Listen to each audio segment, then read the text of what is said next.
What drives a woman to betray the mightiest warrior of her time? In the shadow of ancient fortresses, where the air crackles with tension and destiny looms like a thunderstorm, Delilah stands on the precipice of choice. She is a figure carved from the very essence of intrigue and heartbreak, and her story pulses with the weight of betrayal.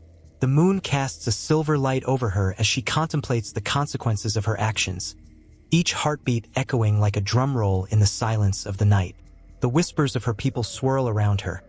Tales of a man named Samson, a man blessed with strength that could shatter chains and topple pillars. Yet, his power is both a shield and a curse, drawing enemies and admirers alike. As Delilah's gaze pierces the darkness, one question reverberates through the stillness. Is love worth the price of betrayal? Each moment stretches, heavy with unspoken fears and desires, as she grapples with the tempest within her. The air grows thicker, charged with an ominous energy, as she contemplates the looming betrayal and the fragility of trust. Samson's laughter echoes in her memory, a sound that once warmed her heart, but now sends shivers down her spine. She recalls the radiant power he holds, but also the shadows that linger in the corners of his strength. His vulnerabilities, hidden away like precious secrets, beckon her, drawing her closer to a choice that could shatter lives. The stakes rise as her heart wrestles with the echo of ambition that whispers in her ear. What if the key to true power lies in the hands of the one who knows his weakness? Footsteps approach, heavy and deliberate. Tension coils within her, a serpent poised to strike. The Philistines' promises hang in the air: gold, glory, and a life beyond the confines of her world. Yet, with each step they take, the ground seems to tremble, warning her of the consequences that await. In this moment of uncertainty, shadows flicker like ghosts, dragging her deeper into a web she cannot escape. What is she willing to sacrifice for freedom? For a chance to rewrite her fate? As the scent of betrayal grows stronger, the stakes become painfully clear. If she aligns with those who seek to undo Samson, what will become of her soul? The air thickens with impending doom, and with each passing moment, the walls of her resolve begin to crack. The choice looms like a dark cloud ready to unleash its storm. Will she shatter the man who has captured her heart? Or will she find a way to save both herself and the warrior who loves her? In this moment of dread, where every heartbeat feels like a countdown, Delilah stands poised on the edge of history, caught in a relentless storm of emotions. The world around her holds its breath, waiting for her decision, while the specter of destiny looms large and inescapable. The night is alive, a living entity filled with whispers of what could be, and the haunting question remains. What will become of Delilah when the dawn finally breaks? The sun dipped low on the horizon, casting a blood-red glow over the ancient shoreline. Waves crashed against the rocks, echoing the distant cries of seagulls, like whispers of a time long forgotten. On this very coast, a people emerged, carving their name into the annals of history. The Philistines, an enigmatic group whose very existence has sparked debates and intrigue among scholars for centuries. Who were they? Where did they come from? And why did their legacy leave such a profound mark on the world? As the dust settled from the last great migration, the Philistines arrived on the shores of Canaan around the 12th century BCE. They were not just wanderers. They were warriors, traders, and artisans. A blend of cultures, they carried the echoes of distant lands within their hearts. Some historians believe they hailed from the Aegean region, perhaps the island of Crete or even further afield, like the shores of Cyprus or the mountains of Anatolia. Others suggested connections to the Sea Peoples, a collective of marauders who spread chaos across the eastern Mediterranean. Each theory painted a different picture, yet all agreed on one thing: the Philistines were a force to be reckoned with. In the midst of war and upheaval, the Philistines settled in 5 prominent city-states: Ashdod, Ashkelon, Gaza, Gath, and Ekron. Each city pulsated with life, a fortress of culture and commerce. Their homes were built of mud bricks, standing strong against the harsh winds and relentless sun. Streets thrived with the chatter of traders, the sense of spices and oils weaving through the air, and the unmistakable clanging of metal as craftsmen molded tools and weapons. Here, Among the bustling markets and faded temples, the spirit of the Philistines ignited. But beyond the vibrant markets and thriving communities lay a darker side. The Philistines were known for their fierce battles against the Israelites, a rivalry that would shape the future of the region. Tales of Goliath, the giant from Gath, sent shivers down the spines of those who heard them. This colossal warrior, armed with a sword that seemed to glint with the very fire of the heavens, became a symbol of Philistine strength and tenacity. The clash between him and David, a young shepherd armed only with a sling, would be etched into history, a moment of drama that resonated through the ages. The Philistines were not merely soldiers. They were innovators.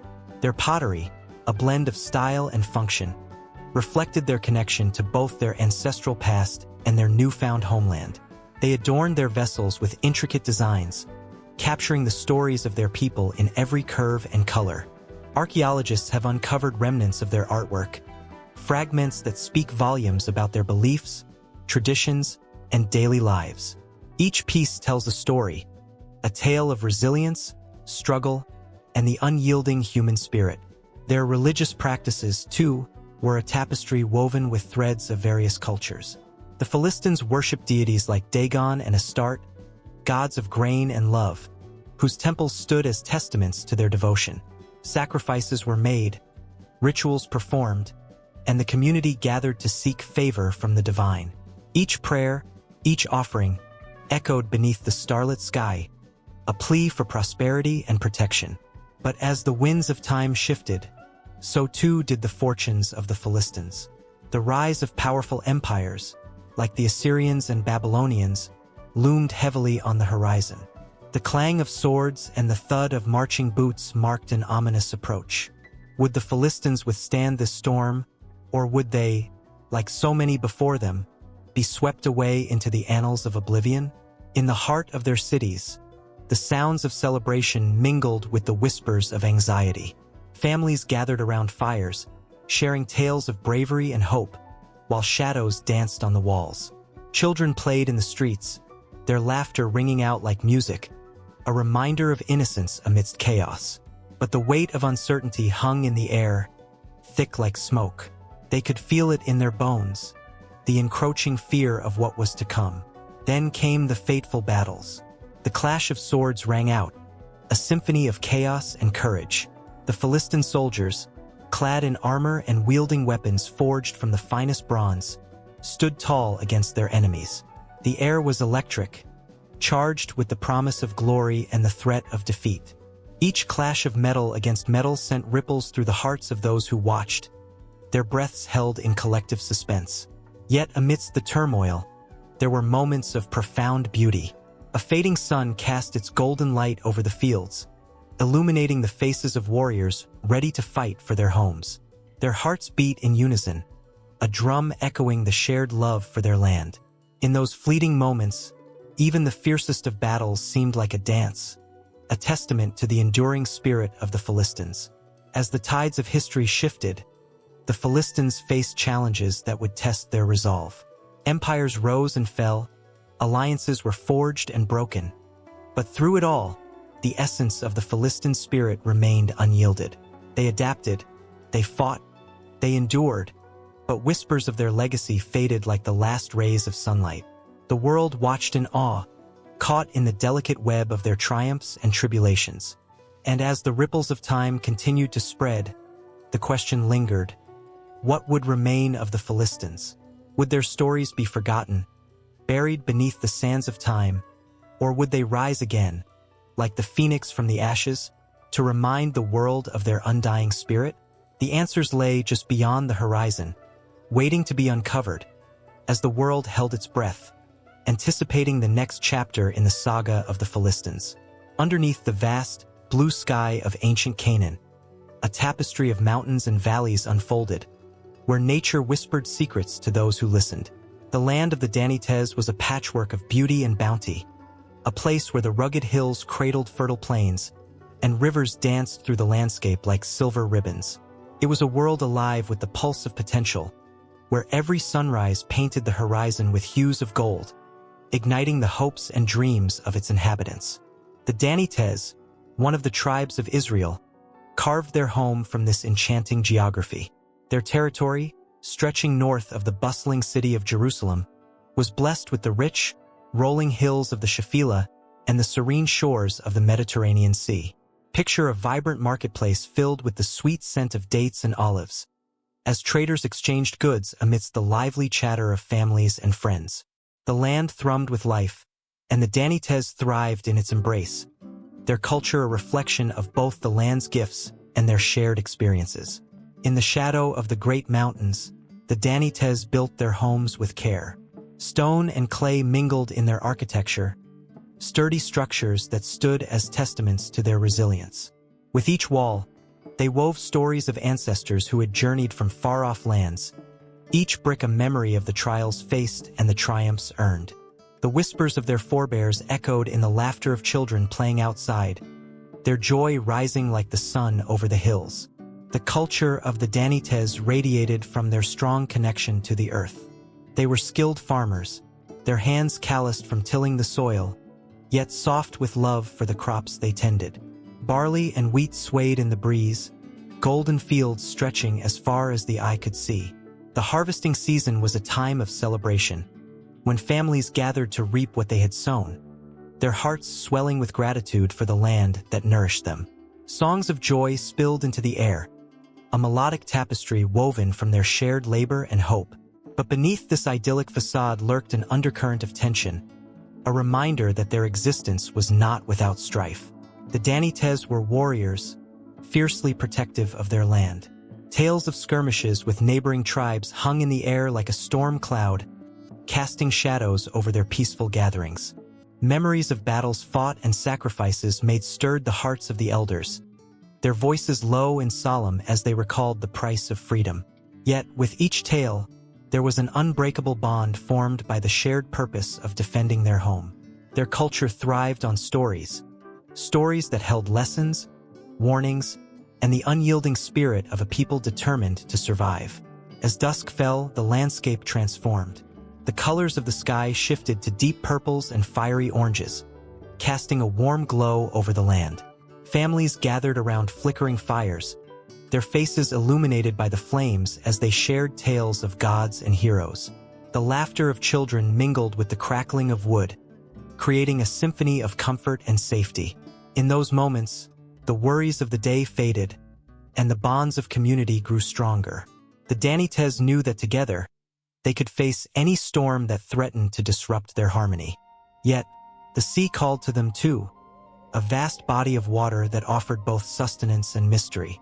The shores of the Mediterranean were a gateway to distant lands, where merchants from foreign kingdoms would sail, bringing goods and stories from far-off places. The salty breeze carried the tantalizing aromas of spices and fish, and the fishermen of Dan cast their nets into the waves, their eyes scanning the horizon for the promise of a bountiful catch. Each haul was a celebration, a reminder that the earth and sea together provided for them, a delicate balance of land and water in their lives. In the quiet moments, when the world seemed to hold its breath, the Danites reflected on their identity. Who were they, forged from the earth and sea? The teachings of the Torah guided their lives, the sacred stories illuminating their path. They wrestled with their faith, seeking understanding in a world filled with challenges and uncertainties. As night fell, they gathered to pray, their voices rising like smoke into the starlit sky, weaving their hopes into a tapestry of devotion. The Danites were more than mere inhabitants of their land. They were its stewards, protectors of a legacy that ran deep. Every tree they planted, every child they raised, was a testament to their enduring spirit. They celebrated the cycles of life, honoring the land that had cradled generations, and the culture that had blossomed from its richness. Their festivals were a riot of color and sound, where music pulsed through the air, and dance brought bodies alive, celebrating the milestones of their lives. Yet, beneath the joy lurked an ever-present tension, a reminder that their stories were still being written, that the winds of change could sweep through their lives at any moment. Rumors of rival tribes stirred unease in the hearts of the elders, their brows furrowed with concern. The songs that echoed in the valleys carried a duality, a celebration of life intertwined with the weight of impending conflict.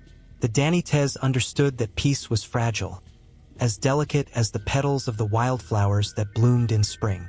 With every passing season, the land of the Danites breathed alongside them, a pulse that mirrored their joys and sorrows. It was a living entity, vibrant and untamed, filled with echoes of the past and whispers of the future. As the sun dipped below the horizon, casting long shadows across the fields, the Danites stood watch over their homeland, aware that their journey was far from finished. They carried the hopes of their ancestors within them, ready to face whatever challenges lay ahead, the land and its culture forever entwined in a story that was still unfolding. The sun hung low in the sky, casting an orange glow over the hills of ancient Israel. The air was thick with tension, a palpable energy that buzzed like a swarm of bees. Somewhere in the distance, the sound of clashing steel echoed against the rugged landscape, where the last judge of Israel, Samson, stood defiant. He was a figure both feared and revered, a man whose strength was legendary and whose purpose was clouded by the shadows of betrayal and heartbreak. Samson, with muscles rippling under his sun-kissed skin, appeared almost otherworldly. The stories whispered about him spoke of a strength that could split a lion in two, yet his heart bore the weight of sorrow and anger. From his early days, he had been marked by destiny, a child of promise born to a barren woman who had prayed for a miracle. His life, crafted by divine hands, set him apart. He was to be a champion for his people, a warrior against the Philistines who oppressed them. Yet, as the final rays of sunlight faded, a storm was brewing. Samson's thoughts wandered to Delilah, her laughter like music, her beauty a sharp dagger. She had captured his heart, but betrayal lurked in her smile. It was a love that danced on the edge of a precipice, a beautiful flame that promised warmth but threatened to consume him whole. Would she be the one to bring him down? The questions gnawed at him, even as he prepared for battle. As he strode into the valley, the ground trembled beneath his feet. His enemies awaited, a horde of Philistines, emboldened by numbers and driven by hatred. They had heard the tales of his might and yet dared to challenge him, believing that strength could be measured in swords and shields. But Samson knew better. His strength came from a source far deeper than mere muscle. It was a gift, a divine spark that had ignited in him a fire no man could extinguish. The Philistines roared, their cries a cacophony of mockery and bravado. Yet, in the heart of that chaos, Samson felt a calm wash over him. Memories of his mother's whispered prayers and his father's guiding hand fortified his spirit.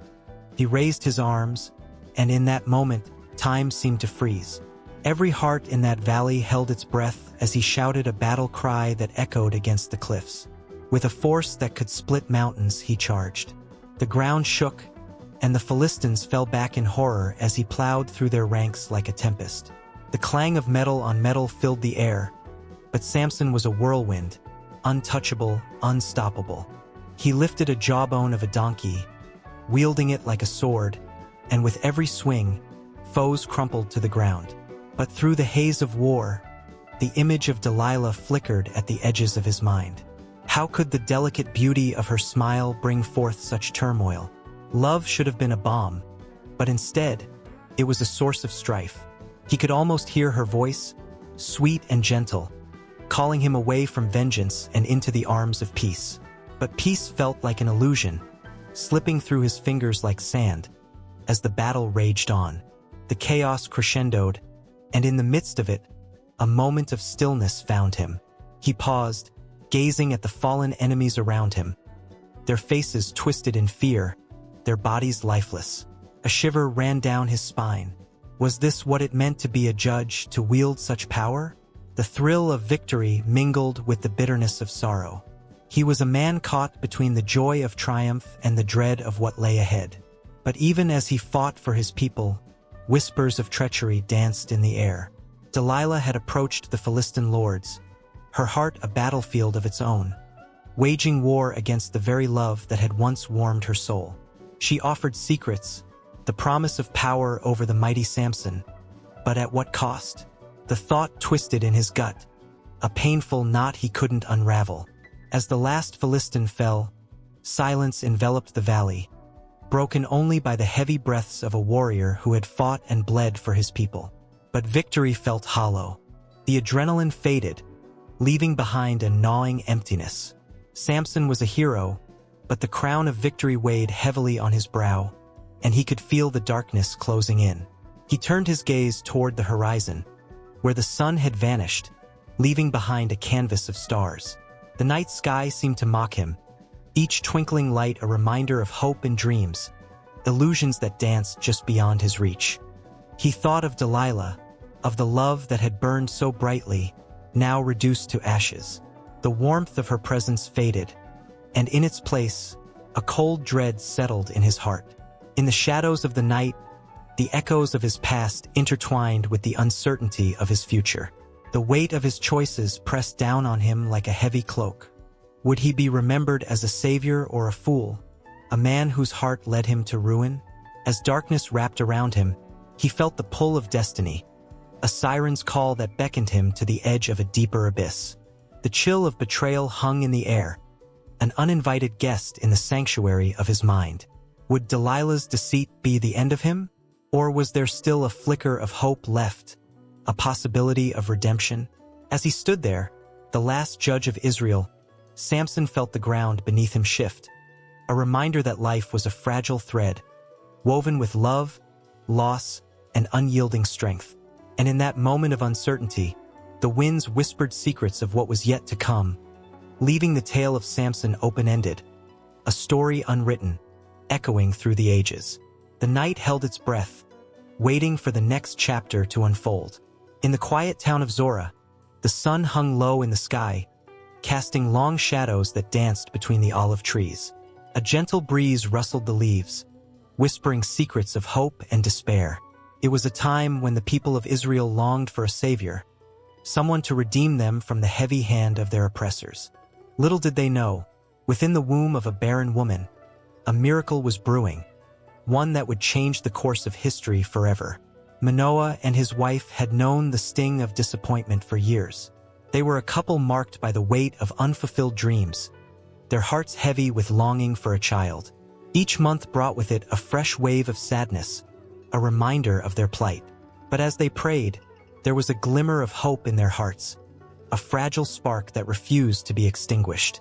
One fateful day, as Manoah's wife tended to their modest home, a radiant figure appeared before her. The air crackled with an electric energy, and she felt her heart race. The angel of the Lord stood before her, a being of light and authority, and in that moment, the world around her fell away. "You are to have a son," the angel proclaimed, his voice resonating with divine certainty. "He will be a Nazarite, dedicated to God from birth, and he will begin to deliver Israel from the hands of the Philistines." Her heart swelled with a mix of joy and disbelief. A son. After years of yearning, the promise of new life was a balm to her aching soul. But there was more. The angel's words lingered in the air, heavy with the weight of destiny. She could almost hear the echoes of a future where her son would stand against great armies, his strength unparalleled, his purpose woven into the very fabric of Israel's redemption. As she rushed to find Manoah, the excitement bubbled within her, but also a tinge of fear. What would it mean to raise a child with such a monumental calling? Would she be enough? Would they be able to guide him on the path his life was destined to take?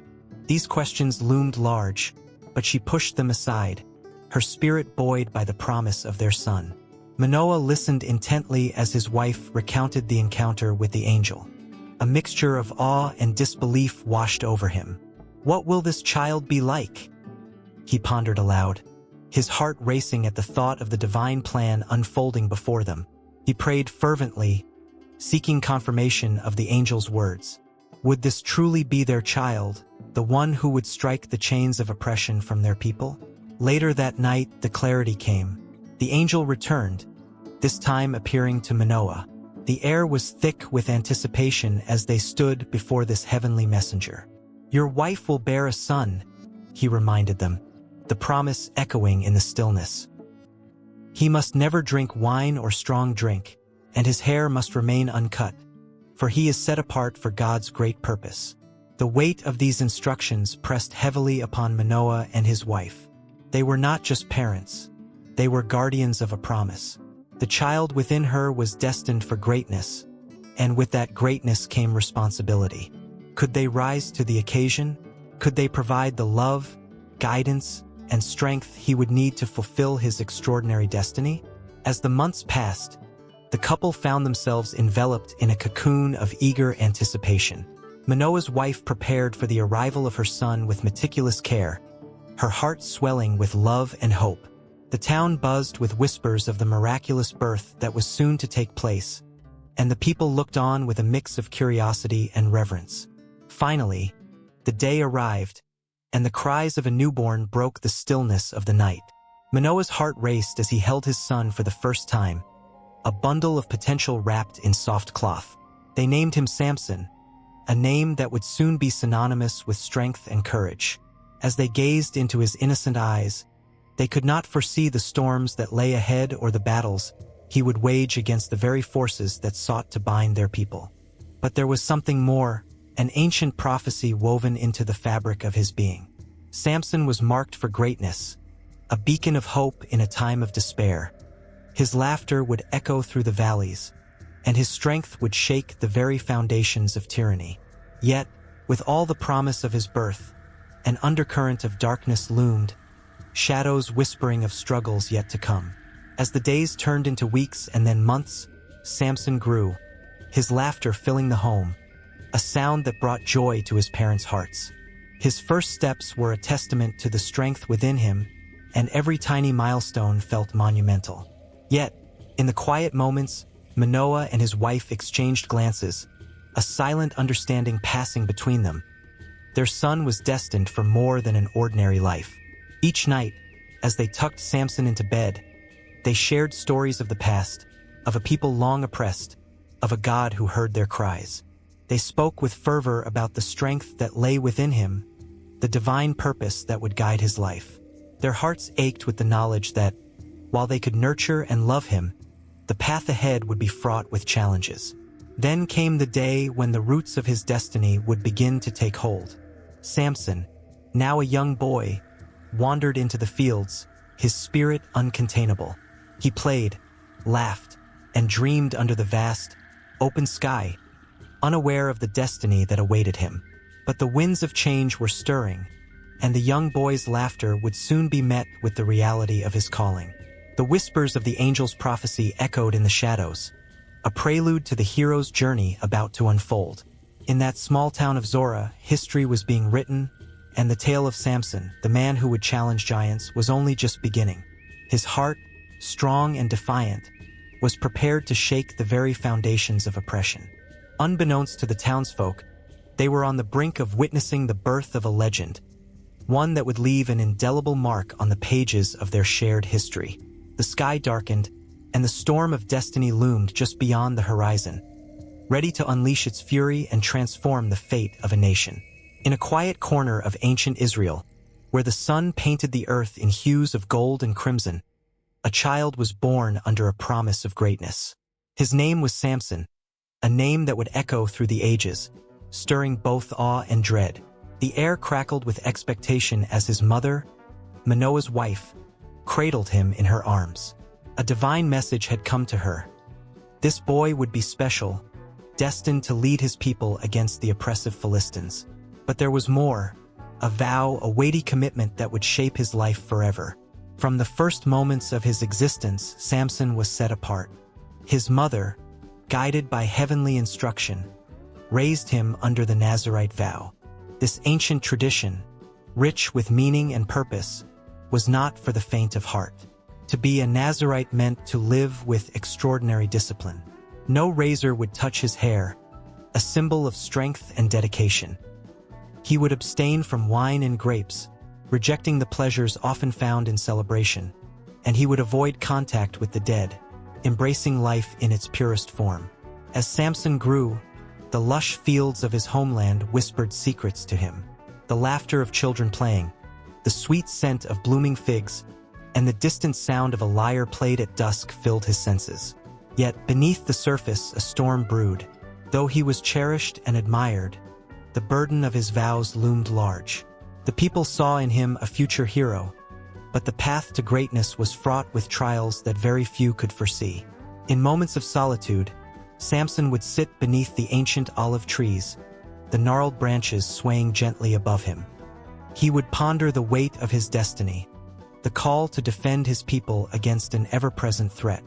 With a heart swelling with longing, he felt an unquenchable fire within him, a yearning for connection, for love. But the Nazirite life he had embraced kept him tethered, a constant reminder of the sacred vow he could not break. The whispers of the wind carried tales of young women who danced in the moonlight, their laughter bright and free. But for him, those moments felt just beyond reach.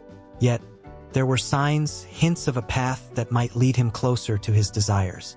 In the bustling markets of Timnah, where vibrant colors clashed and spices filled the air, he caught a glimpse of her, a woman unlike any other, with hair flowing like the river and eyes that sparkled with mischief and warmth. She was a Philistine, a forbidden fruit that tempted him dangerously. As he gazed upon her, his heart raced, igniting a conflict that would soon spiral beyond his control. Samson's family and community urged him to choose wisely. "Remember your vow, Samson," they warned. But the pull of desire was strong, a magnetic force drawing him toward this woman who embodied everything he had held at arm's length. His heart clashed with his head. The boy was torn between the sacred and the seductive. The deeper he fell into this tumultuous desire, the more he wrestled with the implications of his choice. In clandestine meetings, under the blanket of night, they whispered sweet nothings, shared dreams of a life where love could flourish unbound by the weight of tradition. But every stolen moment ignited a firestorm within him, the tension between his duty and his heart growing unbearable. As he stood in the shadows, cloaked in both hope and despair, the winds around him shifted. They spoke of impending conflict, of battles yet to come, and of the roles he would be expected to play. Samson's nights became restless, filled with vivid dreams of battles fought and victories won. Each vision painted a clearer picture of the man he was destined to become, yet it also reminded him of the sacrifices that lay ahead. The promise of his strength was a double-edged sword. It could bring glory or destruction, depending on how he wielded it. Every time he brushed his fingers through his uncut hair, he felt the pulse of a power that surged through him, a power that was both a gift and a curse. As the sun dipped below the horizon, the air thick with anticipation, Samson made his choice, a decision that would ripple through the lives of many. He would approach his parents with a plea for his beloved. "She pleases me," he declared, a spark of defiance lighting his eyes. His heart thudded with the weight of his request, knowing it would challenge all he had been taught. But the fire within him burned brighter than ever, and he was ready to embrace the storm that would inevitably follow. The Nazirite vow had marked his life from the beginning, a sacred promise woven into his very being. But now, as he stood on the precipice of love and destiny, he could feel the air shift. Danger lurked in the shadows, and the threads of fate began to weave a complex tapestry of betrayal, strength, and the bittersweet taste of desire. The world around him swirled with uncertainty, and the weight of his choices began to press down on his shoulders. Would the very strength that had been his blessing become a burden? Would love, so intoxicating and pure, lead him down a path of destruction? Samson's heart raced with a mix of exhilaration and fear as he took his first step toward the unknown. The whispers of the past and the shouts of the future melded into one haunting melody, compelling him forward. With every beat, the promise of his vow echoed in his mind, intertwining with the longing that burned like a flame, ever present, ever consuming. And as the night deepened around him, the stage was set for a tale of love and conflict that would forever change the course of his life. The sun hung low in the sky, casting a golden light over the valley, turning the leaves into shimmering coins of amber and gold. It was a breathtaking sight, a scene that almost felt untouched by time. As the cool breeze whispered through the trees, it carried with it a sense of anticipation, as if the earth itself was holding its breath, waiting for something momentous to unfold. Not far from the edge of the woods, Where the shadows lengthened and the light danced playfully, a figure emerged. Delilah stood at the mouth of the valley, her silhouette framed by the vibrant hues of dusk. She was no ordinary woman. Her presence seemed to draw the very essence of the land to her. With hair as dark as the midnight sky and eyes that sparkled like stars, she held within her a history as rich as the soil beneath her feet. Those who knew her spoke in hushed tones, weaving tales of her cunning and strength, whispering about the power she held over the hearts of the men who dared to approach her. Across the meadow, a young man named Samuel watched her from a distance, his heart racing as he took in her beauty. He had heard the stories, how Delilah could entice even the strongest of warriors with just a glance, how she could make them forget their battles and loyalties. He had never believed them until now. As he moved closer, the air felt charged with an energy that made his skin prickle. Goosebumps raced along his arms as he considered the weight of the moment. Samuel had come to this valley searching for solace and answers, but now he felt like a moth drawn to the flame. He wondered if anyone had ever truly captured her heart, or if she was destined to remain an enigma, a wild spirit of the valley. With every step he took, he prayed he wouldn't be another fool who fell into her spell. Yet there was something undeniably magnetic about her. Delilah turned slightly, sensing his presence. Her gaze locked onto his, and in that instant, the world around them faded away. She wore a cloak made from the softest wool, its deep green color echoing the forest behind her, almost camouflaging her in the beauty of nature. But it was her smile that caught Samuel off guard, a mixture of warmth and mischief that sent his heart racing. "Are you lost?" Delilah asked, her voice smooth like the flowing river that carved through the valley. The question lingered in the air, but Samuel felt as though she was asking more than just about his physical state. "Not really," he replied, trying to keep his voice steady. "Just searching." She tilted her head, curiosity sparkling in her eyes. Searching for what? Answers? A purpose? Or perhaps a connection to something greater? Her words struck a chord deep within him, and Samuel hesitated. He had always felt like an outsider, driven by a need to find his place in a world that often seemed indifferent. "I suppose all of those things," he admitted, feeling vulnerable under her gaze. "You're not the first to wander this valley seeking such things," Delilah said, her tone shifting to one of knowing. "Many have come before you, and many will come after. There's a magic here, you see. A magic that binds us to this land, to each other." As she spoke, Samuel felt the warmth of her presence wrap around him like a comforting embrace. He wanted to believe her, to trust that what she claimed was true. He recalled the legends, stories passed down through generations about the valley, a place where the earth itself breathed life into the souls who tread upon it. "I've heard tales," Samuel confessed, his voice barely above a whisper, "of the valley of you. They say you can see into the hearts of men." Delilah chuckled softly, tilting her head back as if the sound could mingle with the rustling leaves above them. "Perhaps they speak the truth, or perhaps they speak of what they wish to see." "What do you see, Samuel?" Her question pierced through his defenses, and suddenly he felt exposed. "I see a woman who holds the power to make or break dreams," he said, his eyes never leaving hers. "I see someone who could change everything for me, if I let her." The tension in the air was palpable. Delilah stepped closer, her expression shifting to something more serious. "Be careful, Samuel. The heart is a fickle thing.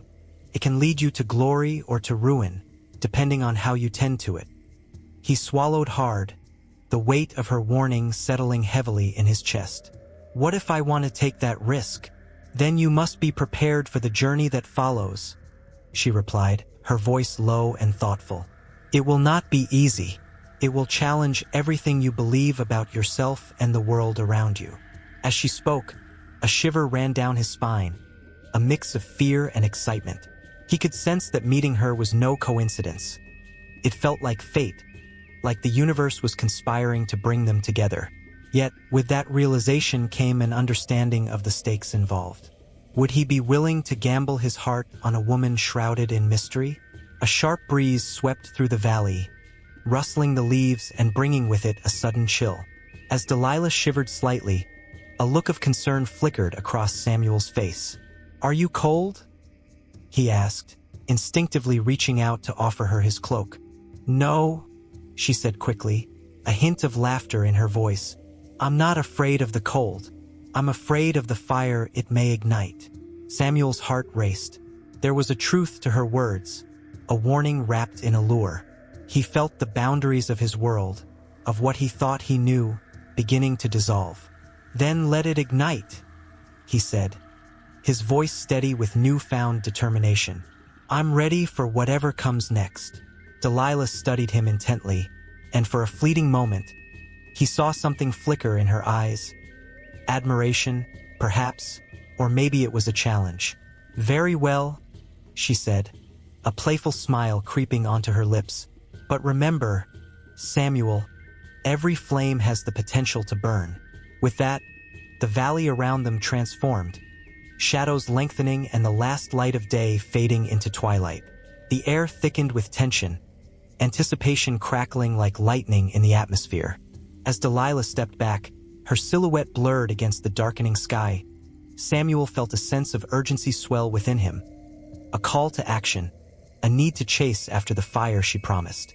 And so, under the watchful gaze of the stars, he took a step forward, ready to plunge into the unknown that lay ahead, with Delilah at his side, each heartbeat echoing the promise of a journey that had only just begun.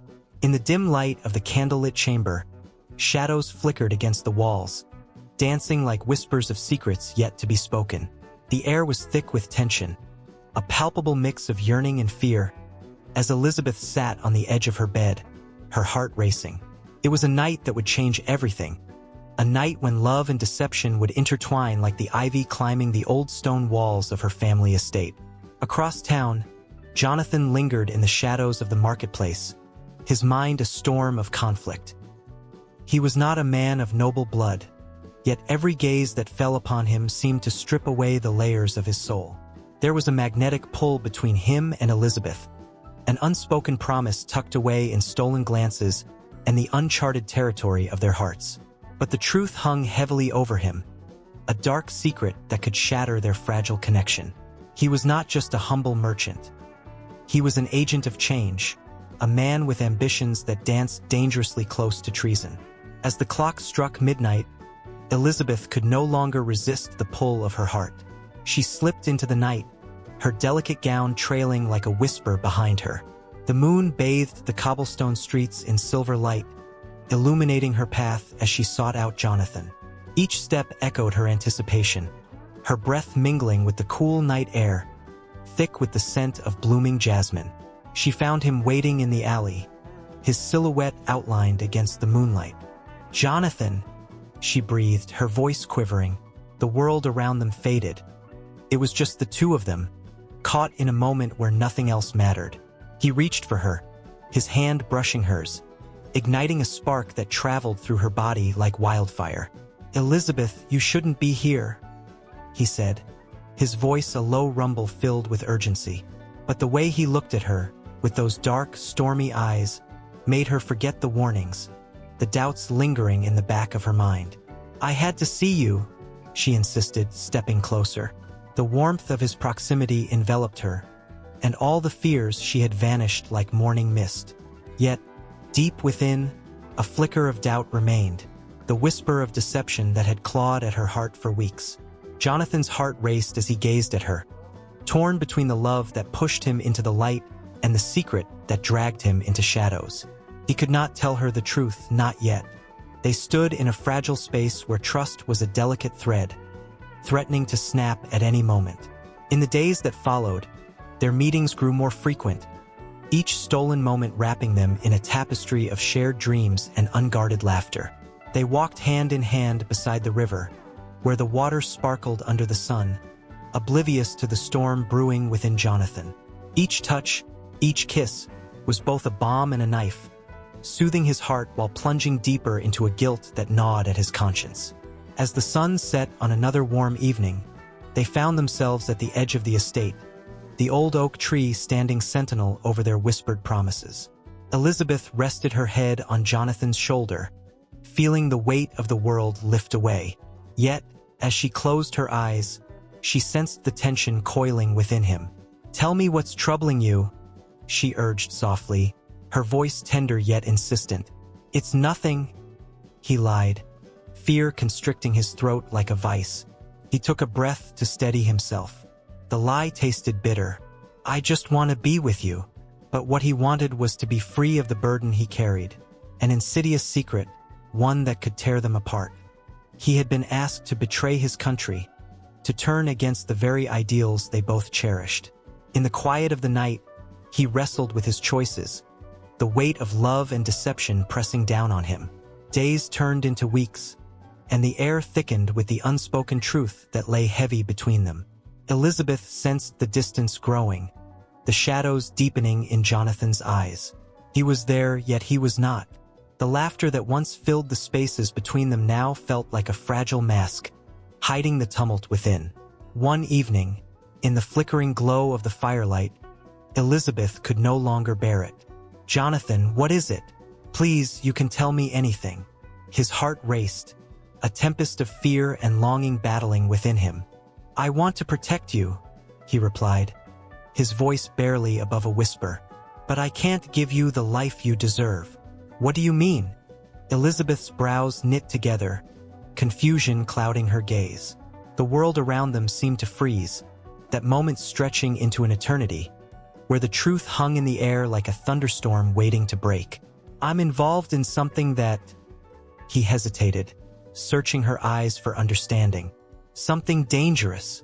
With those words, the fragile glass of their world began to crack. Elizabeth's heart plummeted, the realization dawning on her. "You're hiding something from me." He stepped back, the space between them now a chasm of uncertainty. "I'm doing this for you, for us, but I can't drag you into my darkness." Tears welled in her eyes, a storm of emotions swirling within her. Betrayal, fear, love. "If you love me, Jonathan, you'll share your burden. Don't shut me out." But love and deception often exist in a precarious balance, each one pulling the other in opposing directions. Jonathan turned away, his heart breaking as he realized that truth, no matter how painful, was the only way forward. As the moonlight streamed through the window, illuminating their faces, the gravity of their situation pressed down on them. They were two people in a world rife with ambition and betrayal, their love a fragile thread in the tapestry of fate. And as the night deepened, the shadows whispered promises of heartbreak and the chilling truths that awaited them, not just from each other, but from the world beyond. With every whispered word, the stakes grew higher, and the dance of love and deception began its deadly waltz. Each heartbeat echoed the truth that would inevitably emerge, threatening to tear them apart. Elizabeth felt the weight of the unspoken, a cold dread creeping into her bones, as Jonathan turned to face her once more, knowing that the truth was at hand, ready to consume them both. Beneath a canopy of stars, the flickering flames of a bonfire danced like spirits coming alive, casting shadows that whispered ancient stories. The village gathered, faces illuminated by the firelight, eyes flickering with a mix of reverence and fear. At the center stood a woman draped in a cloak made of the softest animal hides. Her hair, a cascade of shimmering black, flowed around her shoulders like midnight waves crashing on a shore. It was not merely hair. It was a crown, a symbol of her power, and perhaps her vulnerability. In many cultures, hair has carried a weight heavier than words. It has been the thread that binds tradition to identity. The ancient Celts believed hair was the very essence of one's spirit. Warriors would grow their locks long, believing that each strand held strength, a connection to the divine. Cut it, and they would lose not just their looks, but their very souls. As the fire crackled, the villagers held their breath, for they knew the woman was about to make a choice that could change everything. The air thickened with tension. She stepped forward, every eye on her. This was a sacred moment, a ritual. With each inch she moved, the weight of her hair felt heavier, a tangible reminder of both her strength and the fragility woven into it. Would she choose to keep her mane and maintain her power, or would she sacrifice it for a greater cause? The stories of those who had come before her flitted through the minds of the villagers. There was the tale of the warrior queen who cut her hair to rally her people, finding strength in her vulnerability. Or the maiden who, in her desperate wish to protect her child, sacrificed her locks to keep him safe from harm. As she reached for a small, sharp knife, a wave of gasps rippled through the crowd. The blade shone under the firelight, and for a moment, time froze. Hair was not just a physical attribute. It was a mark of identity, a shield of strength against the world. The woman's fingers trembled as she held it, each breath echoing the weight of her decision. With the first slice, the air seemed to crackle with electricity. Long strands fell to the ground, each one a piece of her history, her battles, her love, and her pain. In this sacred act, there was power but also vulnerability. The falling locks danced around her like lost souls seeking peace, each whispering stories of past triumphs and failures. They spoke of the countless women who had walked this path, the samurai who bound her hair to embody discipline and honor, the suffragettes who cut their hair in defiance of a society that sought to restrain them. Each woman made a choice, a statement that resonated beyond their time. As the last of her hair tumbled to the earth, a hush fell over the crowd. It was an act of liberation and surrender, a release of old identities and an invitation to embrace the unknown. She stood tall, head held high, with the firelight flickering against her newly exposed scalp, a canvas of fresh beginnings. In this moment, she was both powerful and vulnerable, stripped of her past yet reborn into a present filled with infinite possibilities. The villagers, once filled with anxiety, now felt a swell of admiration. They saw not just a woman but a symbol of resilience. In many cultures, hair held the power to connect generations. The Jews followed a tradition where women would cover their hair after marriage, symbolizing both modesty and strength. By choosing how to adorn their heads, they wielded control over their destinies. In contrast, the Native American tribes revered long hair as a sign of wisdom and spirit. To cut it was to undergo a rite of passage, each snip a step into a new life, fraught with challenges yet glowing with potential. But even in its beauty, hair could become a weapon. The oppressive regimes throughout history understood this power well. During the witch hunts, women were often shorn as a method of humiliation, their hair stripped away along with their dignity. In those moments, vulnerability turned into a chilling mark of fear, a reminder of the dark side of societal control. The woman standing before the crowd understood this duality intimately. She had seen the scars left by such acts, and now she held her own destiny in her hands. As she stood in the firelight, she could feel the weight of her ancestors beside her, a chorus of voices urging her forward. The act of cutting her hair was not just personal. It resonated through history, echoing the struggles and triumphs of women who had come before her. They had fought for their voices to be heard, for their stories to be told. And here she was, writing her own chapter, her own legacy. The fire crackled again, and the flames leaped higher as if celebrating her decision. She could feel the warmth envelop her, filling the void left by the loss of her hair. It was a reminder that what truly mattered was not the appearance but the strength within. As she turned to face her community, she felt a surge of energy, a powerful connection binding them all together. Power and vulnerability intertwined like the strands of a braid, inseparable in their beauty and strength.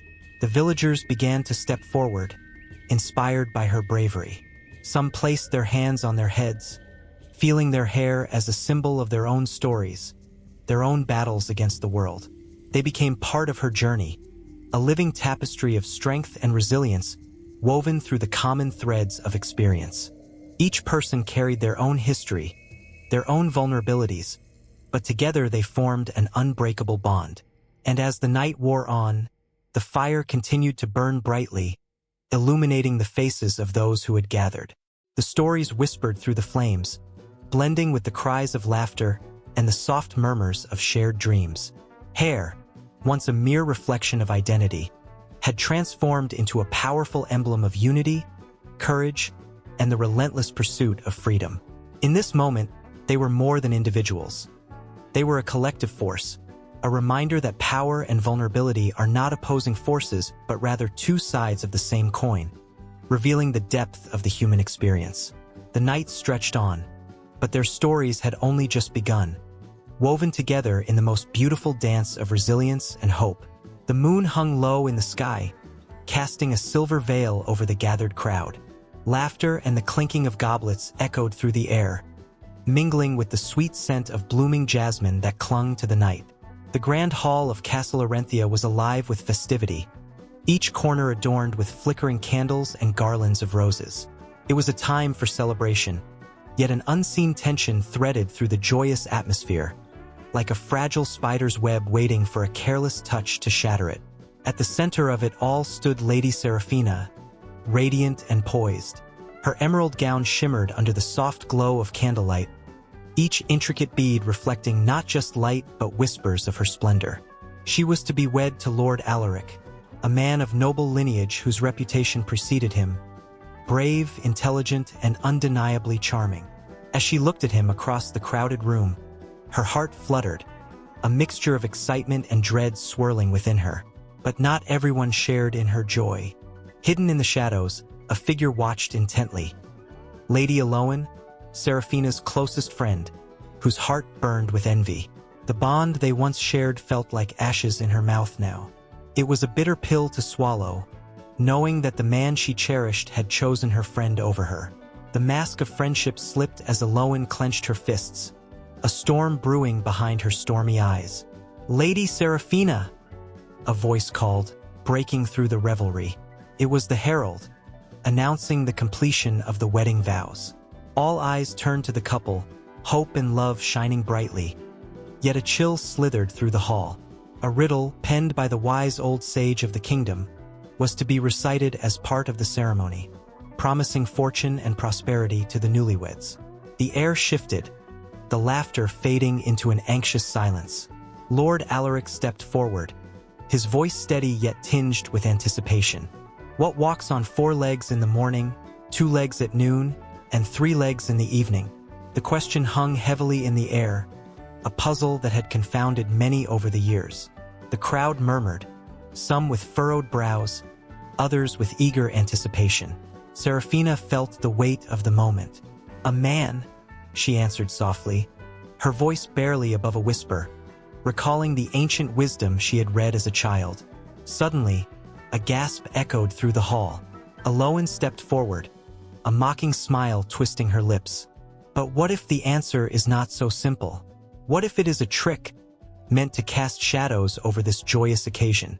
A palpable silence fell over the room. Seraphina's heart raced as the glimmer of doubt ignited among the guests. Alaric's brow furrowed, confusion spreading like wildfire. The riddle had always been a source of pride for him, a testament to his cleverness. Yet uncertainty now clouded his mind. "Surely you jest, Eloan," he replied, his voice strained. But the seeds of doubt had been sown.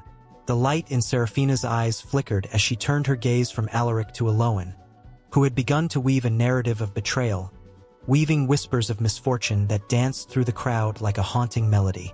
"Do you not see? This wedding was hastily arranged." Eloan's words dripped with venom. "What if it is a means to an end? What if true love is merely a facade?" The tension thickened, the air growing colder. Seraphina felt her heart sink, uncertainty creeping in as she searched Alaric's eyes for reassurance. Yet, the moment of weakness did not go unnoticed. Lord Alaric glanced at Eloan, and in that fleeting moment, Seraphina saw a crack in their bond. She felt exposed, as if every secret she had held was now laid bare before them. The laughter that had once filled the hall was now replaced by hushed whispers and furtive glances, as though the very walls of Castle Arenthia had turned against her. As Eloan continued her taunts, the shadows deepened, and the light of the joy they had shared dimmed. Lord Alaric, torn between his love for Seraphina and the unsettling truths Eloan spun, took a step back, uncertainty clouding his features. The wedding vows that had been a promise of unity now hung precariously, like a fragile thread ready to snap. "Enough!" Seraphina cried, her voice cracking with raw emotion. "This is our day." Yet, deep down, She knew the truth, her heart was unraveling. The laughter and celebration that had felt so real moments ago now echoed hollow, replaced by the weight of doubt. The shadows danced around them, and in the distance, a storm began to brew. Thunder rumbled, a foreboding sound that seemed to echo her inner turmoil. With each crack of lightning, Serafina felt the ground beneath her shift, her once solid foundation crumbling. Did Alaric love her, or were they merely caught in a riddle? A game neither had chosen to play. Aloan stepped closer, her eyes gleaming with a mix of triumph and rage. You think you can hide behind your pretty dress and sweet words? Love does not hold power when the truth is revealed. The crowd gasped collectively, the tension slicing through the atmosphere like a blade. Serafina felt herself teetering on the edge, every heartbeat echoing doubt. What truth? She demanded, her voice rising above the din. What have you to say? But before Aloan could reply, a loud crash echoed from the barred doors of the hall. All heads turned, and in that moment, the air crackled with anticipation. The doors burst open, revealing a figure cloaked in shadows, their intentions unclear. Gasps filled the room, a wave of unease washing over the guests as they awaited the unknown. The wedding, once a tapestry of hope and joy, now teetered on the brink of chaos. As the cloaked figure stepped forward, the tension in the hall thickened, a storm of emotions brewing beneath the surface. Would the truth unveiled lead to salvation, or was it destined to sink into betrayal, tearing apart the fragile bonds of love and friendship? The riddle, once a promise, now felt like a harbinger of doom, echoing ominously in the hearts of all who had gathered. They stood at the precipice, each breath heavy with anticipation, the past intertwining with the present, an unending cycle of love, betrayal, and the haunting specter of unfulfilled promises. The sun hung low in the sky, casting an orange glow over the rolling hills that separated the Israelites from the Philistines. It was a time of brewing storms, both in the heavens and on earth. The air crackled with tension, thick with unspoken fears and simmering animosities.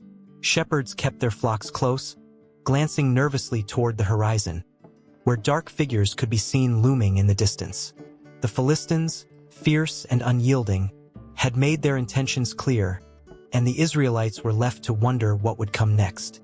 In the ancient cities of Canaan, whispers filled the narrow streets. The Israelites, a people chosen and bound by a covenant with their God, were beginning to feel the weight of their history. Can you hear it?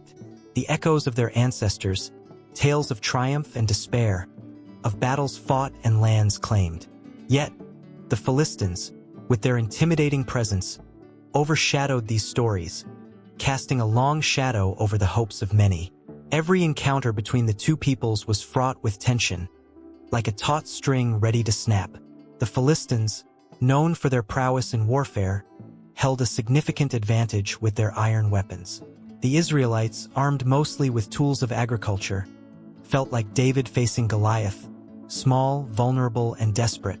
They could sense the impending clash, a confrontation that would shake the very foundations of their beliefs and traditions.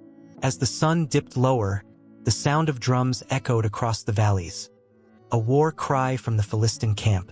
It was a sound that sent chills down the spines of the Israelites. Families huddled together, praying for protection, their voices trembling in the fading light. Mothers clutched their children tightly, their hearts racing with fear of what was to come. The fathers, trying to project strength, whispered promises of safety, but knew that danger was looming ever closer. In the heart of the Philistine camp, warriors sharpened their swords, their eyes gleaming with anticipation. They were fueled by a fierce pride, a belief that the gods favored them in this battle. Among them was Goliath, a giant who towered over the rest. He reveled in the fear he instilled, taunting the Israelites to send out their best warrior to face him.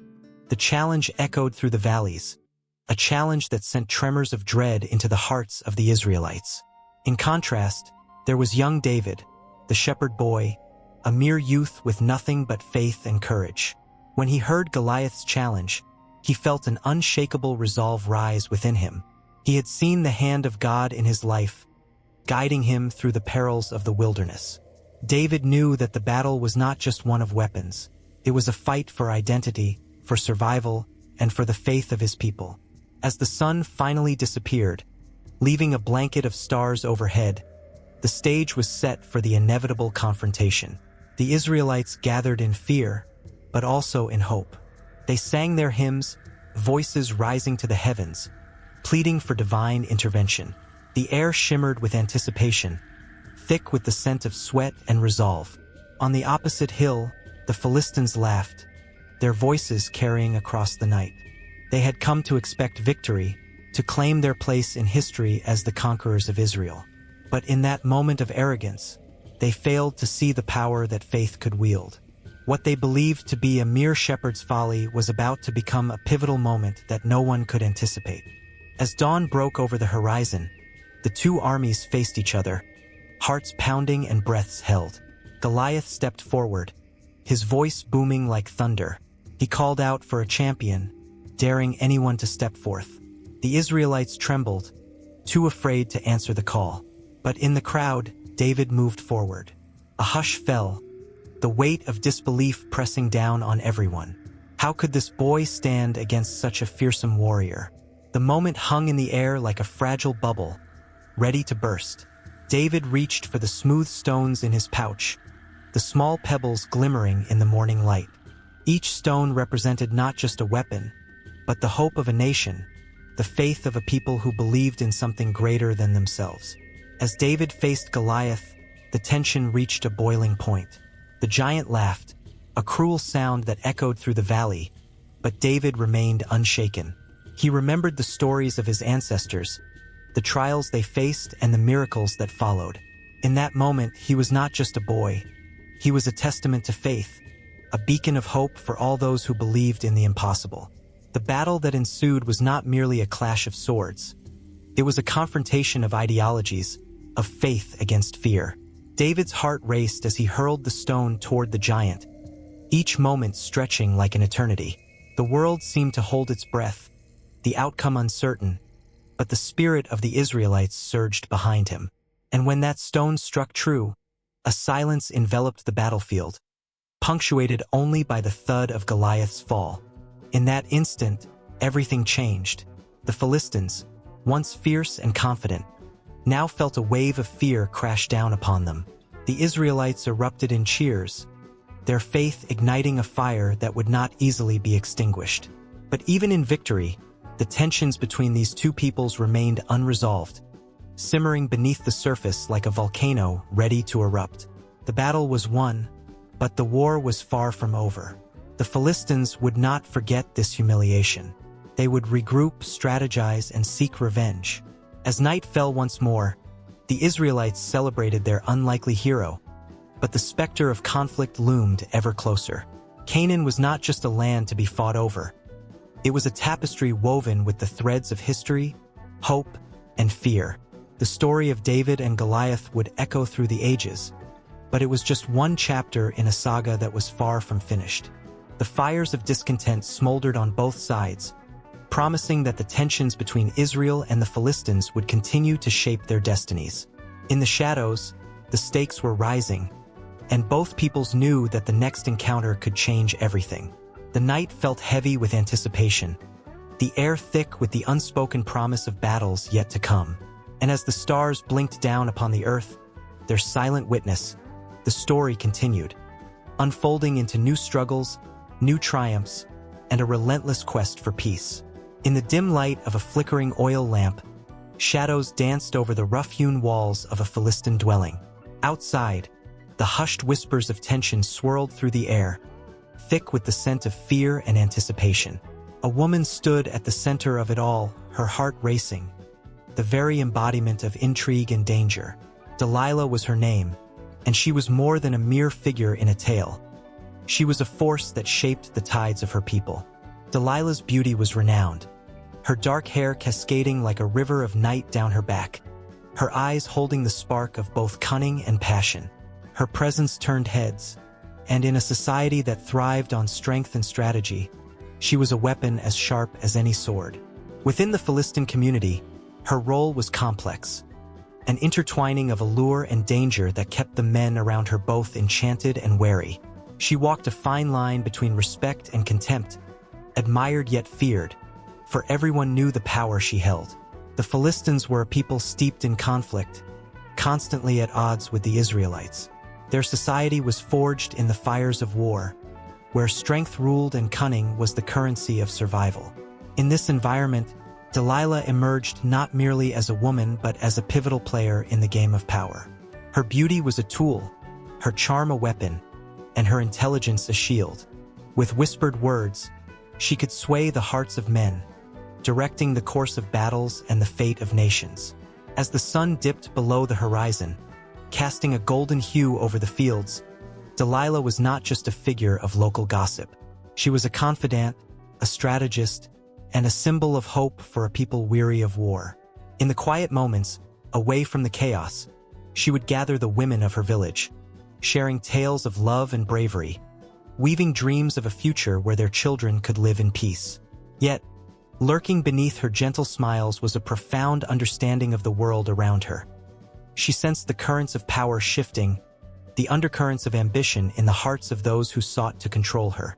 In the marketplace, where traders shouted and children laughed, Delilah navigated the throng with grace, her presence commanding respect.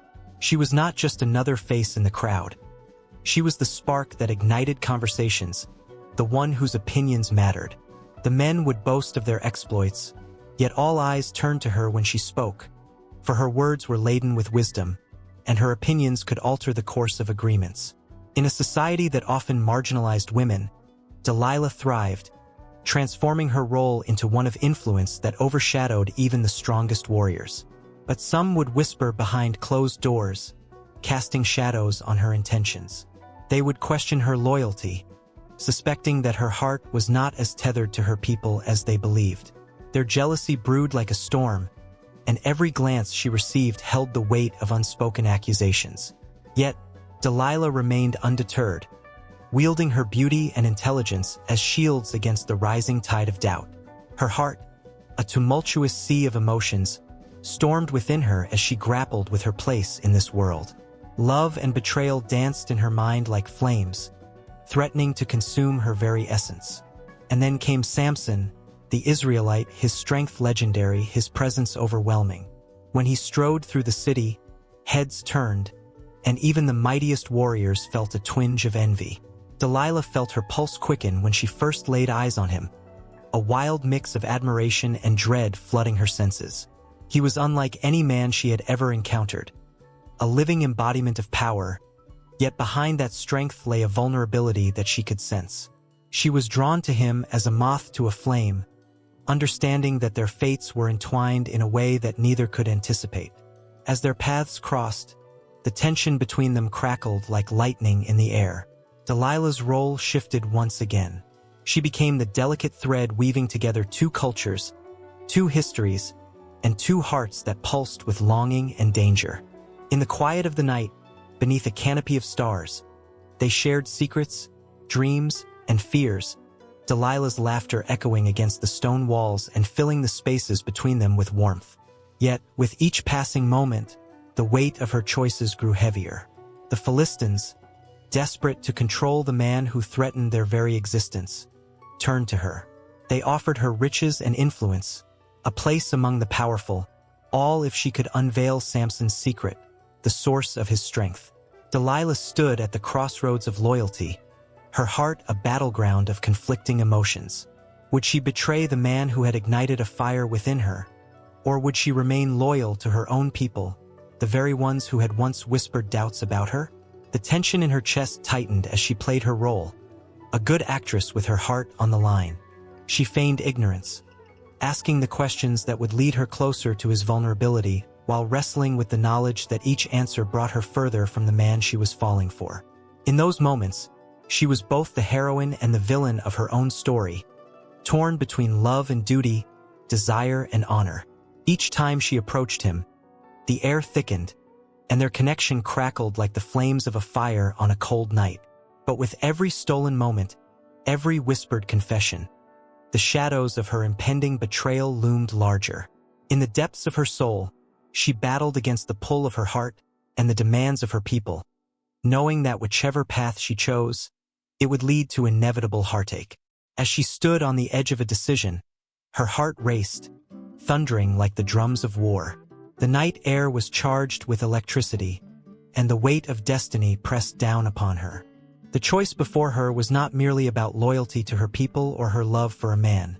It was a reckoning, a moment that would forever alter the fabric of her existence and that of the Philistines. The stage was set, and the players were in motion, but the outcome remained as unpredictable as the winds that swept through the ancient land. The sun dipped low in the sky, casting a golden hue over the land as Delilah stood by the window, her silhouette framed by the fading light. Her heart raced, a mix of excitement and trepidation coursing through her veins. This was not just another day in her life. It was a day steeped in the intoxicating promise of power. The whispers of the people filled the air around her, a low murmur of hope and desire. They looked to her, the woman of mystery, and she felt the weight of their expectations. Delilah's motivations were not born from mere ambition. They were woven from the threads of her past. Growing up in the shadow of her father's house, she learned early what it meant to be powerless. Her father, a respected leader, ruled with an iron fist and a heart made of stone. Every day, she watched as he stifled the dreams of those who dared to oppose him. The way he crushed their spirits, the way he wielded authority like a weapon. This left an indelible mark on her young heart. As she observed the fear in the eyes of those around her, she promised herself that she would never feel that way again. Power had its allure, and it glittered like gold in her mind. It was an intoxicating promise, one that could change the course of lives. She could be the one to change the world, to bring justice where there was none. The fire of rebellion burned fiercely within her. To have power would be to have control, and to have control would mean she could protect the vulnerable, uplift the oppressed, and bring about a new dawn. The thought of it sent shivers down her spine, igniting a fierce determination. Yet, there was also a darker side to her desire. The more she craved power, the more she felt an emptiness inside, as though she was chasing a shadow that would never fully materialize. It was in those quiet moments, when she sat alone, that doubt crept in. Was it truly justice she sought, or was it merely the thrill of wielding influence? Could she resist the seductive whispers of manipulation? Each question echoed in her mind, yet the vision of a world shaped by her hands pushed her forward. As the days turned into weeks, Delilah found herself at the center of a web of intrigue. Her beauty was undeniable, but it was her cunning mind that truly captivated those around her. She became the confidant of powerful men, a strategist who could sway opinions and forge alliances. Every smile she offered was a calculated move, every soft word a step closer to her ultimate goal. Yet, with each success, shadows loomed larger. The more she maneuvered, the more enemies she accumulated. Her heart raced as she sat across from Samson, the man whose strength was legendary but whose heart was vulnerable. Here was a man who could shatter mountains, yet he was drawn to her like a moth to flame. He was a man of contradictions. His faith made him strong, yet his heart was a tender wound. Delilah felt the magnetic pull, the way his blue eyes held a promise of something deeper. But beneath the surface, she sensed the swirling tempest of his inner turmoil. He was both her greatest opportunity and her most dangerous risk. Every moment spent in his presence ignited a flame within her, one that threatened to consume her. In his laughter, she found warmth, a fleeting glimpse of what love could be, but it was quickly overshadowed by her ambitions. There were moments when she felt the urge to back away, to retreat into the shadows where she felt safe. Yet, the thrill of power called louder than her conscience. She could taste it, feel it tantalizingly within reach. And so, she played her part, weaving more deeply into the intricate tapestry of his life. The whispers of her motivations became tangled with the threads of her feelings for him. Was she using him, or had she begun to truly care? The lines blurred, and with each passing day, the enormity of her choices bore down on her. Each decision felt like a dance on the edge of a knife, and she was all too aware that one misstep could send her tumbling into darkness. Tension crackled in the air as she gathered her thoughts. The stakes were higher now. The people were restless, and the temptation to seize power was an ever-present weight on her shoulders. Yet, she could not ignore the desperate hope reflected in the eyes of those around her. They believed in her as a symbol of change, as a woman who could wrest control from the hands of the corrupt and the powerful. It was a heady sensation, one that stirred something deep within her. It was a call to action, a challenge she felt she had to accept. Delilah's fingers brushed against the soft fabric of her dress, the weight of her intentions heavy on her heart. She needed to make a choice, and time was running thin. She stood at a crossroads, with the path of power and influence stretching out before her, dark and enticing. But to walk that path might mean sacrificing everything she had once believed in. Would she become the very thing she sought to destroy? As she looked into the mirror, she saw not just a beautiful woman with ambitions, but a warrior forged in the fires of adversity. Each scar on her soul whispered tales of betrayal and loss. They reminded her that power was fleeting, and loyalty could shatter like glass. The sun dipped lower in the sky, darkness creeping in, and with it came the realization that the choices she made would echo through time. Delilah took a deep breath, her heart pounding like a drum, drowning out the sound of uncertainty. She was ready to take action, ready to face the storm that awaited her. The allure of power was a dance she could not resist, and as she stepped into the shadows, the world around her transformed, becoming a battlefield of her own making. And as the final rays of sunlight disappeared, Delilah's journey was far from over. It was just beginning. The shadows whispered secrets she had yet to uncover, and the game of power was about to reach its fever pitch. Each whisper, each heartbeat, each moment of hesitation would shape her destiny in ways she could not yet fathom. The stage was set and the players were in motion. The sun hung low in the sky, casting long shadows that danced like phantoms across the barren landscape of ancient Israel. Dust swirled in the air, carrying whispers of a time when strength was both a blessing and a curse. In the distance, a figure loomed, muscles bulging and hair flowing like a lion's mane, his eyes fierce yet haunted. Samson, the mighty warrior, stood at the edge of a precipice, the weight of his destiny heavy on his shoulders. What was the source of his phenomenal strength? Was it merely a gift from the heavens, or did it hide a darker truth?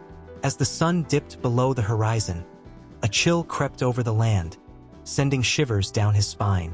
Memories flooded back to him.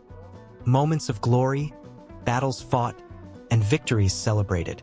But mixed with those recollections was a nagging doubt, a question that clawed at him from within. Was he more than just a tool of God? Could his strength be tied to something deeper than muscle and might? With each passing moment, the gnawing uncertainty grew, binding him in a way he had never anticipated. He remembered the words of his mother, Delilah, who had spun tales of his birth, a miraculous event marked by divine intervention. "You are chosen," she had said with eyes wide in reverence. "You are set apart." But as he stood there, he wondered if he had truly embraced that calling or if he had squandered it. Was he the hero of his own story, or merely a tragic figure destined for downfall? In this moment of solitude, he felt the weight of his decisions. Each encounter with the Philistines had been thrilling, a rush of adrenaline that made his heart race. The roars of battle still echoed in his mind, the sounds of swords clanging, the cries of men, the triumph of victory. Yet beneath it all, he struggled with the nagging feeling that he was playing a dangerous game, one that could lead to his own undoing. Just then, the soft rustle of leaves broke the silence, and his heart quickened. He turned, eyes narrowing. Was he alone? Or was the shadow of his past creeping closer, ready to consume him? He had always fought with the ferocity of a lion, but even lions had their vulnerabilities. How long could he continue to outrun the truth? In a nearby village, whispers began to swirl among the people, tales of Samson's feats echoing in the night. They spoke of his strength with a mix of admiration and fear. To them, he was a god among men, a warrior who could tear apart a lion with his bare hands. But they were unaware of the struggle hidden beneath the surface. They saw only the victories, the battles won, the enemies crushed. They didn't see the loneliness that clung to him like a shroud. Even as he stood on the brink of greatness, Samson felt the pull of fate. He could sense that his path was not as clear as it seemed. The more victories he won, the more people began to expect from him. The villagers saw him as invincible. But with that vision came the burden of expectation. What if he faltered? What if the strength he relied on so heavily began to wane? The thought sent chills down his spine. Suddenly, the atmosphere shifted, thickening with tension. In the quiet stillness, a delicate figure emerged from the shadows. Delilah, with her enchanting smile and soft, persuasive voice, approached him. Her beauty was striking, captivating. Yet there was something inscrutable in her gaze. She seemed to carry secrets of her own, and as she stepped closer, the air crackled with unspoken words. "Samson," she said, her voice like honey, sweet yet laced with danger. "You carry a heavy burden. But what if I told you there is a way to understand your strength? To unlock its true potential?" Her words wrapped around him, pulling him into her allure, yet they sent alarm bells ringing in his mind. Was she the answer he sought, or a trap disguised in silk and warmth? In that moment, the tension between them was palpable, a mixture of desire and dread. She seemed to see through the bravado, to peer into the very soul of the man before her. "Your strength," she continued, "is not just a gift, it is a mystery waiting to be unveiled. Tell me, what do you fear most?" The question hung in the air, a challenge that cut deeper than any blade. Samson's heart raced as he wrestled with her inquiry. Fear was a foreign concept to him, or so he liked to think. But this was different. It was not the fear of battle, of death, or of losing his strength. It was the fear of losing himself, of being stripped bare and left vulnerable. "I fear being unworthy," he finally admitted, the words tasting bitter on his tongue. Delilah's eyes sparkled as if she had found the key to a treasure chest filled with secrets. "Then let us uncover the truth together," she whispered, her voice a seductive promise that sent shivers coursing through his veins. "Let me in, and together we can unveil the secret of your strength." As she drew closer, Samson felt the magnetic pull between them. The world around him faded, and all that mattered was her presence.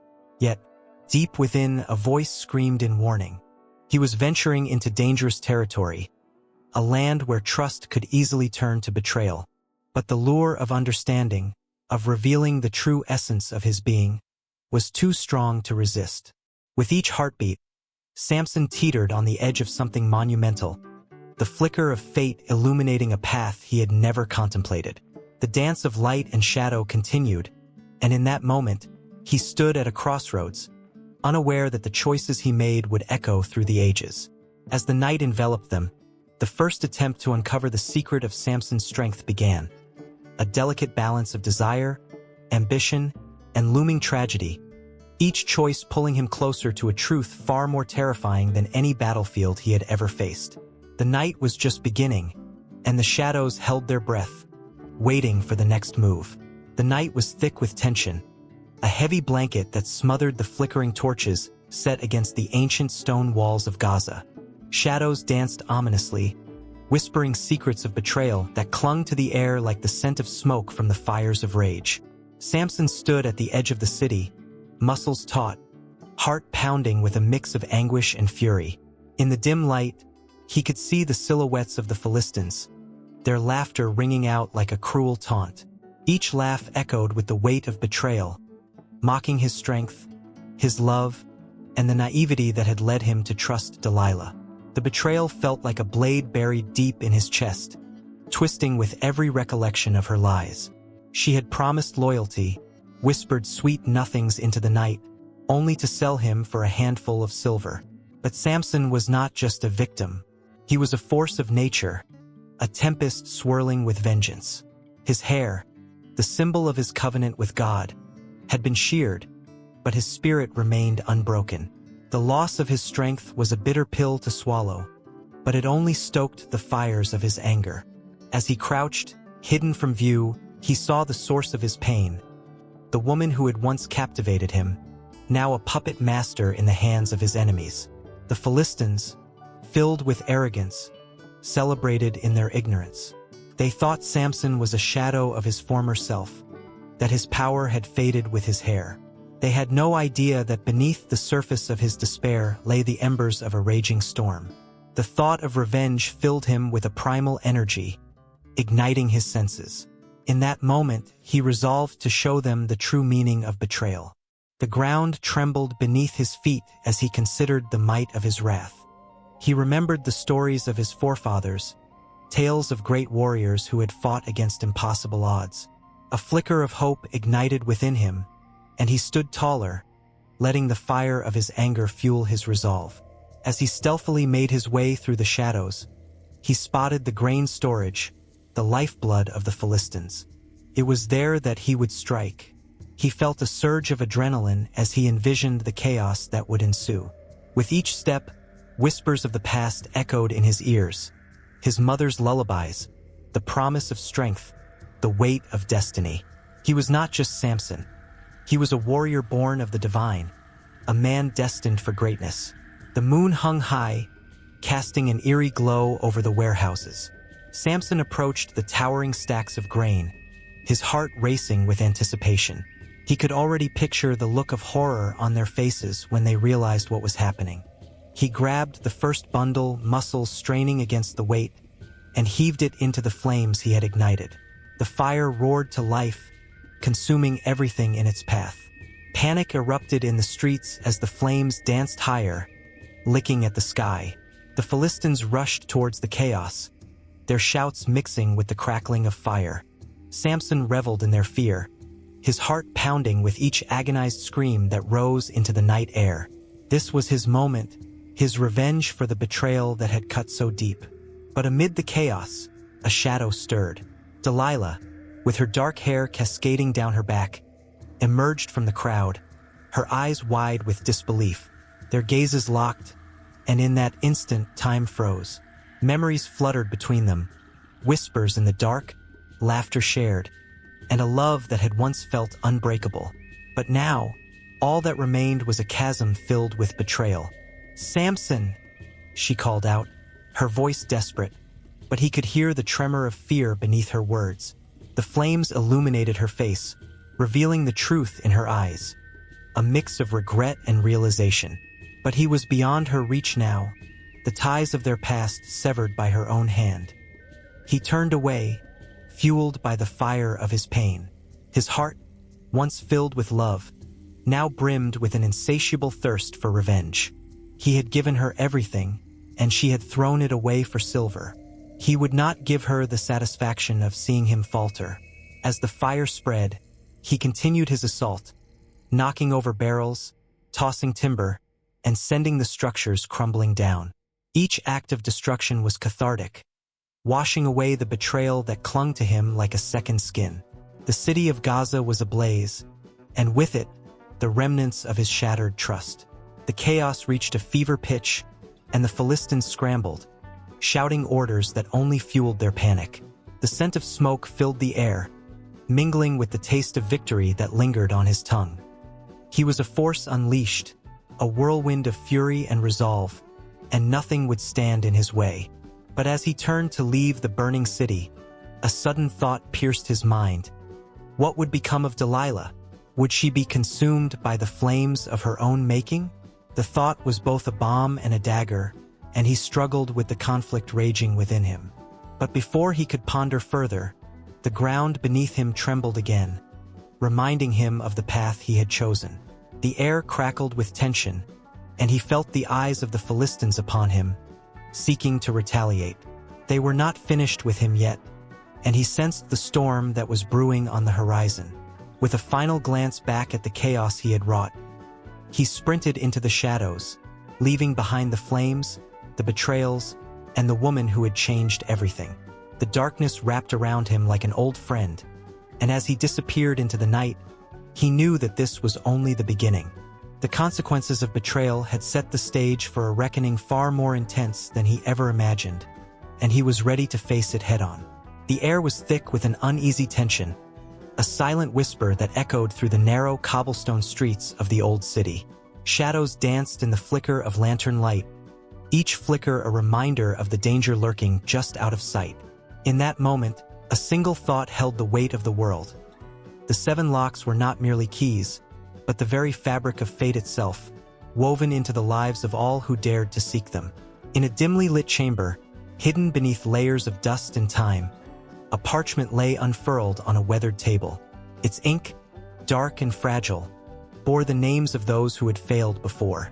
Each name was a ghost, a haunting reminder that the locks were no ordinary challenge. They were imbued with stories of betrayal, courage, and sacrifice, their power existing beyond human comprehension. The legend spoke of a second attempt, a weaving of threads so intricate that the very essence of time would bow to the skill of the one who dared to try again. As the moon cast its silver glow, a group gathered in hushed reverence. Their faces were a tapestry of emotions: fear, hope, determination. Among them stood Delilah, a seamstress with nimble fingers and a heart beating wildly in her chest. She could hear the stories of the locks whispering to her, each tale urging her forward, a gentle call to weave a new destiny from the frayed edges of the past. Tonight, we are not just a group of seekers. We are the last hope, murmured an elder, his voice gravelly as if each word bore the weight of countless years. The flickering candles illuminated the lines on his face, mapping the journey of a life spent chasing shadows. Remember, the locks will test us. They will ask for more than we are willing to give. Delilah nodded, her heart racing. She knew the legends spoke of sacrifices. Some had given their lives, while others had lost their very souls. But the promise of what lay beyond the locks was too great to ignore. She'd heard the tales of those who had succeeded, how they had changed the course of history with a single click, a simple turn of iron and brass. As the group laid out their plans, the room grew charged with anticipation. The air crackled like a thunderstorm, a storm of possibilities swirling around them. Slowly, Delilah's fingers traced the delicate patterns of her needlework, each stitch a prayer, every thread a whisper of hope. She felt the weight of the locks pulling at her, urging her to remember that the past was not merely a burden but a tapestry of lessons learned. Time slipped away, and as the clock struck midnight, they made their way to the ancient door that concealed the first lock. It was a monumental structure, its surface worn and weathered, speaking of centuries of secrets. Each member of the group felt a shiver as they approached, a collective breath held tight in their chests. They could sense the lock, cold, unyielding, yet somehow alive, waiting for the touch of those brave enough to attempt the impossible. Delilah stepped forward, the weight of the moment resting heavily on her shoulders. She could feel her heart thudding in her ears as she placed her hand against the cool metal. Together, she breathed, glancing back at her companions. We weave our stories. With a nod, they placed their hands over hers, forming a circle of unity. Their breaths came in tandem, a powerful rhythm that filled the silence. Slowly, Delilah turned the lock, the sound echoing like thunder in the stillness. With a resounding click, the first lock fell away, revealing an intricate pattern of light that danced before them. But the moment was fleeting, as shadows began to swirl ominously. The air grew thick with an unfamiliar dread, and the second lock loomed ahead, more daunting than the first. The threads of fate twisted in unexpected ways, each strand bringing forth a new challenge. Fear gripped Delilah's heart as she sensed the power of the lock shifting, ready to swallow them whole if they faltered. "We have to move quickly," shouted a voice from the back. Panic surged as they pushed forward, but Delilah's mind raced, trying to discern the pattern they needed to weave. She thought of the stories, the sacrifices made, the lives lost. Each lock required a different thread, and the second lock seemed to demand something deeper than mere skill. It required a piece of their very souls. The group stood there, hearts pounding, minds racing. They exchanged glances, each one filled with uncertainty and fear. "What if we can't do it?" someone whispered. The words hung in the air like a dark cloud, threatening to pull them into despair. "Remember why we're here," Delilah implored, her voice steady. "We're stronger together." We have each other. But even as she said it, doubt crept in. The weight of countless failures loomed large, an insurmountable wall against which their hopes seemed to crash. With a renewed focus, the group began to weave the second lock's pattern together. They moved in a frenzy, fingers flying, threads intertwining, hearts pounding like war drums. Every twist and turn of the lock reflected their struggles, their dreams, and their fears. The air crackled with energy, radiating heat and weight. And then, with a sudden jolt, the second lock clicked open, and the world around them exploded into brilliant light. They stumbled back, blinded by the brilliance that engulfed them. Alara felt her heart soar, the surge of triumph mingling with an unbearable anxiety as they plunged into the unknown. As they crossed the threshold, a chilling realization washed over her. They were not merely unlocking doors. They were stepping into a realm where the very fabric of time bent and twisted, where their choices could unravel or weave together the tapestry of fate in ways they could never have anticipated. What awaited them in the darkness beyond was as uncertain as the shadows themselves. And yet, the thrill of adventure surged within her veins. The seven locks were more than a challenge. They were the pivot upon which the world turned, and with each click, they became a part of a story far greater than themselves. Alara took a deep breath, her resolve hardening. They had come too far to turn back now. With a fierce determination igniting her spirit, she led the way deeper into the heart of the mystery, knowing that the next lock awaited them, ready to test their mettle once again. The sun dipped low, casting long shadows across the ancient streets of Beth Shemesh, where whispers of betrayal lingered like the scent of rotting fruit. Here, in the warm glow of evening, the air was heavy with the secrets of the past, secrets that would soon engulf a man named Samson. His strength was legendary, his resolve unyielding, yet there was one who could make him falter: Delilah. Delilah stood at the edge of the marketplace, her presence commanding attention as if the very ground she walked upon trembled with unspoken power. Her beauty was undeniable, a delicate facade hiding a mind as sharp as a dagger. With each calculated smile, she ensnared the hearts of men, but her true weapon lay not in her looks, but in her understanding of the human spirit. She knew how to draw out secrets, how to weave words into a tapestry of trust, and how to exploit the vulnerabilities of those who believed they were unbreakable. Each evening, as the sun surrendered to the horizon, Delilah would sit beneath the shade of the olive trees, her laughter mingling with the chorus of the cicadas. It was here that she lured Samson, the mighty warrior whose tales of strength made men tremble and women swoon. He came to her willingly, as if under a spell, drawn not just to her beauty but to the warmth of her voice, which felt like a soft caress on a cold night. Yet, unbeknownst to him, each hour spent in her company was a stitch in the fabric of his downfall. Delilah understood the art of manipulation as few could. She studied Samson, watched how his confidence swelled with every tale of his exploits, and she learned how to peel away the layers of his bravado until only his vulnerabilities remained. "What makes you so strong, my love?" she would ask, her eyes sparkling with feigned innocence. The question was simple, yet it burrowed deep into his psyche, provoking the hero to reveal the one secret he held most dear. It was a dangerous game, but one she played with the grace of a master. With each conversation, she planted seeds of doubt within him. "Would you still be strong if your hair were to be cut?" she probed one evening, her voice silky, almost a whisper. The implications hung heavily in the air, like storm clouds ready to burst. Samson would laugh it off, but within, a small crack began to form in his fortress of confidence. Delilah's words were like breadcrumbs leading him to a dark realization, a revelation that would send chills racing down his spine. As days turned into weeks, Delilah's tactics escalated. She feigned concern when he seemed distant, drawing close enough for him to feel the warmth radiating from her body. "I fear for you, Samson," she would say, her voice trembling, the very picture of a damsel in distress. Each time he brushed aside her fears, she skillfully complemented his strength, nudging him closer to the edge of vulnerability. "You are invincible, but even the mightiest can fall," she'd murmur, her words a sweet poison that seeped into his mind. But Delilah was not simply a seductress. She was a strategist. She knew that the key to breaking a man like Samson lay in his own heart. The deeper she burrowed into his psyche, the more she unveiled his fears. She became his confidant, his lover, and slowly, the keeper of his greatest secret. Each night, they would sit together, and while the stars twinkled above like countless eyes watching their every move, Delilah would stroke his hair, encouraging him to speak freely.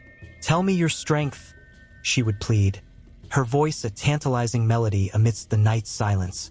It was during one of these fleeting moments that Samson finally succumbed. Fueled by desire and the intoxicating lure of her presence, he revealed the truth. The source of his strength lay within his uncut hair, a symbol of his covenant with God. Delilah's heart raced, not out of love, but triumph. She had unraveled the threads of his power, and now she held the key to his downfall. Yet the dance was not yet over. Delilah feigned love and concern, her heart performing acrobatics as she prepared to betray him. She understood the cruel twist of fate that awaited them. The moment he laid his head on her lap, lulled into a false sense of security, she would call for the Philistines, the sworn enemies of Samson, to come and seize him. With every breath she took, the weight of her betrayal loomed larger, yet her resolve strengthened. For Delilah, manipulation was both a game and a weapon, and her heart was as cold as the steel blades that would soon bind Samson. As the night fell darker, the tension thickened, palpable like the humidity before a storm. Time seemed to stretch, seconds morphing into eternity as the final act of their twisted play loomed near. Samson, unaware of the impending doom, draped himself in the warmth of her affection, while Delilah's mind raced with plans of deception. Would she find remorse? Would the ghost of guilt visit her in the quiet of night? These thoughts were brushed aside, drowned in the intoxicating power she felt over the man who had once been untouchable. The Philistines crept close, shadows against shadows, their hearts pounding with anticipation. They had been waiting for this moment, a chance to snatch away the power that had held them captive for so long. And all the while, Delilah remained the perfect actress, her face a mask of innocence as she prepared to shatter the life of the man who had trusted her so completely. There, in the flickering candlelight, with the scent of betrayal thick in the air, Delilah's heart danced to a rhythm of its own. A symphony of chaos and triumph, love and betrayal. Would she find freedom in her manipulation or be shackled by the very chains of deceit she forged? With each breath, the tension escalated, drawing the curtain ever closer on the tragic play that was their lives. A play that would leave echoes through history, a tale of manipulation that would be whispered through the ages. In a dimly lit chamber, where shadows danced like the flickering flames of a dying torch, the air hummed with tension. The high council of the Philistines sat around a heavy stone table, their faces etched with grim determination. They were not merely men. They were strategists, warriors, and schemers, all focused on a singular, relentless goal: Samson's downfall. Their voices, low yet urgent, carried the weight of their collective ambition, echoing against the cold walls that had witnessed many a conspiracy. "Samson is a menace," grumbled Dagon, the chief priest. His voice was gravelly, a reflection of years spent whispering prayers to gods who demanded blood. "His strength is a plague upon us. We must act swiftly before he brings our lands to ruin." A shiver of anticipation rippled through the room at the mention of Samson's name, a name that conjured both fear and admiration among the Philistines. A murmur of agreement washed over the council members. Each of them knew the stories, tales of how Samson single-handedly tore apart armies, struck fear into the hearts of the bravest men, and defied the very will of their gods. Yet, buried within those stories was an inkling of vulnerability, a hint of uncertainty. It was the flickering candle of hope they intended to extinguish. "Strength is his weapon," said Merari, an older man whose eyes sparkled with cunning. "But even the strongest of warriors have weaknesses. We must find his." The air thickened with the weight of his words, and the council leaned in, eager to hear more. What could be the key to bringing down this titan who seemed untouchable? "Delilah," murmured Benaiah, a younger member with a sharp mind and sharper tongue. The name hung in the air like a spell, laced with both dread and desire. "She knows him better than anyone. His heart is exposed to her. We can manipulate that." Whispered conversations erupted around the table as the plan began to take shape, filled with treachery and the promise of victory. Eyes glinted in the dim light as each member visualized their own version of triumph. They could almost hear the cheers of their people ringing in their ears, the sweet sound of victory that had long eluded them. To bring Samson down, they needed to plant the seed of betrayal in the one place he believed was safe. They needed Delilah. As the night deepened, so did their resolve. They spoke in hushed tones, weaving a web of deceit that would ensnare the great warrior. "Offer her riches," suggested Dagon, rubbing his hands together as though counting gold. "Let her be tempted by what she can gain, the promise of power to match his." There was a palpable tension as they plotted, each word a dagger aimed at the heart of their enemy.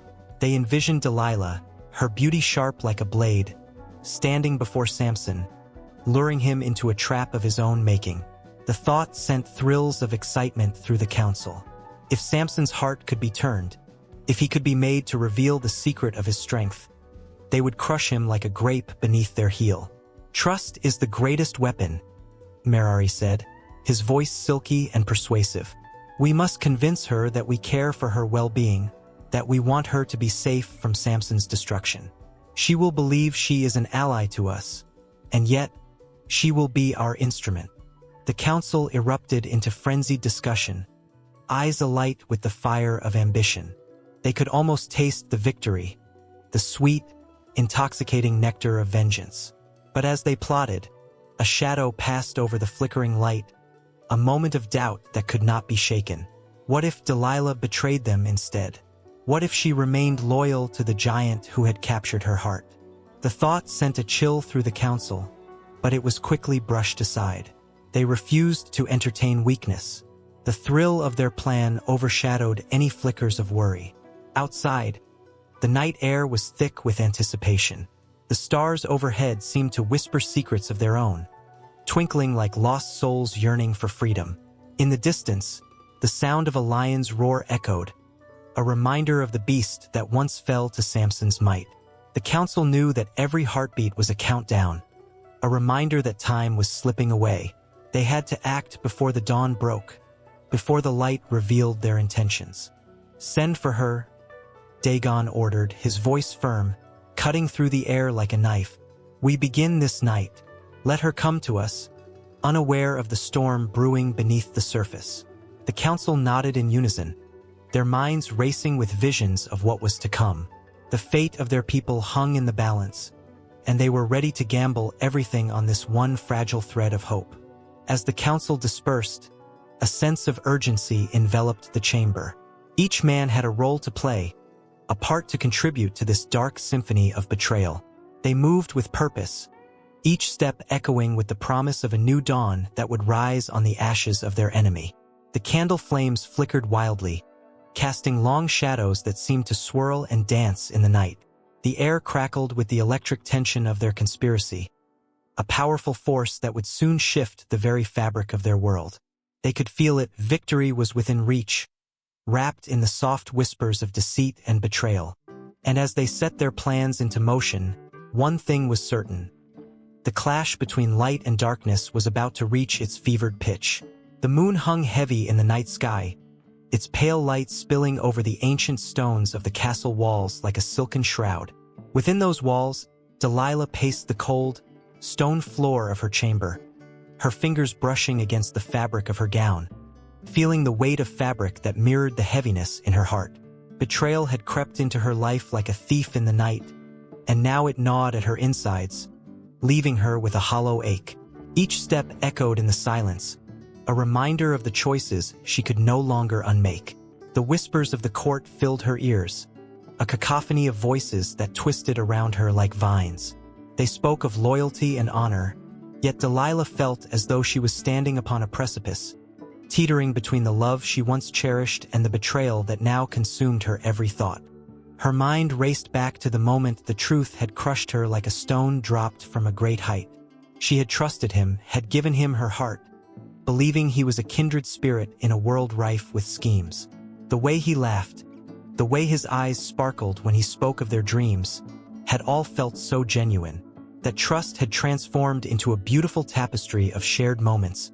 But now the fabric was fraying, each thread unraveling with the stark revelation of his betrayal. In the shadowy corners of her mind, images flickered like the flame of a dying candle. The laughter they shared in secret gardens, the stolen kisses beneath the boughs of ancient trees, all tainted now with the sour taste of deceit. Her fingers clenched into fists, nails digging into her palms, as she recalled the whispers that had reached her ears. Hushed conversations behind closed doors, conspired plans that turned her love into a weapon. The memories pulsed through her veins, igniting a fire of anger and sorrow. How could he have betrayed her so? Had the love they shared meant nothing to him? The bitter taste of betrayal mixed with the sweet echo of their shared laughter, creating a chilling melody that played incessantly in her thoughts. The castle felt colder now, its stone walls a prison of her own making, where every corner reminded her of what she had lost. Outside, the wind howled, its mournful cry a reflection of her turmoil. It sent shivers down her spine, as if nature itself was mourning alongside her. Delilah pressed a hand to her heart, feeling it race against her ribcage, threatening to break free from the confines of her sorrow. With each beat, she felt the weight of her loyalty clash violently with the reality of his treachery. Her thoughts spiraled into darkness. She envisioned the moment she would confront him, the words she would hurl like daggers. Would they pierce his heart as he had pierced hers? She wanted to scream, to make him feel every ounce of pain he had inflicted upon her. Yet, underneath the anger, a flicker of doubt remained. Did she still love him? Could love survive a wound so deep? With each passing moment, the boundaries between love and hate blurred, and Delilah found herself grappling with a tempest of emotions. She had always believed in the nobility of love, in its ability to conquer all. But now, she was faced with the stark reality that love could also wound. The thought clung to her like fog, refusing to lift, and she found herself caught in a storm of her own making. In the stillness of her chamber, she imagined his face, the light fading from his eyes as she revealed her knowledge of his betrayal. Would he plead for forgiveness, or would he simply dismiss her pain as inconsequential? The uncertainty gnawed at her spirit, leaving her feeling vulnerable and exposed. Time slipped away as she continued to wrestle with her emotions, a tempest raging within her. The castle walls felt as if they were closing in, suffocating her with the weight of her heartache. She glanced out the window, where the moon cast a silver glow upon the gardens below. Once a sanctuary, they now felt like a battlefield, full of memories that cut deeper than any sword. Delilah sank to the floor, her back against the cold stone, and drew her knees to her chest, feeling the chill seep into her bones. She was lost in a haze of confusion, her heart a battlefield where love and betrayal fought for dominance. Tears streamed down her face, each drop a testament to the hope that had withered like a flower in winter. As darkness enveloped her in its embrace, she couldn't shake the feeling that the worst was yet to come. The betrayal had ignited a fire, and she could sense the chaos it would unleash. With every breath she took, the anticipation of confrontation loomed like a storm cloud on the horizon, ready to unleash its fury at any moment. What would she say? What would she do? The questions danced in her mind, urgent and demanding, but no answers came. Time seemed to stretch as she remained curled on the floor, trapped between her past and an uncertain future. She was both the victim and the avenger, caught in a web of her own emotions. How could she reconcile the memories of his smile with the reality of his deception? The duality of love and betrayal twisted within her like a serpent, coiling tighter with each agonizing thought. The door creaked open, breaking her reverie. Her heart raced as she looked up, meeting the gaze of a familiar figure silhouetted in the doorway. The breath caught in her throat. It was him, the man who held her heart and had shattered it into countless pieces. His presence ignited a storm of feelings: love, rage, confusion, each battling for supremacy. Delilah, he began, voice thick with emotion, but his words faded into the heavy air, overshadowed by the tempest within her. She felt the pull of attraction, the remnants of their past tugging at her, but the pain of betrayal surged to the forefront, demanding to be heard. In that charged moment, the world outside ceased to exist. The air crackled with tension, and Delilah's heart pounded like a war drum. Was she ready to face the truth, to confront the man who had turned her dreams into nightmares? The answer lay just beyond the veil of her heart's despair, waiting to be uncovered in the storm that had only just begun. The air was thick with tension, crackling like a storm about to break. It was a moment suspended in time, where the world seemed to hold its breath. A lone figure stood at the crossroads of destiny, the weight of history pressing down on him like a heavy cloak. His name was unknown to some, but to others, it echoed like a haunting whisper. The name of a man who had dared to dream beyond the confines of possibility, to rise from the depths of despair time and time again. This was the third attempt, the last flicker of hope in a series of failures that had tested the very limits of his spirit. Shadows danced around him, memories of past struggles flashing in vivid colors, each one a reminder of the victory that had slipped through his fingers. The first time, he had charged forward with unyielding confidence, only to be met with a wall of resistance that left him reeling. The second time, he had come back, wiser but still vulnerable, and yet again, the world had conspired against him, dashing his hopes. Now, as he stood upon this precipice, he felt the ghosts of his past whispering in his ear, urging him not to falter.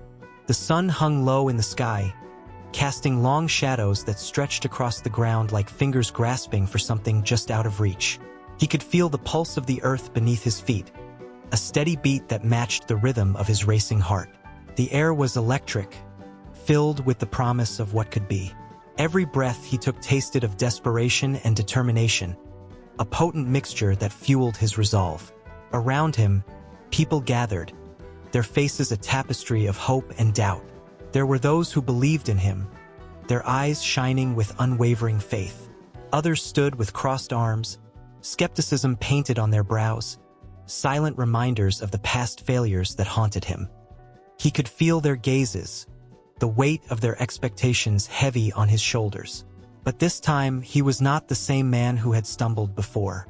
This time, he had a fire within him that could not be extinguished. As the moment drew near, he closed his eyes, allowing himself a moment of reflection. He thought of the countless hours spent in training, the sacrifices made, the blood and sweat that had paved the way to this moment.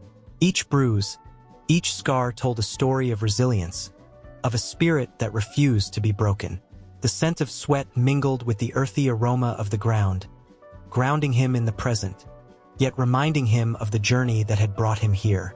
Then came the call, a booming voice that cut through the silence, echoing across the field. It was a summons to the challenge ahead, a rallying cry that stirred something deep within him. He opened his eyes and felt the weight of the world shift. No longer was he just a man. He was a vessel of possibility, a beacon of hope for those who dared to dream alongside him. The challenge unfolded before him like a beast ready to pounce. It was daunting, filled with obstacles that seemed insurmountable. But he stood firm, channeling the strength of all those who had come before him.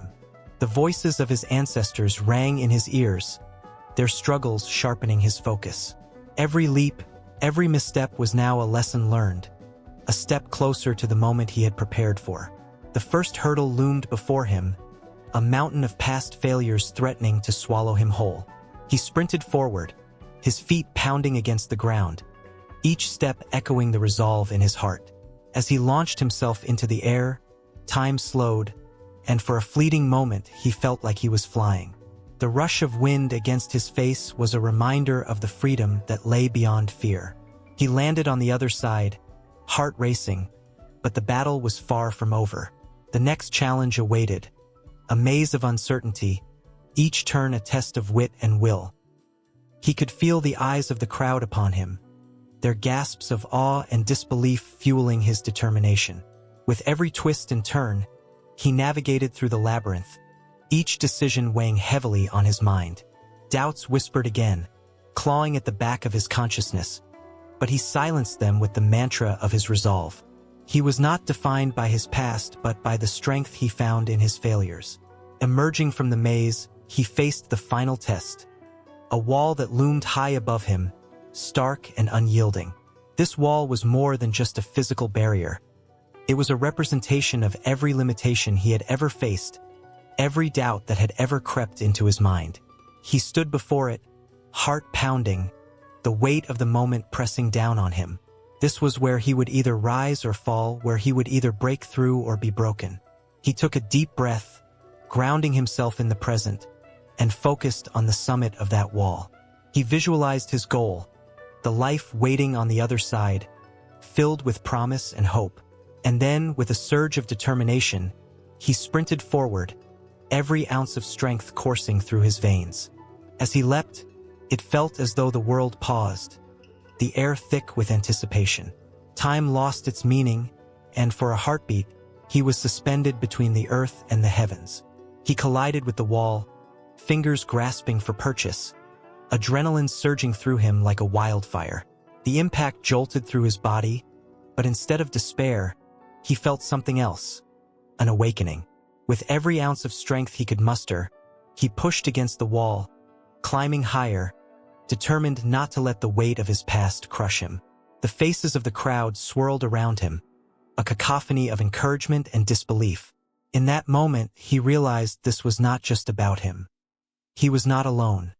He was tethered to every soul who had ever dared to dream, every heart that had faced its own wall.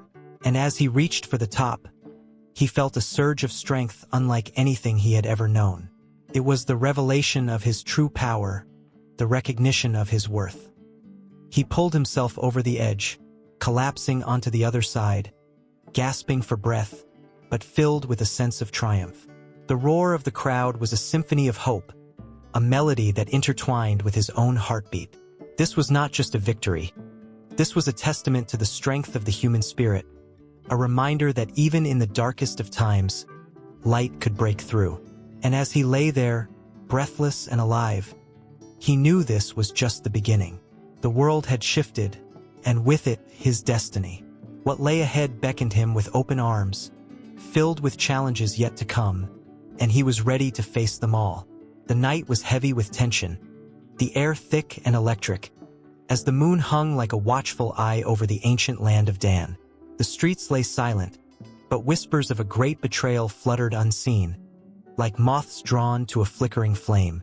In the heart of this turmoil stood Samson, the man of unmatched strength, his long hair flowing like a lion's mane, the emblem of his divine covenant. Yet tonight, even the bravest of warriors felt the chill of impending doom, a sense that fate was weaving its tapestry, and the thread was drawn taut. Samson had always been an enigma, a living contradiction, blessed and burdened with powers that put him at odds with the world. Walls crumbled at his roar, and armies fled at his approach. But what is strength without wisdom? As he walked the quiet streets, the sound of his own footsteps echoed ominously, each step a reminder of the weight he bore, the weight of expectations of his people, and the secret he had guarded too closely.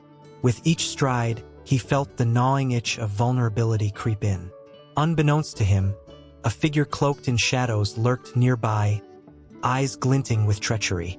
Delilah, the woman who had captivated his heart, was woven into the very fabric of his being. Her laughter was a melody that danced in his mind, but her motives were a storm waiting to break. The Philistines had promised her wealth beyond imagining in exchange for revelations that would strip Samson of his power. Her beauty was a snare, her charm a weapon, and he was blissfully unaware of the trap that lay ahead. As they met in secret, the intoxicating chemistry between them crackled like static in the air. "Tell me, my love," she purred, eyes glimmering like stars. "What is the source of your great strength?" Samson, caught in the spell of her gaze, felt his resolve waver. He smiled, his heart a fortress refusing entry to doubt. Yet a small voice inside whispered warnings that he dared not heed. "7 fresh bowstrings," he said, laughing lightly. will be my undoing. It was a jest, a test of her faith or perhaps his own. But with every word, he had unwittingly drawn the noose tighter around his neck. Delilah's expression shifted, the shadows in her eyes deepening. She was plotting, calculating. Days turned into weeks, and each night Samson would return, only to find her more insistent, more persuasive. The love that had once felt invincible now trembled under the weight of deceit. His heart raced with confusion and longing, but Samson held onto the foolish belief that love could conquer all, that her intentions were pure. But the Philistines were patient, their hope fluttering like a flag in the wind. Each attempt to bind him with bowstrings ended in failure. The laughter of the Philistines echoed as they watched from the shadows, their devious plan unfolding like the petals of a dangerous flower. They grew restless, but Delilah's resolve only strengthened. Each failure only ignited her desire to break him. She could feel the power surging beneath his skin, and it thrilled her. On the fateful night when the truth would shatter the illusion, Delilah pressed closer, her voice a silken whisper that wrapped around him like a serpent. "You don't trust me," she chided, her tone laced with feigned hurt. "You hide your heart from me." Samson's brow furrowed, his thoughts racing. She was right. Could he truly trust her? In that fragile moment, walls crumbled, and he revealed the secret he had clung to like a lifeline. "My hair, if cut, my strength will leave me." As dawn approached, Delilah's heart raced, knowing she had what she needed. In the quiet stillness of the night, she called for the Philistines, her voice a silken thread that wove treachery into the fabric of their hearts. They arrived, hearts pounding with the thrill of impending victory, eager to claim the man who had bested them time and time again. When Samson awoke, the air was thick with the scent of betrayal, an aroma more potent than any flower. As he stretched his arms, he felt different, lighter yet somehow hollow. He reached instinctively for his hair. It was gone, snipped away in the dead of night while he lay vulnerable in the arms of the woman he loved. Panic surged through him, a tide threatening to engulf his very soul. "Delilah!" he roared, voice shaking the very stones beneath him. But she was gone, slipping from his grasp like smoke, leaving only the sounds of footsteps echoing through the desolate streets. The Philistines surged forward, eyes gleaming with malice, as they seized him. Chains clinked ominously, a symphony of defeat that rang in his ears. The strength that had brought down pillars and slain lions was gone, and the taste of betrayal was bitter on his tongue. As they dragged him away, a mighty warrior brought low. The realization crashed over him like a wave. The weight of his choices pressed down heavily, each decision reverberating with consequences. His heart ached not just from the loss of strength, but from the realization of what had been taken from him: his trust, his love, and his very identity. The shouts of the Philistines filled the air as they celebrated their triumph, their laughter a haunting melody that echoed in the chambers of his mind. Samson's spirit flared in rebellion, a fire that refused to be extinguished despite the chains binding him. As he was led into the temple, a cruel mockery of the strength that once defined him, a flicker of hope ignited deep within. Even in his darkest hour, he knew this was not the end. It was a turning point, a moment poised on the cusp of fate. The crowd roared as they brought him before them, jeering, laughing, their voices a cacophony of mockery. Yet somewhere deep inside, Samson felt the faintest ember of strength stirring again. The winds of change howled around him, whispering promises of redemption that danced just out of reach. In that moment, with the weight of the world pressing upon him, he saw clearly. The chains may have bound him, but they could not hold the essence of who he was. And as he stood there, he vowed to reclaim not just his strength, but his purpose. The stage was set for the next act of his life, a clash of titans that would ripple through history, a collision of faith, power, and vengeance that would echo long after the last breath escaped his lips. The air crackled with excitement as the sun dipped below the horizon, bathing the Philistine camp in hues of crimson and gold. Laughter and music echoed through the tents, punctuated by the rhythmic pounding of drums that thrummed like a heartbeat, drawing all eyes toward the grand feast. The smell of roasted lamb wafted through the air, mingling with the scent of fresh bread, spices, and sweet fruits. Tonight, they celebrated victory. Victory over the man who had once been their greatest fear, the mighty hero known as Samson. In the center of the gathering, the enormous bonfire crackled and popped, casting flickering shadows that danced across the faces of revelers. They raised their cups high, their voices ringing out in triumphant songs, each note a dagger aimed at the heart of their fallen adversary. The Philistines had much to celebrate. They had stripped Samson of his strength, his power, and, most excruciatingly, his freedom. They had successfully captured the man whose name had once sent shivers down their spines. As the festive atmosphere enveloped them, the crowd surged forward, giddy with pride. Children darted between the legs of burly warriors, their cheeks smeared with sweet syrup. Women adorned in colorful garments swayed gracefully, their laughter mingling with the music. It was a night of joy, yet beneath the vibrant surface lay a current of dread. The Philistines knew that they had not just defeated a man. They had vanquished a legend, and legends, once broken, have a way of returning. At the edge of the gathering, high atop a dais, stood the lords of the Philistines, their faces alight with a savage glee. They savored the sight of their greatest enemy brought low. The sharp-edged circlet of victory gleamed on their heads, but the fleeting thrill of power could not mask the underlying fear that lingered just beneath. They knew of Samson's might, his prowess in battle, his uncanny ability to defy the odds.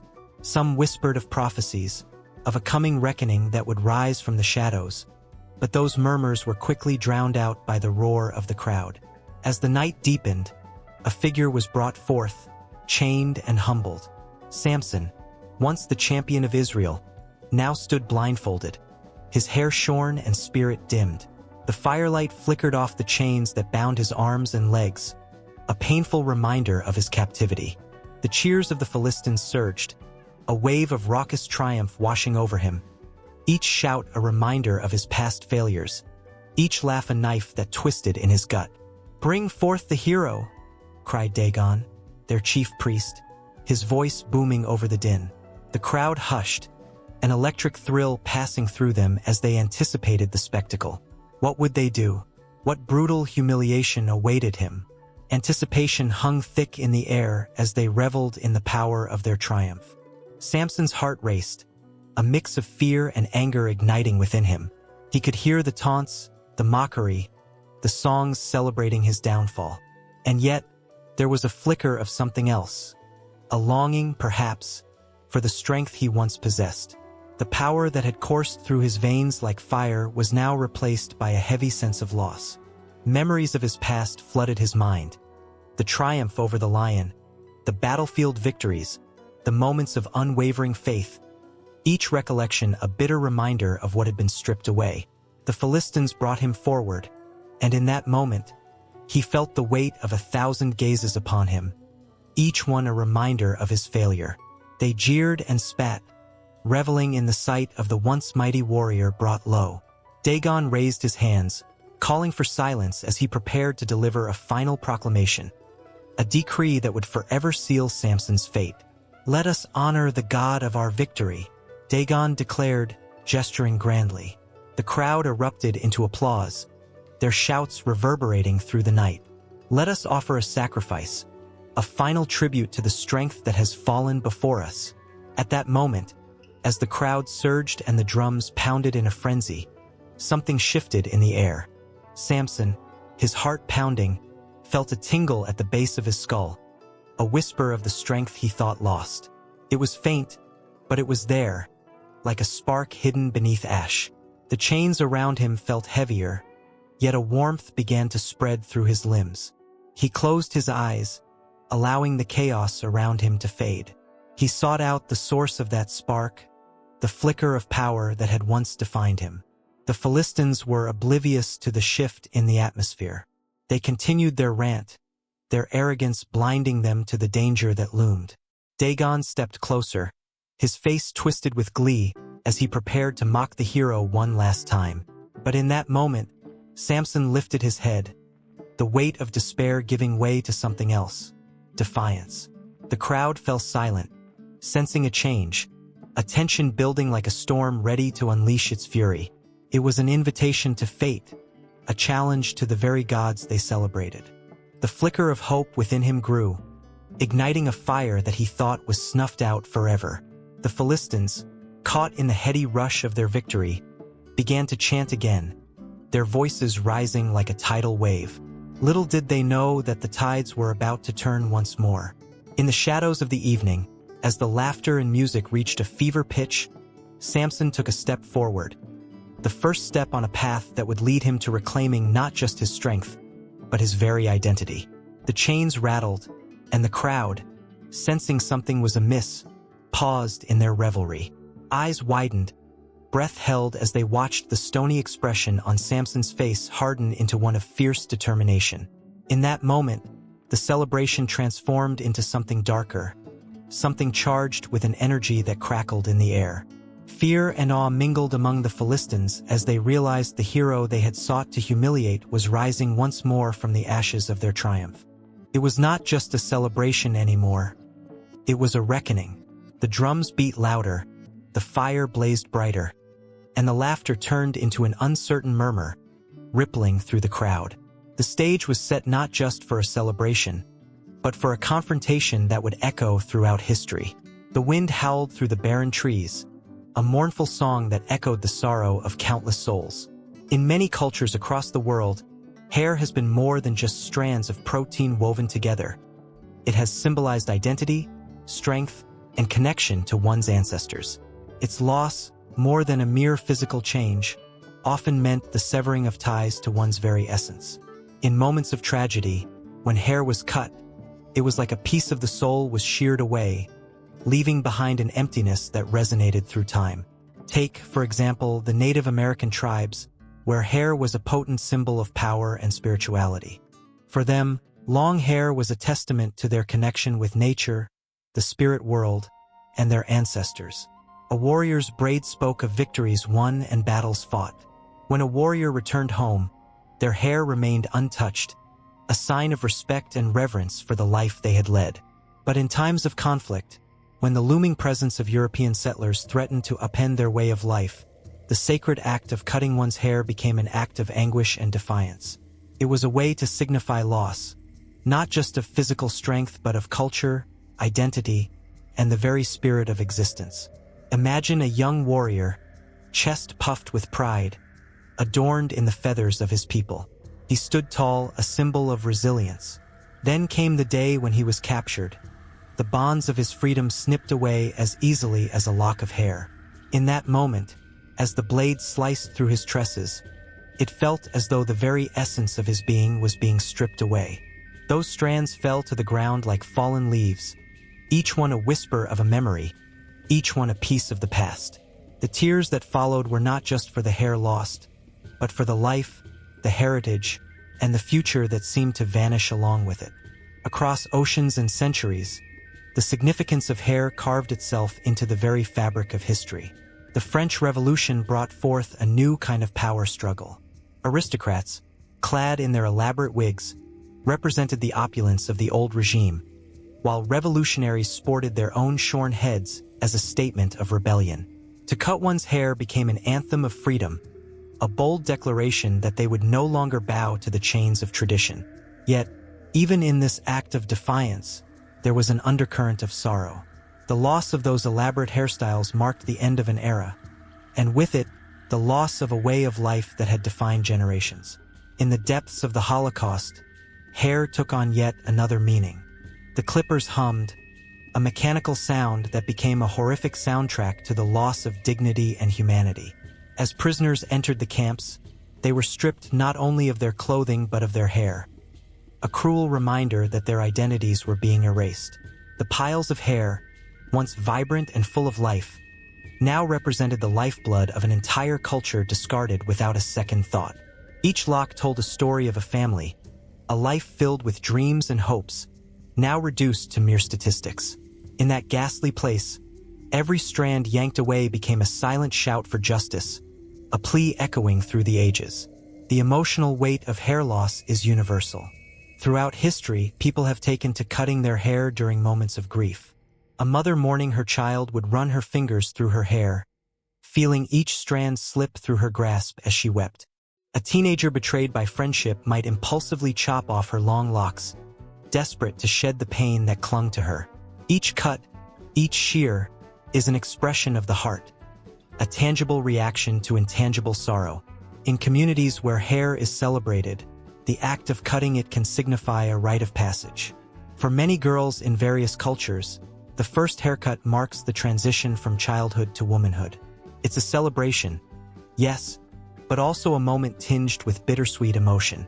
The laughter of friends and family, the ceremonial gathering, masked the silent acknowledgement that childhood was slipping away, that innocence was being left behind.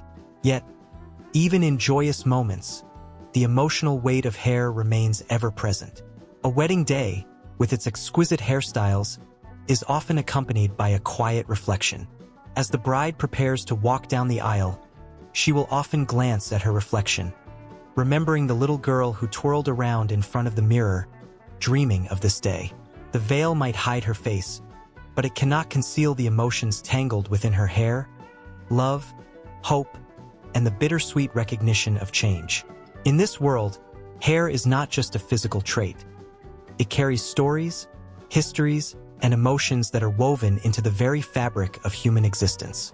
It binds us to our past, whispers of our struggles, and heralds our triumphs. The loss of hair, whether through conflict, grief, or transformation, signifies the loss of strength. Strength that is not merely physical, but deeply spiritual and emotional.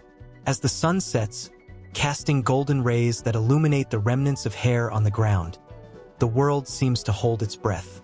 Each lock that has fallen is not just abandoned. It is imbued with the essence of those who once wore it. It serves as a reminder that through every loss, through every quiet moment of reflection, strength can be found again, reinvented in unexpected ways. The strands, scattered and forgotten, are but markers on the path of life, leading to the uncharted territories of resilience and rebirth. And so, as shadows stretch and the wind continues its haunting melody, one can't help but feel that this narrative of hair, loss, and significance is far from over. For every ending is but a new beginning waiting to unfold. The sun hung low in the sky, casting long shadows over the ancient land of the Philistines, where a once mighty warrior now lay in chains, his spirit as dim as the fading light. Samson, the man who had torn apart a lion with his bare hands and toppled pillars with a single push, faced a fate more gruesome than death itself. The air thickened with betrayal, and the scent of treachery lingered like a heavy fog. The laughter of the Philistine lords echoed in the distance, a haunting reminder of the trust that had shattered like glass. It was Delilah who had brought him to this moment, her silken voice a serpent's whisper in the dark. Each word she spoke had been laced with sweetness, yet each syllable had dripped with poison. In the stillness of the night, while the stars blinked overhead like the eyes of ancient gods, she had untangled the secrets of his strength, pulling them from him like threads from a tapestry. The love he felt for her had blinded him, wrapped him in a false sense of security, and now he stood vulnerable, stripped of the very essence that made him invincible. As the Philistines seized him, their hands like iron shackles clamped down on his broad shoulders. The world around him blurred, the laughter turning into a deafening roar that drowned out the cries of his own heart. They mocked him, the warriors who had once trembled at his name, their confidence swelling as they tied him to the grinding stone, the task of a beast. No longer the hero of Israel, he was now a mere shadow, a monument to betrayal. His eyes, once filled with fiery determination, now stared into the abyss of darkness. They had blinded him, not just physically, but in the most profound way imaginable. The loss was a crushing weight on his chest, each heartbeat a reminder of the betrayal that had brought him to this wretched state. The iron tools glinted menacingly as they approached, and dread coiled within him like a serpent about to strike. The room buzzed with anticipation, the Philistines eager for the spectacle that was to come. The moment the first blade pierced his sight was not just a physical wound. It was the ripping away of trust. He had thought her love was a fortress, but it had crumbled beneath the weight of silver coins. Each slice of the cruel instrument severed not only his connection to the world, but also the bond he had foolishly forged with Delilah. As the last remnants of light faded from his eyes, the darkness enveloped him, blinding him to the reality of his existence. Yet even in that darkness, a fire flickered within him. It was a slow, simmering rage, born from the ashes of betrayal and the heavy chains of his captivity. The Philistines celebrated, drinking and dancing, their joy mocking the remnants of his power. Samson could hear the clinking of goblets and the raucous laughter, but it only fueled the ember of defiance buried deep within him. He remembered the roar of the lion, the thrill of victory, and the haunting memory of a love turned sour. Days turned into nights, and nights into an endless cycle of torment. The laughter of the Philistines became a haunting lullaby, lulling him into a restless sleep filled with dreams of revenge. He was a broken man, yet the strength within him remained untamed. As he stood there, grinding grain like an ox, he could almost hear the whispers of his ancestors, reminding him of the power that coursed through his veins. His hair, once a symbol of his strength, lay shorn, the physical manifestation of his betrayal. But in the depths of his despair, he clung to the thought that it could grow back, a signal of redemption. The day of celebration arrived, a feast to honor their victory over the once great warrior. The great temple of Dagon stood tall, a false god built on the foundations of humiliation. Inside, the grand hall was filled to capacity, the air thick with the scent of roasted meat and sweet wine. Samson was brought forth, a spectacle for all to see, the embodiment of their triumph. The Philistines' laughter echoed off the stone walls, a cacophony of mockery that pierced through his heart like a dagger. Yet in that moment of derision, as they jeered and pointed, a sense of stillness washed over him. He felt the weight of their gazes, the power of their scorn. It was suffocating yet electrifying. In his blindness, he sought the familiar pillars that had once held up the very roof over their heads. His hands, rough and calloused, traced the cool stone, and a plan ignited within him, a fierce spark of rebellion against the betrayal that had brought him to this moment. As he pushed against the pillars, the laughter and jeers turned to gasps of disbelief. The weight of his body pressed against the stones, and he prayed for strength one last time. With a roar that tore through the laughter, he called upon the power that had been stripped away. The pillars began to tremble, and the earth beneath them shook like a furious beast awakened from slumber. In that instant, time slowed, and the faces of his enemies twisted from mockery to terror. The sound of crumbling stone filled the air, drowning out their screams. The temple began to collapse, the very foundation of their arrogance crumbling along with it. It was a moment of divine vengeance, a reclamation of power birthed from the depths of betrayal. He had once been the blinded fool, but now he stood as a harbinger of ruin, a testament to the strength that betrayal can awaken. As the walls fell around him, he felt the rush of freedom, the sweet taste of revenge washing over him like a balm for his wounds. Each stone that crumbled was a blow to the betrayal he had suffered, a final act to reclaim his honor. The laughter faded into a cacophony of chaos, and in that moment, he was not just Samson, the man betrayed, but Samson, the warrior reborn in the fires of vengeance. The temple could not contain the storm that was rising within him, and as the dust settled, it left behind a silence that echoed through the annals of time. The air was thick with tension as Delilah, poised yet trembling, stared into the fiery eyes of the man she had come to love. Samson, with his mighty strength and wild hair, was a force of nature, an unstoppable whirlwind of power and passion.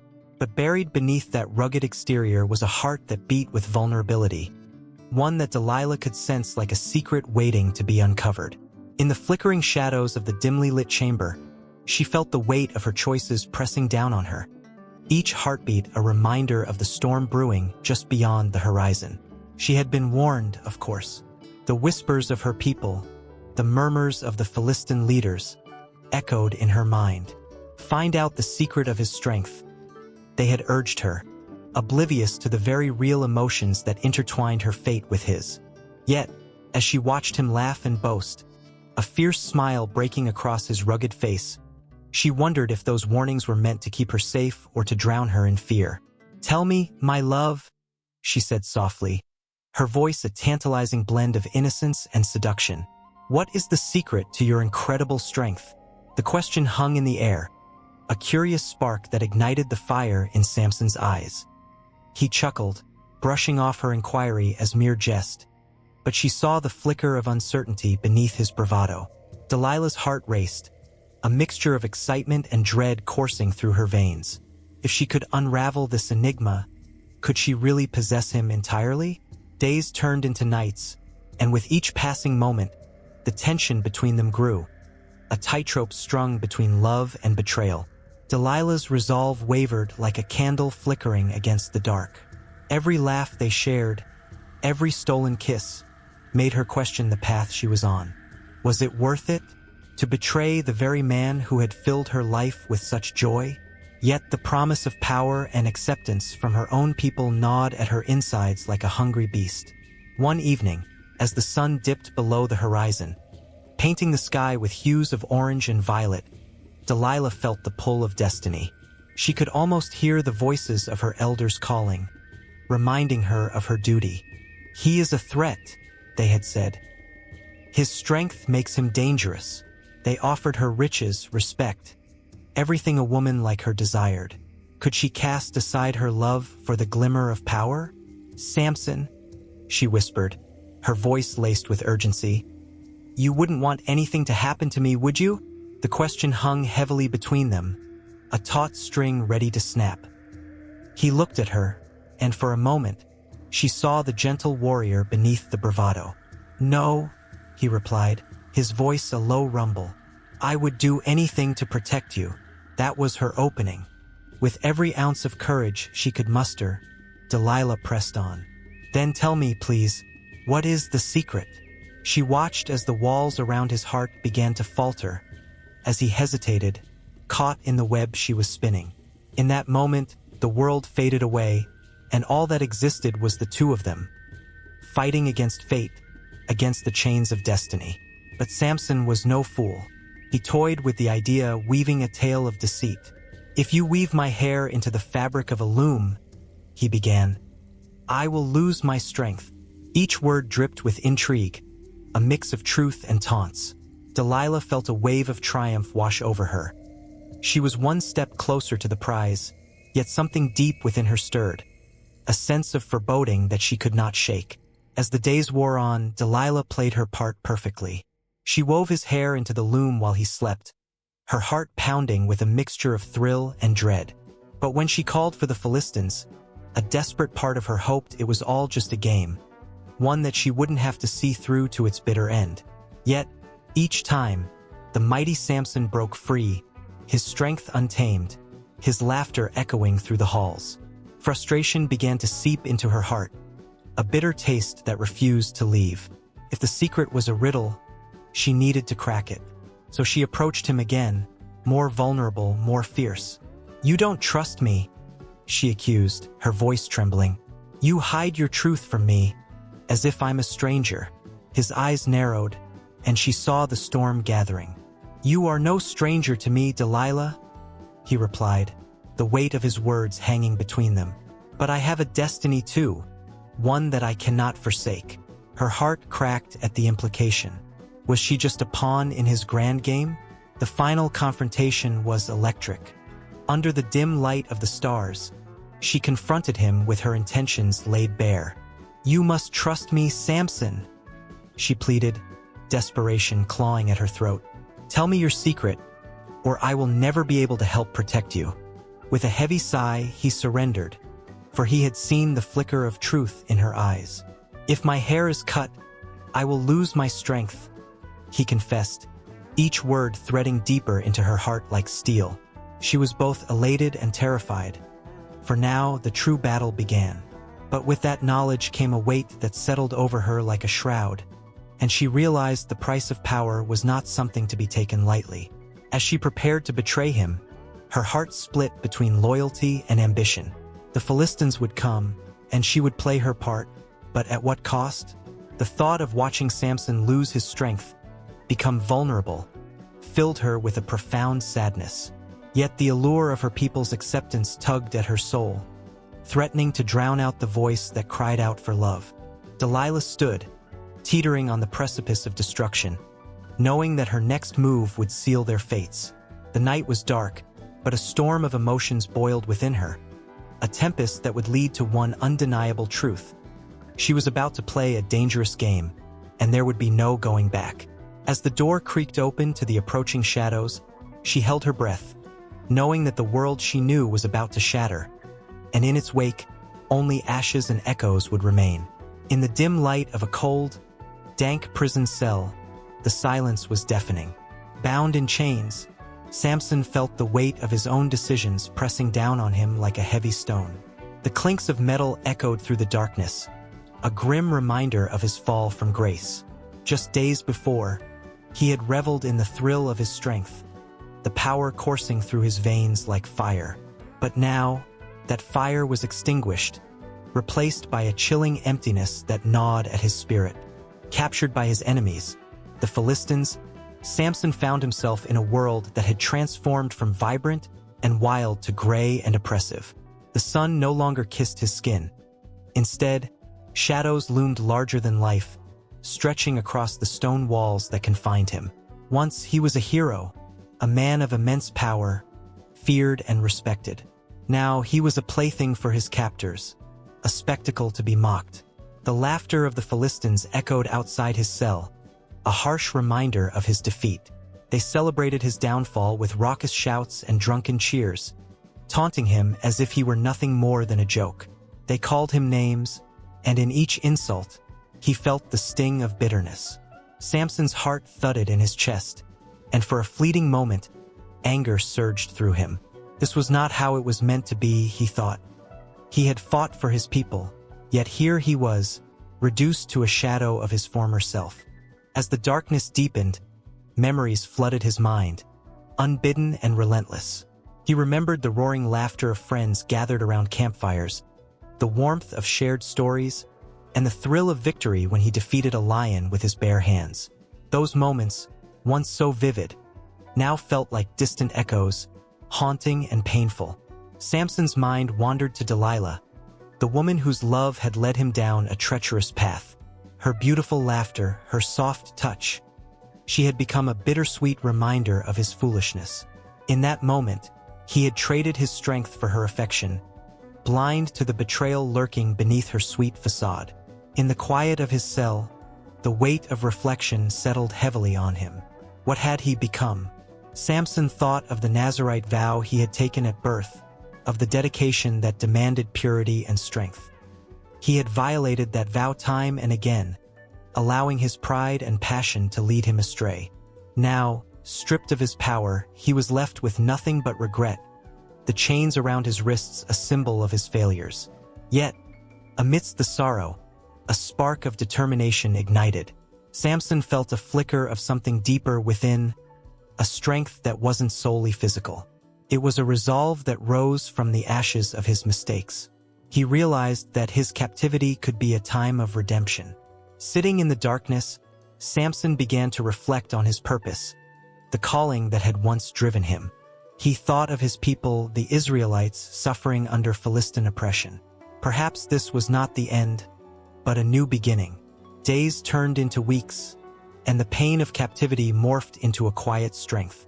Samson started to meditate on his past, his missteps, and his purpose. In the darkness, he whispered prayers, seeking guidance from the God he had once taken for granted. Each prayer was a thread binding him to the hope of restoration. He longed to reclaim his strength, not as a tool for personal glory, but as a weapon against the enemies of his people. Then came the day when the Philistines, in their arrogance, decided to parade Samson before a great assembly, a feast dedicated to their god Dagon. As he was brought into the temple, the crowd roared with excitement, their jeers and taunts echoing off the stone walls. Samson could feel their eyes upon him, filled with mockery and contempt. But in that moment, he focused inward, recalling the light of his past, the strength that had once defined him. "Lord," he breathed, closing his eyes against the noise. "Give me strength one last time."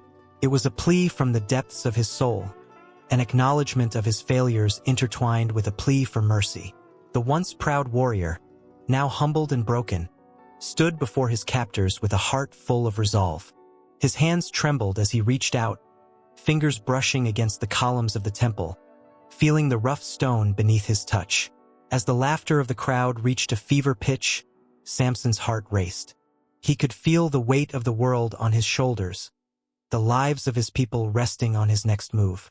The tension in the air thickened, and in that charged moment, he grasped the truth. It was not the strength of his muscles that would bring victory, but the strength of his faith. The room fell silent as he steadied himself, drawing on the remnants of power that lay within, the strength that came not from his hair, but from a connection to a higher purpose. With a surge of energy, he pushed against the columns, feeling the power of the moment wash over him. It was as if time stood still. The jeers of the crowd faded into the background as he focused solely on his goal. Samson felt every muscle in his body scream, the remnants of his strength rising within him like a tide, fueled by hope and resolve. As the temple began to tremble, the laughter turned to screams, but it didn't matter.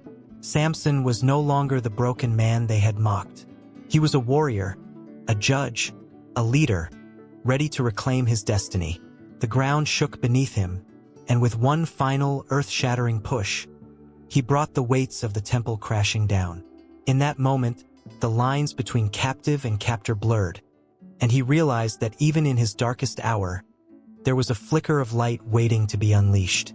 And as the dust settled, the echoes of his transformation reverberated through the ages, a testament to the resilience of the human spirit. Outside, the sun began to rise, casting light on the ruins of what was, heralding the dawn of what could be. In the flickering candlelight of a dimly lit temple, shadows danced on the walls, casting eerie images of worship and devotion. The air thickened with a palpable tension, an unsettling mix of reverence and fear. Here, in the ancient city of Ashdod, the Philistines knelt before their god, Dagon, a figure both magnificent and terrifying. The statue towered above them, half man, half fish, a symbol of strength and fertility, yet also a reminder of capricious power that could bring both blessings and devastation. The priests, adorned in elaborate robes woven with gold thread, moved like specters through the haze of incense. Their voices rose in a haunting chant, calling upon Dagon, imploring him for favor as they offered sacrifices of grain and livestock. The air crackled with an electric anticipation, a sense that the very fate of their crops, their families, and their lives rested upon the whims of this ancient deity. Each flicker of the flame seemed to pulse with a heartbeat, echoing the collective hope and desperation of the people. Outside the temple, the sounds of the bustling market faded into the background, replaced by the solemn murmurs of prayer. Children played in the dusty streets, blissfully unaware of the weight of tradition pressing down on their city. But for the adults, the worship of Dagon was an unrelenting cycle, a belief steeped in centuries of ideology that had shaped their identity and survival. The Philistines were not just farmers and warriors. They were devotees, bound to a god who demanded loyalty and respect, yet could unleash chaos with a mere flick of his fin. As the priests raised their hands in supplication, a sudden tremor rattled the temple, sending a quick shudder through the stone floor. Gasps filled the air as the earth seemed to growl, a reminder that the power of Dagon was not confined to carved stone or ritual. The worshippers exchanged worried glances, their eyes wide with a mix of fear and awe. Was this a sign? Had Dagon heard their cries? Or was this a warning, a reminder of the delicate balance between devotion and neglect? The myths surrounding Dagon were as rich and textured as the tapestry of life that sprawled across the Philistine territories. Stories flowed through generations, tales of battles fought and won, of bountiful harvests gifted by a god whose influence stretched beyond the waves of the Mediterranean. But there was darkness too, lurking beneath the surface. Legends of cities laid waste, of families torn apart, all in the name of appeasing a god whose demands could feel insatiable. Rituals began to intensify. The people gathered more frequently, their devotion growing frantic. The priests, sensing the rising tide of anxiety, devised elaborate ceremonies, hoping to bind Dagon's favor to their fate. The image of the fish god became central to their life, a talisman against the unknown threats from both nature and neighbor. They sang, danced, and offered their first fruits, praying that Dagon would bless their fields, their homes, and their children. Yet the darker whispers began to infiltrate the joyous chants. In hushed voices, some spoke of the neighboring Israelites, a people who worshipped a different god, one who demanded righteousness and justice rather than mere offerings of grain. Fear crept in, a gnawing unease that their god could abandon them, leaving them vulnerable to invasion or famine. The ideology that had once united them began to crack, revealing fissures of doubt and uncertainty. In the depths of the night, the priests gathered to consult their omens, their brows furrowed with worry. They studied entrails, gazed into the flame, seeking answers that seemed just out of reach. The rituals became desperate, filled with a frenetic energy that pulsed through the community. The stakes grew higher, and Dagon's presence felt both protective and threatening, a balancing act where one misstep could lead to ruin. One fateful evening, during a particularly intense ritual, the statue of Dagon trembled ominously, as if responding to the collective fear of his worshippers. The priests, feeling the weight of the moment, led the congregation in chants louder and more fervent than ever. Sweat glistened on their foreheads as the flames flickered wildly, casting erratic shadows that seemed to mock their devotion. Was Dagon pleased, or was he becoming enraged? In a moment that would echo through time, the statue of Dagon suddenly toppled, crashing to the ground with a deafening roar. The temple trembled, dust billowing into the air as the congregation gasped in disbelief. Was this a sign of Dagon's wrath? The priests scrambled to restore order, their voices rising above the chaos, but the air was thick with uncertainty. People turned to one another, their faces a mixture of horror and confusion. The god they had worshipped for generations had fallen. What would this mean for them? As they hurried to lift the fallen idol, whispers of doubt began to spread. What if their devotion had been misplaced? What if the god they had relied on for so long was no longer with them? The once unbreakable bond between the Philistines and Dagon began to fray, revealing a fragile humanity beneath layers of ideology. The fear of the unknown crept into the hearts of the people, mingling with their faith, creating a storm of conflicting emotions. The tension in the air thickened as rumors began to swirl about the might of the Israelites and their mysterious god. What if they could no longer rely on Dagon? What if they needed to seek a new way, a new belief? As the temple fell silent, the flickering candles cast elongated shadows, mirroring the uncertainty that loomed over the Philistine people. The question hung in the air, unasked but felt, a moment caught between faith and fear. The worship of Dagon, once a source of unity and strength, now felt like a fragile thread that could snap at any moment. A shift was in the air, a whisper of change that sent shivers down spines. And in that moment of doubt and confusion, the future of the Philistines hung in the balance, teetering on the edge of a precipice, waiting for the next chapter to unfold. The sun dipped low in the sky, casting long shadows across the ancient stone of the temple. It was a time of reckoning, where destinies would intertwine and fates would collide.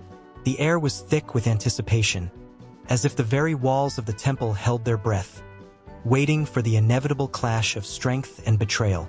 Samson, once the mightiest warrior, now stood blind and shackled, a figure of sorrow among the revelry of the Philistines.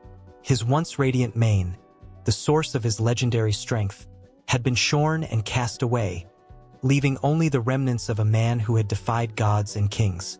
The laughter of the Philistine lords echoed around him, a cruel reminder of his failure.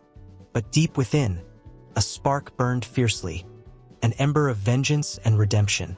As he was led through the sprawling hall, the taunts of the crowd mingled with the sound of their raucous cheers. They celebrated his defeat as if it were the greatest victory of their lives. "Bring him forth!" cried a voice, slicing through the laughter like a knife. The crowd parted, revealing the colossal pillars that held the temple aloft, each one a symbol of strength and power, and each one now bearing witness to the greatest irony of all, the fall of its mightiest champion. In this moment of despair, a flicker of hope danced within Samson.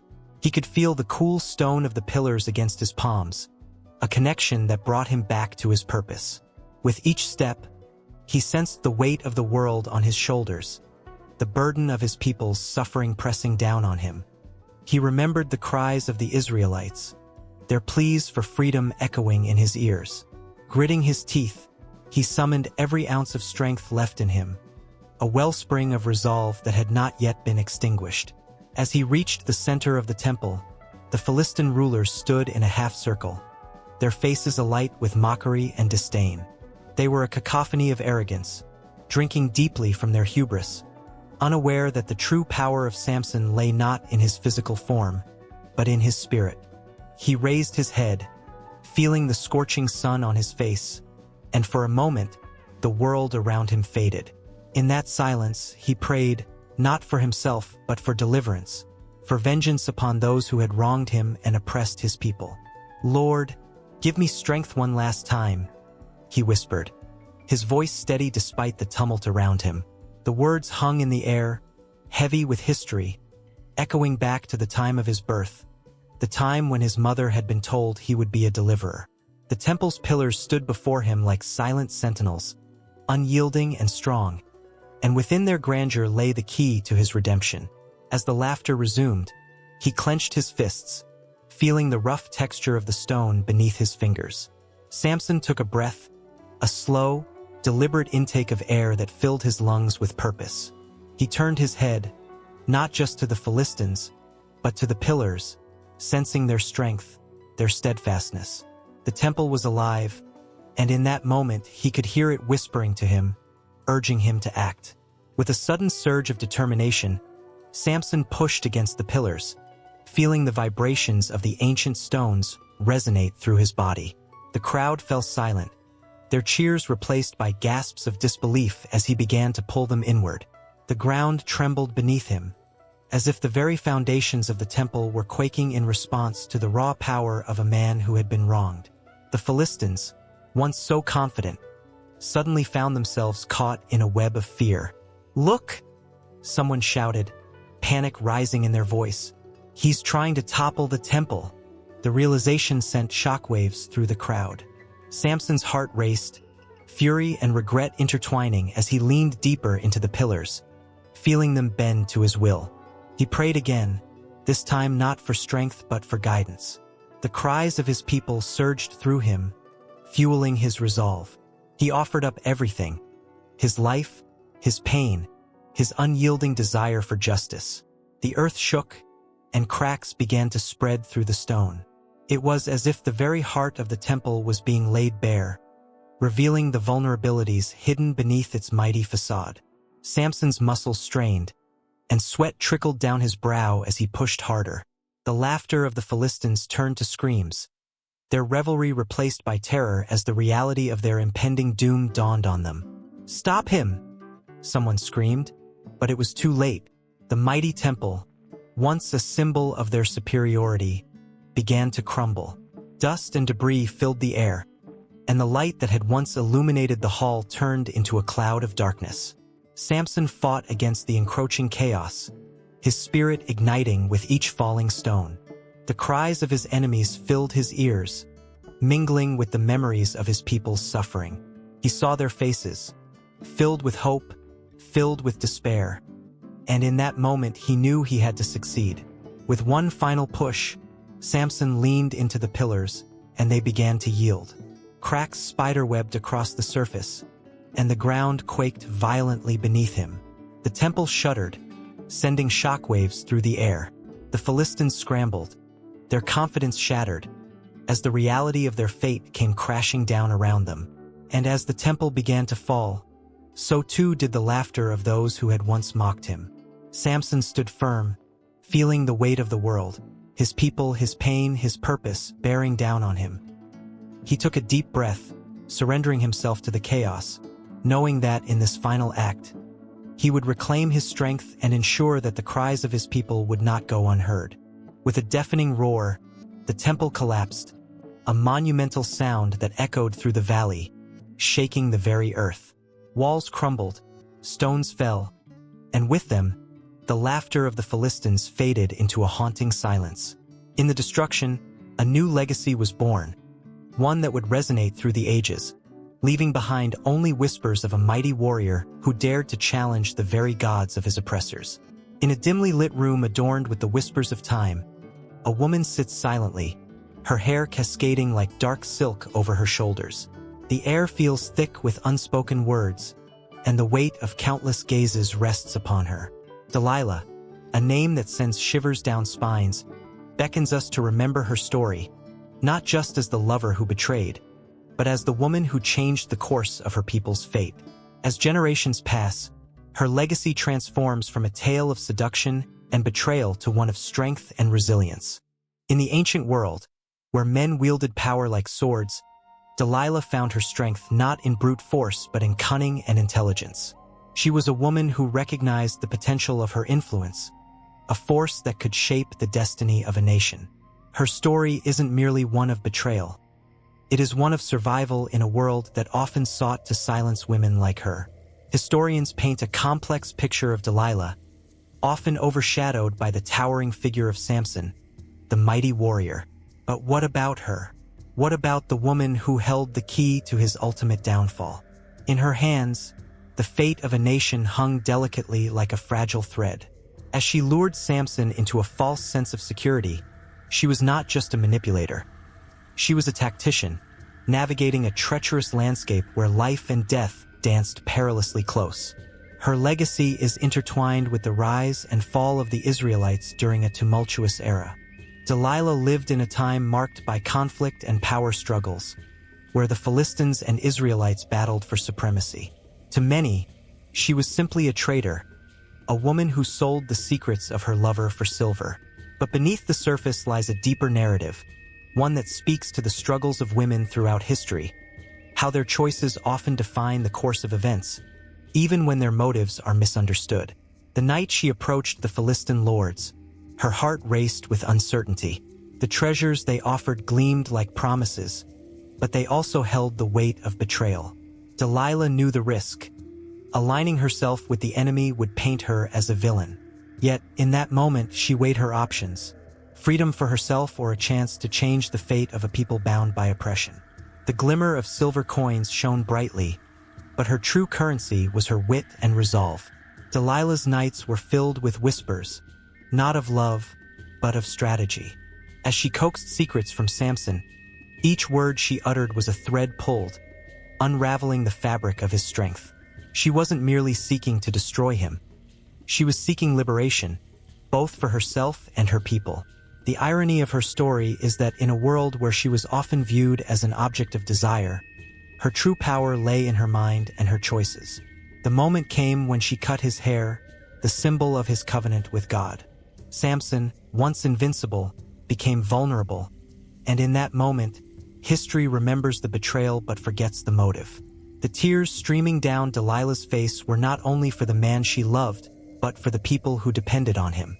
She made a sacrifice, one that would echo through the annals of time, even if the world knew her only as a seductress. As the years passed, Delilah's name became synonymous with treachery, but to those who truly understood her, she was a tragic hero. In many ancient texts, the portrayal shifted. Some saw her as a femme fatale, others as a victim of circumstance, but history often fails to capture the essence of a woman fighting to carve out her own destiny in a patriarchal world. In the tapestry of biblical tales, her threads are woven with indecision, sacrifice, and a profound sense of agency. The legends, penned by the victors, rarely consider the perspectives of women. Delilah emerges as a figure shrouded in ambiguity, a woman caught in a web of love and duty, forever altering the landscape of her world. The irony is haunting. She is both the catalyst of change and the scapegoat of betrayal, remembered for her actions rather than her intentions. In the years following her story, the weight of her decisions lingered like a shadow. The legacy she left behind was not merely her actions but the conversations they sparked. Was she a villain or a victim, a seductress or a strategist? These questions have echoed through time, challenging society's perceptions of women in power and the narratives that define them. As time rolled forward, Delilah's name became a symbol of betrayal, but it also ignited discussions about agency and choice. Feminist interpretations of her story began to emerge, revealing a deeper understanding of her character. No longer just a woman in the background of a man's tale, she became a focal point for discussions about the roles women play in history. The dynamics of her relationship with Samson were dissected, raising questions about love, loyalty, and the complex choices that women have faced throughout centuries. The tension built around her legacy continues to resonate. Each retelling of her story fills the air with anticipation, as voices across generations grapple with her motives. Scholars debate, writers pen new adaptations, and artists capture her essence in every medium imaginable. Even in death, Delilah's spirit remains alive, inspiring countless interpretations that breathe new life into her narrative. Amidst the cacophony of voices trying to define her, Delilah's legacy continues to shift and morph, a testament to the complexity of human emotion and choice. As the sun sets on her story, casting long shadows over the pages of history, one cannot help but feel the pull of her journey. An odyssey of love, sacrifice, and the desire for freedom in a world that often denies it. And so, as the echoes of her past linger, Delilah's legacy remains a timeless enigma, beckoning the curious and the contemplative alike to ponder the true depths of her story. The whispers of her choices ripple through time, leaving an imprint on the hearts of those who dare to remember. With every retelling, her tale evolves, forever entwining her fate with the struggles of women who came before and those who will follow. The sun dipped low, casting a fiery hue across the land, the shadows stretching long and ominous. In the days that followed Samson's death, the Philistines found themselves in a thrall of mixed emotions, a tumultuous storm brewing within their hearts. The once feared man, the very embodiment of strength, lay lifeless beneath the ruins of the temple he had brought down in his final act of defiance. The echoes of the crumbling stones still seemed to whisper his name, sending shivers through the ranks of the Philistine leaders who had gathered to assess the aftermath of their triumph. Victory tasted bitter on their tongues. They had finally subdued the mighty Samson, the bane of their existence. Yet the thrill of conquest was overshadowed by a suffocating dread. Gazing at the scattered rubble, the leaders felt an unsettling emptiness. What had they won? The air cracked with tension, heavy with the scent of sweat and fear. Around them, the once boisterous celebrations had turned solemn, as if the very land mourned the loss of a man who had shaken the foundations of Philistine power. "Was this our victory?" muttered one of the elders, his voice trembling like the leaves of trees caught in a sudden gust. "We have lost more than we know." His words hung in the air, a haunting echo that sent a chill down the spines of those who heard. They had never considered that killing Samson would unleash a wave of retribution, a vengeance they had thought quelled with his demise. Women wept in the distance, their wails piercing the heavy silence like daggers. They mourned not only the death of a man but the loss of an era defined by strength, fear, and chaos. The children, once carefree and bold, now played quietly, unsure of their world. Each echo of laughter seemed to taunt the adults, reminding them of what they stood to lose. As the hours passed, whispers of dread filled the air like the scent of a coming storm. "Is it true?" a young warrior asked, his eyes wide with fear, "that the god of Samson will seek revenge?" The question rippled through the crowd like a pebble thrown into still waters, a reminder of the divine power they had long dismissed as mere legend. The elders exchanged glances, their faces betraying the panic that simmered beneath their stoic exteriors. They had seen too much, felt too deeply the weight of their choices, and now, the dread of retaliation loomed large, casting a shadow over their hearts. Days turned into nights, and the celebrations of victory faded into hushed conversations of fear and uncertainty. The Philistines began to hear whispers in the wind, as if the very earth beneath their feet trembled with anticipation. The destruction of the temple, once a symbol of their victory, now felt like a curse. They had mocked Samson, laughed at his captivity, and now they feared that his death would awaken something far worse than the man himself. The leaders summoned their bravest warriors, desperate to quell the growing apprehension. Gathered around a flickering fire, the weight of responsibility pressed heavily upon them. Each face was illuminated by the flames, reflecting the flickering shadows of doubt. "We must be vigilant," one leader declared, his voice strong yet shaky. "If the God of Samson is truly a living force, we must prepare for what is to come." A sense of urgency gripped the men as they plotted their next moves. They spoke of fortifying their cities, of arming themselves for a battle that hadn't yet come but felt inevitable. Each plan they crafted was laced with a tremor of unease, as if the very fabric of their reality was unraveling. The future, once bright with the promise of power, now appeared shrouded in darkness. The mood in the streets shifted palpably. Merchants ceased their bartering, and whispers of impending doom spread like wildfire. Families huddled together at night, eyes darting to the shadows, listening for a sign that the wrath of Samson's God was upon them. There was talk of flickering lights in the distance, strange occurrences that felt supernatural, stories that sent shivers down the spines of even the strongest warriors. One evening, as the moon hung high and full, a figure appeared at the gates of Gaza. Cloaked in darkness, the stranger moved with purpose, each step echoing ominously against the stone. Fear seized the hearts of the guards, and they hesitated, unsure whether to challenge the intruder or flee. The figure raised a hand, revealing a familiar emblem, a mark of the god they had tried to forget. "I come with a warning." The voice was low and gravelly, sending waves of fear crashing against the walls of their confidence. The guards exchanged frantic looks, the air thick with tension. They felt a collective breath held, waiting for the words that would either release them from their torment or plunge them further into despair. The stranger's presence ignited a sense of urgency, as though they were on the brink of something monumental, something that could change the course of their lives forever. In the days that followed, the Philistines intensified their efforts to fortify their defenses. They fashioned weapons with trembling hands, their hearts heavy with the weight of uncertainty. Families clustered together, praying to gods they had long neglected, seeking protection in the face of an unrelenting fear. The once proud warriors felt the stirrings of doubt, their bravado cracking like fragile glass under the pressure of impending doom.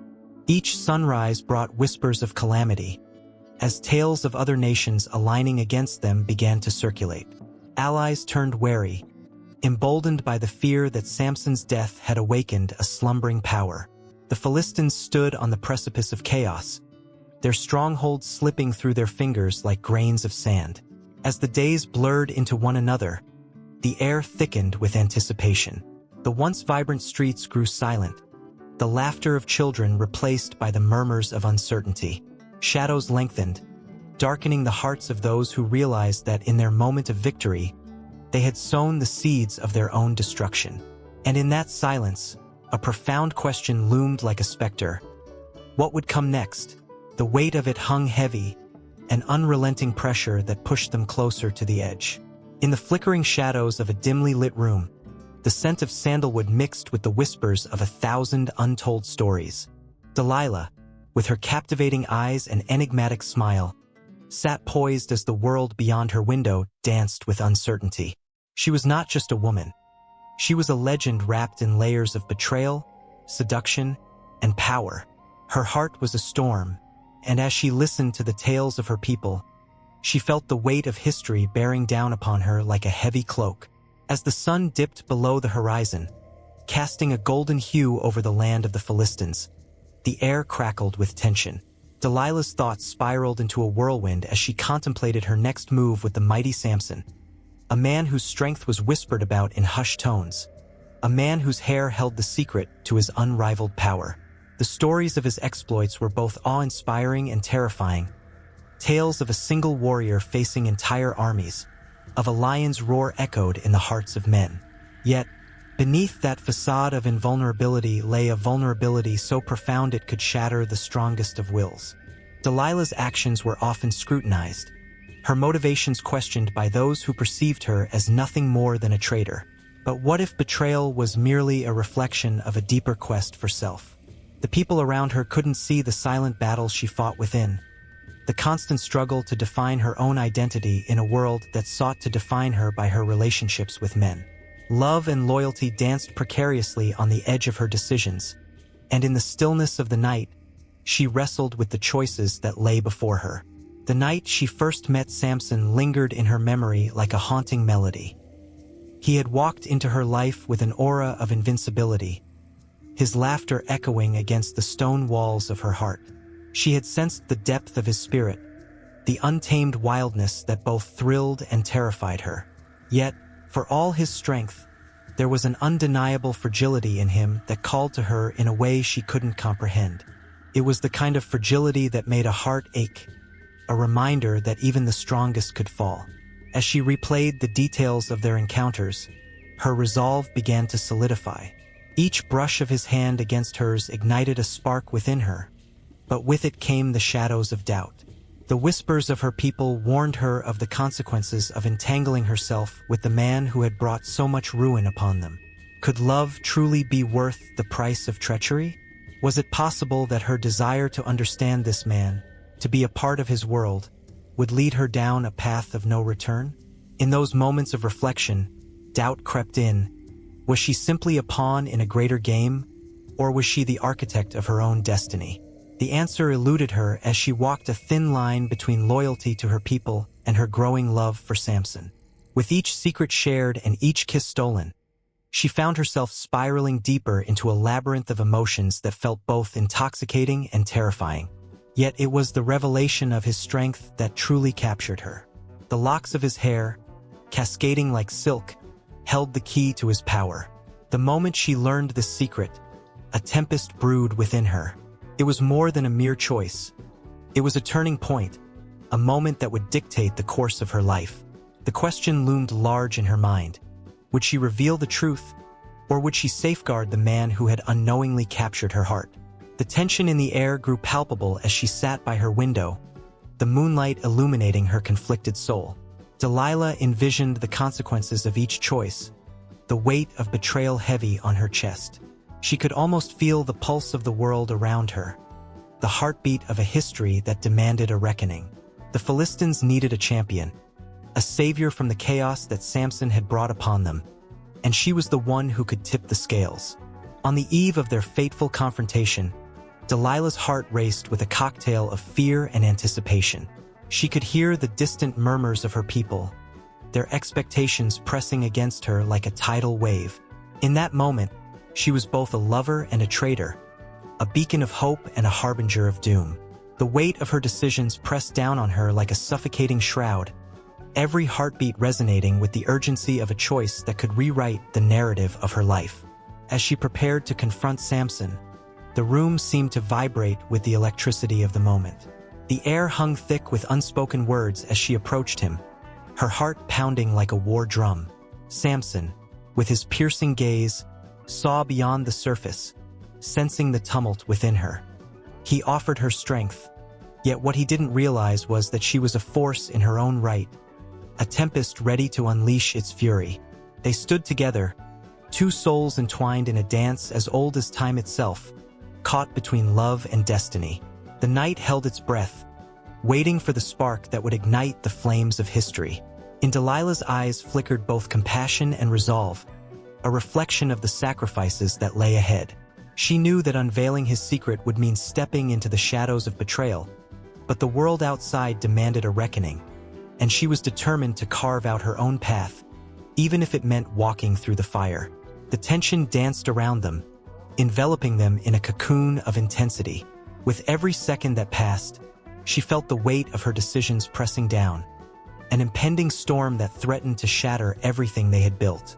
Would she sacrifice love for loyalty, or would she forge a new path, one that would echo through the ages? As she looked deep into Samson's eyes, the future unfolded like a tapestry woven with threads of fate. The choice was hers, and the world would forever remember Delilah, not as merely a woman of betrayal, but as a catalyst for change, a figure caught in the web of desire and destiny.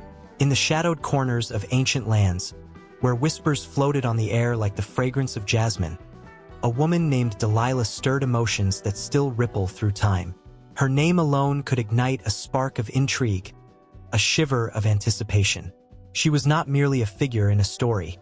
She was a tempest, a labyrinth of desire, betrayal, and power.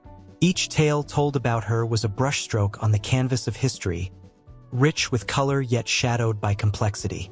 Delilah lived in the land of the Philistines, a place where every glance could hold a dagger and every word could weave a spell.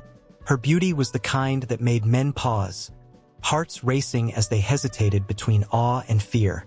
She was more than just a woman. She was a force of nature, capable of shifting the balance of power with a single whispered promise. Men in her time revered her, yet they feared her, and therein lay her strength. Samson, the mighty hero, was drawn to her like a moth to a flame, entranced by the allure of her presence. In his eyes, she was the embodiment of temptation, and he, with his legendary strength, was utterly vulnerable to her charm. As they spent more time together, their connection deepened. With every shared laugh and secret glance, Delilah became both his salvation and his undoing. The intensity of their bond was palpable. It electrified the air, crackling with unspoken words and uncharted feelings. But what lay beneath the surface of their union was a tale woven with betrayal and loyalty, love and revenge. Delilah was caught in the crossfire of her own desires and the expectations of her society. The Philistines saw her not just as a woman but as a pawn in a larger game against Samson, the man who had become a thorn in their side. They approached her with a blend of admiration and menace, offering her riches and power in exchange for the secret of Samson's strength. What choice did she have? The weight of expectation pressed heavily upon her shoulders. In a world where a woman's value was often measured by the men around her, Delilah stood at a crossroads, each path fraught with peril.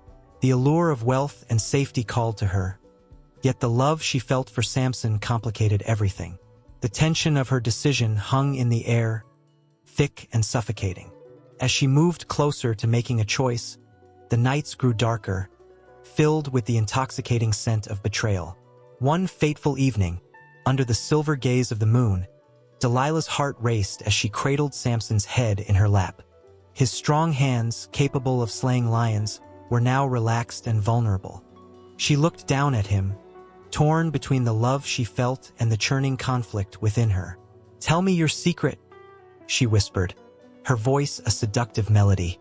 With every word, the stakes rose higher, the tension tightening like a noose around her heart. Samson, unaware of the storm brewing within her, shared the truth of his strength. The uncut hair, a symbol of his covenant with God. In that moment, Delilah was both the seductress and the tragic heroine. She held power, yet it was a power steeped in sacrifice. The act of betrayal loomed before her like a dark cloud.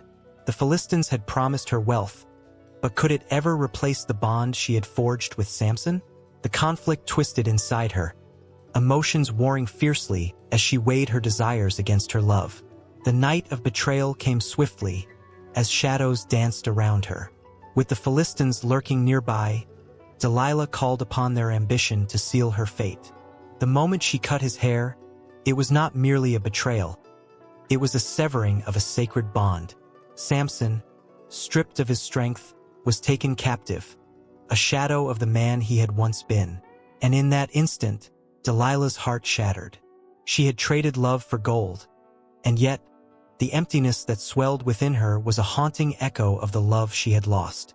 The complexity of her actions rippled through the ages, muddied by interpretations that ranged from wickedness to vulnerability. Ancient texts painted her as a villain, but what lay beneath the surface was a woman grappling with her own identity in a world that sought to define her by the men surrounding her. Was she simply a puppet in the hands of the Philistines, or a woman making the best choice she could with the limited power she possessed? As the story unfolded, Delilah became a symbol of the struggle for agency amidst societal constraints. Those who came after her would often glimpse her as nothing more than a femme fatale, a seducer whose beauty masked deeper truths. But to those who dared to look closer, she was a mosaic of fear, love, and the desperate need for control in a world that offered so little. The echoes of her betrayal did not merely fade into the pages of history. They resonated in the hearts of women who followed, each fighting their own battles against the currents of expectation. Delilah became a mirror reflecting the struggles of femininity, a reminder of how easily love can turn into betrayal when power dynamics twist and turn. And still, her story does not end here. As the sun set on her life, questions lingered in the air like the scent of the jasmine that once flourished in her garden. Was she a villain or a victim of her circumstances? Could she be both? The layers of her existence left people pondering, the complexities of her heart forever tied to the fate of the man she loved. With the clamor of the Philistines echoing in the distance, the world around Delilah shifted again. Unbeknownst to her, her legend would weave itself into countless tales. Her name whispered across centuries, bringing forth emotions that would ignite conversation long after her time. Her complexity, her humanity, would resonate with those who grappled with similar choices in an evolving narrative of life, love, and the relentless quest for autonomy. In the twilight of her existence, she stood not just as a figure from the past, but as a symbol of the eternal struggle for recognition and empowerment, her story curling into the pages of history, leaving an indelible mark on the hearts of those who dared to remember. The shadows of her choices would be felt for generations, a reminder that the tapestry of femininity is woven with threads of strength, vulnerability, and defiance. In the flickering shadows of a dimly lit room, a painter's brush glided over a canvas, capturing the essence of a woman cloaked in mystery and allure. Her name was Delilah, a figure whose story had twisted through the ages like the soft strands of her dark hair, entwining itself in the hearts and imaginations of countless artists and writers. With each stroke, the artist felt the weight of history, the echo of whispers that had lingered for centuries. A siren who both enchanted and betrayed. Delilah first emerged from the pages of the Bible, a woman shrouded in both seduction and treachery. Her tale, immortalized in the Book of Judges, spoke of her beauty and cunning, but it was the story of her betrayal of Samson that caught the imagination of generations. Artists of the Renaissance, their hearts racing with the thrill of depicting passion and tragedy, painted her as a femme fatale, her eyes glinting with a dangerous promise. They captured the moment she cut Samson's hair, and with it, his strength. Each brushstroke reflected the tension of that fateful moment, her expression a mix of remorse and defiance, holding the viewer in a vice of emotion. As the years rolled on, Delilah transformed in the hands of playwrights and poets. In the works of John Milton, she became a complex character, embodying the duality of womanhood, both nurturing and destructive. Milton's lines, filled with rich imagery and biting irony, brought forth the idea that Delilah was not merely a seductress, but a woman fighting against the confines of her time. Unraveling her motivations, he gave her a voice, and the audience felt the pulse of her struggle. The tension between love and manipulation became palpable, as her choices left a trail of heartache. In the Victorian era, Delilah's story twisted further into the fabric of art and literature, becoming a symbol of the fallen woman, a term that stirred the air with its shame and allure. Poets wrote of her, weaving verses that lured readers into her world of shadowy desires and regret. The delicate balance of her character, one who could evoke both empathy and disdain, resonated with the era's anxieties about femininity and morality. Artists like Gustave Moreau painted her with an ethereal beauty, her form twisting in a dance of seduction, while the viewer grappled with the discomfort of admiration mixed with judgment. As the 20th century dawned, the flames of Delilah's legacy burned brighter. She became a symbol in feminist literature, a muse for writers seeking to redefine the narrative of women. In a time when women began to carve their place in society, Delilah represented both the allure of freedom and the chains of societal expectations. Authors like Anita Diamant pulled her story into the light, reimagining it with depth and nuance. She was no longer just a betrayer. She was a woman sculpted by her circumstances, her choices reflecting a raw struggle for autonomy. The tension grew, echoing through the decades, reaching a crescendo in the art of the modern era. Delilah transformed into a pop culture icon, her image plastered across canvases and movie screens. Filmmakers and musicians drew inspiration from her tale, turning it into a metaphor for the complexities of love and deceit in contemporary relationships. The sultry tones of a song about love gone wrong echoed her name, while directors crafted scenes that mirrored the tension of her betrayal. It was as if the very essence of Delilah had seeped into the cultural consciousness, a haunting melody that lingered, refusing to fade. Amidst the swirl of modern interpretations, the allure of Delilah's character remained potent. She wasn't just a biblical figure. She became a mirror reflecting the struggles of women everywhere. Artists portrayed her as strong, reclaiming her narrative from the hands of those who sought to vilify her. Each new retelling added layers to her character, transforming her from a mere seductress to a woman of profound complexity. The soft brush of the artist's hand on the canvas now represented not just betrayal but survival, a testament to the battles women faced. In literature, she became a muse for countless authors who wrestled with the themes of love, loyalty, and betrayal.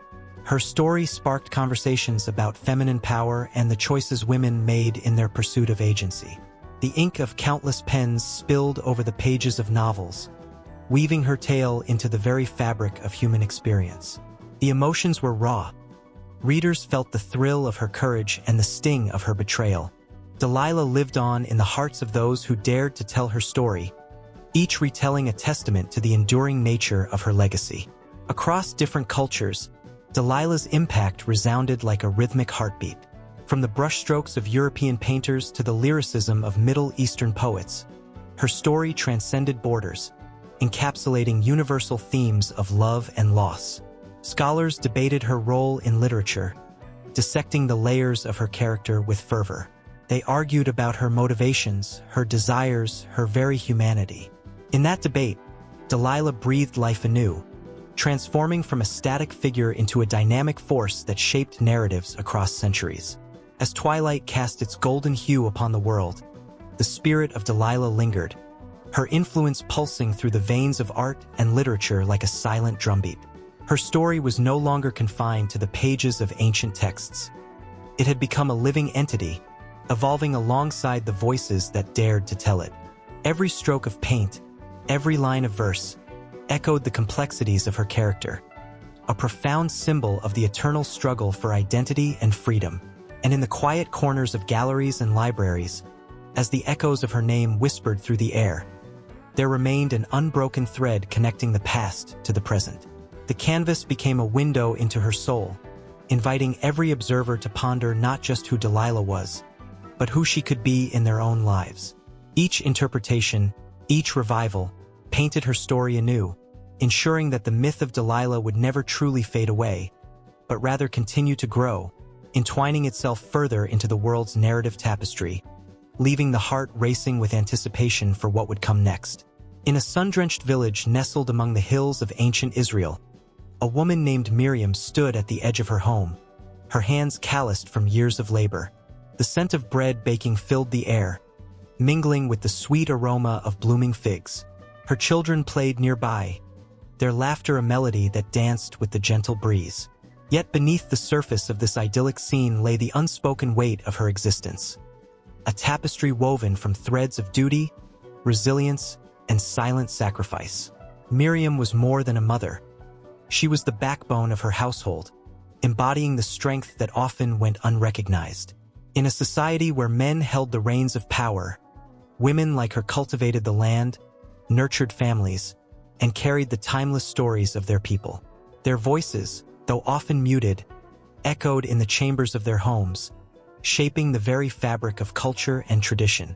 As the sun dipped lower in the sky, casting a golden hue over the landscape, the village stirred. Women gathered at the well, their jugs poised on their hips, laughter and gossip weaving a tapestry of connection. Here, the burdens of daily life were shared, tales of love, loss, and the trials of motherhood floated in the air like autumn leaves. These women formed a sisterhood, a bond that transcended individual hardships. They were keepers of secrets, custodians of wisdom, and the invisible threads that held the community together. Yet the world outside their homes was harsh and unforgiving. Miriam often caught glimpses of her husband, a farmer, laboring under the relentless sun, his brow furrowed with worry for the future. With each season of drought or flood, the weight of survival pressed down on their family.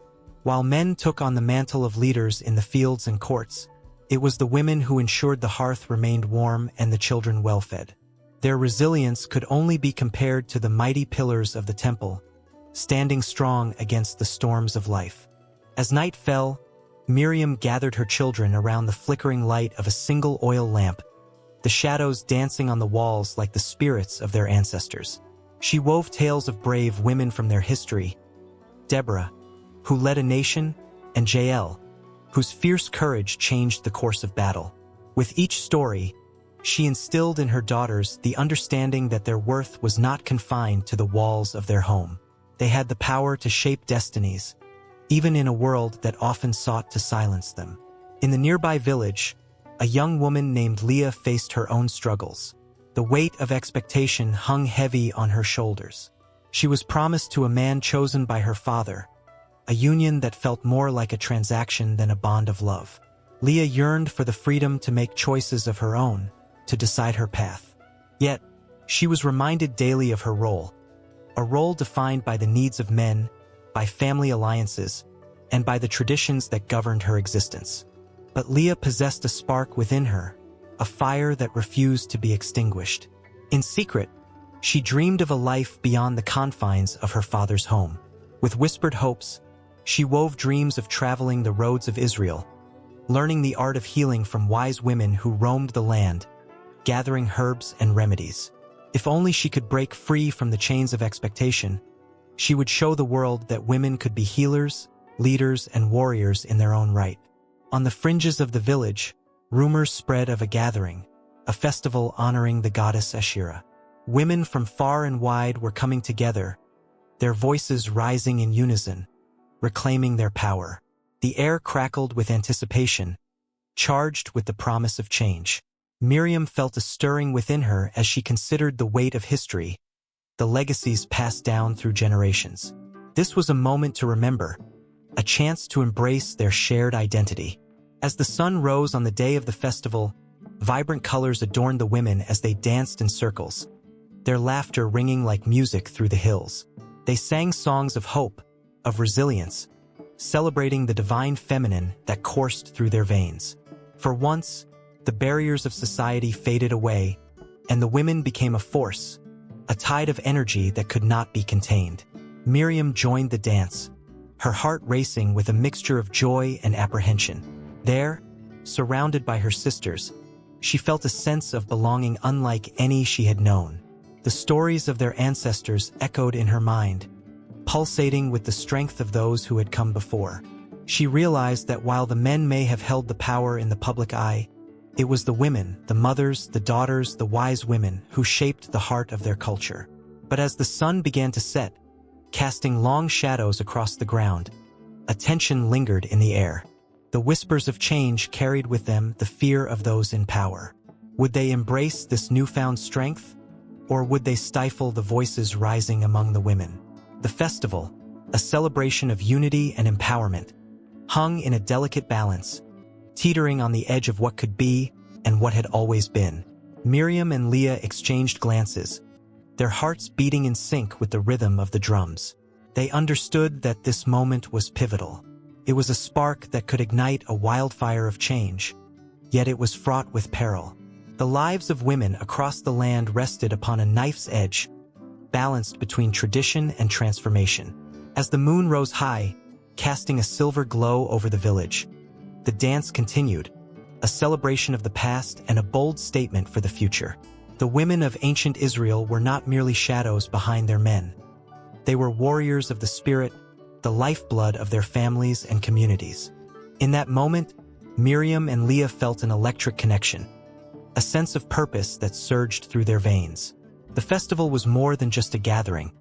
It was a testament to the unyielding strength of women in ancient Israelite society. And as the night unfolded, they understood that their stories were just beginning. The road ahead was uncertain, but it shimmered with the promise of a new dawn, one where the voices of women would rise, powerful and proud, echoing through the ages. The night was thick with tension, an electric hum that vibrated through the air of the grand ballroom. Chandeliers sparkled like stars, illuminating faces filled with laughter and joy, while in the corners, shadows danced, whispering secrets of love and betrayal that clung to the silk and satin of the evening. It was here, amidst the swirling skirts and polished shoes, that two worlds collided, one of passion and devotion, the other of treachery and despair. In the heat of the moment, a beautiful woman named Isabella stood at the center of it all. She was the epitome of grace, with a smile that could warm the coldest heart. Yet, her eyes betrayed a flicker of doubt, a glimmer of fear lurking just beneath the surface. She had fallen head over heels for a charming man named Alexander, whose words dripped with honey and promises that made her heart race. But beyond the allure of his touch and the softness of his whispers lay shadows of betrayal, hidden truths that could shatter her heart into a million pieces. As the music swelled, Isabella lost herself in the rhythm, feeling the warmth of Alexander's hand on her waist. They spun across the floor, a tapestry woven of shared dreams and stolen glances. But a nagging feeling tugged at her mind, an unease that settled like a stone in her stomach. She remembered the stories, the tales of lovers torn apart by deceit, the legends of hearts that had once soared, only to crash into the abyss of betrayal. In another time, in another place, a similar fate had befallen two star-crossed lovers, Hector and Andromache, during the burning days of the Trojan War. Their love had been a beacon of hope in the midst of chaos, where every embrace felt like a fleeting moment in eternity. But the insatiable hunger for power and revenge had set men against each other, leading Hector to battlefields where the sweet scent of love was replaced by the iron tang of blood. Andromache, left in the shadows of his departure, felt a betrayal deeper than any blade, betrayed by a world that wanted to tear them apart. Years later, in a quiet corner of a war-torn palace, another story unfolded, one of King Henry VIII and Anne Boleyn. Their love, a whirlwind of passion and ambition, ignited a fire that shook the very foundations of England. Their secret rendezvous echoed through the cold stone halls, a testament to a bond that seemed unbreakable.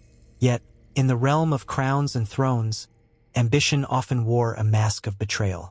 As love blossomed, so too did envy and treachery, leading to a tragic end that would forever stain the pages of history. Anne's heart, once filled with dreams of love, fell victim to the very man who had professed his devotion, leaving behind a haunting reminder of betrayal. Isabella found herself grappling with these echoes of the past as she danced with Alexander. The laughter around them felt like a distant dream, the faces blurring into a sea of uncertainty. Alexander leaned closer, his breath warm against her ear, whispering sweet nothings that made her heart flutter. But the shadows of history loomed behind them, casting doubt over her happiness. With each twirl, she imagined the weight of betrayal that had crushed the spirits of lovers before them. Suddenly, the music shifted, a haunting melody that struck a chord deep within her. As she gazed into Alexander's eyes, the flicker of flickering candlelight danced between them, illuminating the depths of their shared moments. Could love truly triumph over betrayal? With every question that raced through her mind, the walls around her heart tightened. She longed to believe in the purity of their connection, yet the shadows whispered reminders of the fragility of trust. In a moment of desperation, Isabella recalled another tale, the tragic saga of Cleopatra and Mark Antony, where love soared above the clouds, only to be dragged down by the weight of betrayal and political strife. Beautiful Cleopatra had captivated the hearts of many, but it was Antony who had seen her as a partner, a chance for a united front against their enemies. Their passion was legendary. Every kiss ignited flames across the Mediterranean. Yet, the world around them was merciless, and soon betrayal seeped into their lives like poison. As kingdoms waged war, their love became a battlefield where trust was shattered, leading to a heartbreaking end that echoed through history. Just then, the music faltered, and the ballroom fell silent, the air thick with anticipation. Isabella's heart raced as she glanced around, sensing that the moment of truth was upon her. A figure emerged from the shadows, a ghost of her past, her childhood friend, Marcus. the very friend who had pledged loyalty and love. His presence sliced through the air, wrapping around her like a cold shroud. He had always been there, the steadfast figure in her life, the one who had sworn to protect her. Yet now he stood before her with a gaze that spoke of betrayal. "Isabella," he said, his voice low, almost a whisper. "Are you blind to the truth? You deserve to know who he really is." The words hung in the air, heavy with implications that threatened to unravel the fragile tapestry of her heart. Alexander turned, his demeanor shifting, a storm brewing under the surface. The laughter and joy of the evening faded, replaced by a palpable tension that crackled through the crowd. In that moment, Isabella felt the weight of every story, every whispered betrayal, pressing down on her. The past and present collided, each heartbeat echoing the tales of love lost to treachery. As the dance floor became a stage for unraveling truths, Isabella stood at the center, caught between the warmth of Alexander's embrace and the cold grip of Marcus's revelations. The night was not just a celebration. It was a reckoning, a clash of love and betrayal that would reshape her destiny forever. Around her, the ballroom blurred and faded, leaving only the pulse of her own racing heart, as she faced the echoes of history that whispered ominously, reminding her that in love, the line between devotion and deceit is perilously thin. In the dim light of a crumbling Jerusalem, a woman named Delilah stood at the crossroads of love and betrayal. The whispers of her name echoed through the ages, a haunting melody of seduction and power. She was no mere figure in a tale but a storm of complexities, a force that unsettled the balance of giants.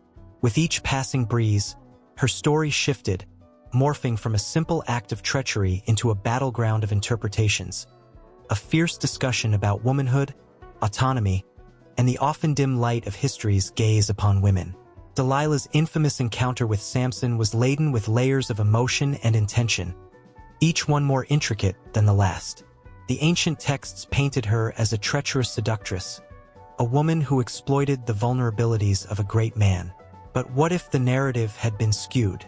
What if her choices were not merely about betrayal but were driven by survival, empowerment, and the desperate need to claim her own narrative in a world that sought to define her?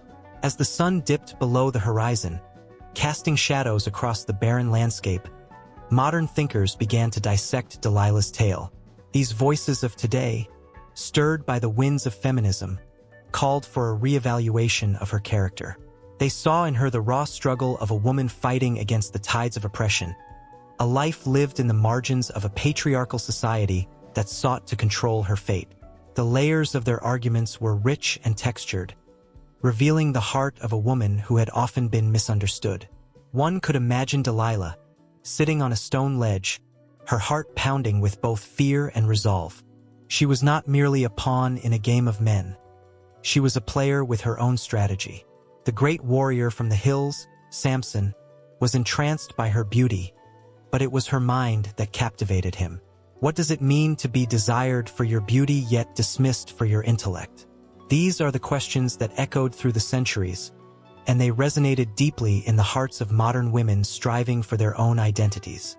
The fierce criticism of Delilah's motives reflected a broader societal view, one that often reduced women to their relationships with men. In the eyes of many, she was a villain, a temptress leading a mighty man to ruin. But could it be that her actions were a desperate cry for agency? The sight of her weaving her hair into the fabric of her surroundings, subtly hinting at her own strengths, was a statement in itself. She was more than just Samson's lover. She was a woman navigating a world that sought to silence her voice.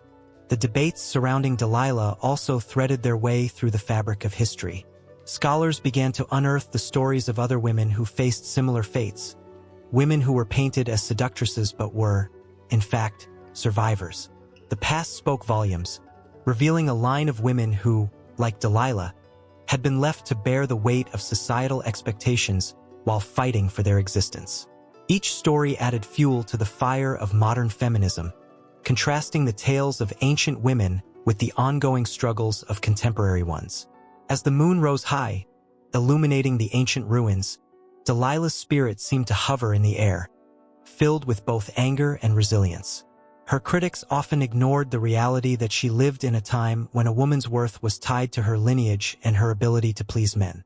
To some, she was a woman who made a choice, but to others, she was a woman trapped by the choices imposed upon her. Was it betrayal if her heart yearned for freedom? Was it treachery if her actions were meant to carve out a space for herself in a world that had sought to diminish her? In another corner of the world, discussions about Delilah echoed through crowded rooms and dimly lit cafes, where passionate voices rose and fell like a symphony. The modern interpretations of her story fueled conversations about women's rights, autonomy, and the shared experiences of women across cultures. Delilah transformed from a one-dimensional character into a symbol of resistance. She became a figure who inspired countless women to reclaim their narratives, to fight against being painted into corners by the expectations of society and the men who dominated it. With each retelling of her story, Delilah stepped further into the light, transforming from a mere cautionary tale into a beacon for those who felt voiceless. She became a rallying cry for women everywhere, a reminder that their stories are intricate and deserving of a platform. The tension in the air was palpable, as waves of empowerment surged through spaces where discussions ignited passions and sparked new ideas. Just as Delilah's hair was woven into the fabric of her story, so too were the strands of her legacy braided into the lives of modern women. They reached for their own power, refusing to be defined by the narratives written for them.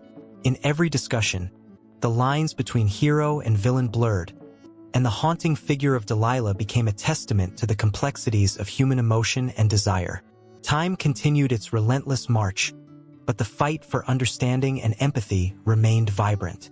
Delilah's story, charged with emotion and fraught with tension, flowed seamlessly into the modern world, connecting past and present. Her spirit danced through the ages, a reminder that while the pages of history may seek to define her, the truth of her experience belongs to her alone. In every heartbeat, in every whispered name, Delilah lived on, her story a powerful testament to the enduring strength of women everywhere. The thread of her life intertwined with those who dared to challenge the status quo, forever leaving the door ajar for further exploration and dialogue. In a dimly lit chamber, the air thick with tension, Delilah stood at a crossroads, the weight of loyalty pressing down on her like a shroud. The flickering torchlight cast shadows that danced ominously against the stone walls, illuminating the internal battle raging within her. Before her lay a choice that would ripple through the ages, a choice that would make her either a paragon of loyalty or a traitor in the eyes of many. It was a moment that would haunt the annals of history, echoing through time with whispers of betrayal. As the renowned beauty, whose name was spoken in hushed tones across the hills of ancient Israel, Delilah was not just a woman. She was a force to be reckoned with. Her heart thumped like a war drum, not out of fear but from the realization of the power she wielded. How many before her had faced such a dilemma? The great kings, the mighty warriors, all had their allegiances tested. Yet here she was, caught between the love she felt for Samson, the man with the strength of a lion, and the unyielding pressure from her own people, the Philistines, who sought to bring down the very man who had become her world. The air crackled with secrets as she recalled the day their paths crossed. Samson, with his flowing hair and fierce demeanor, had captivated her from the moment he stepped into her life, bringing with him tales of his triumphs over their enemies.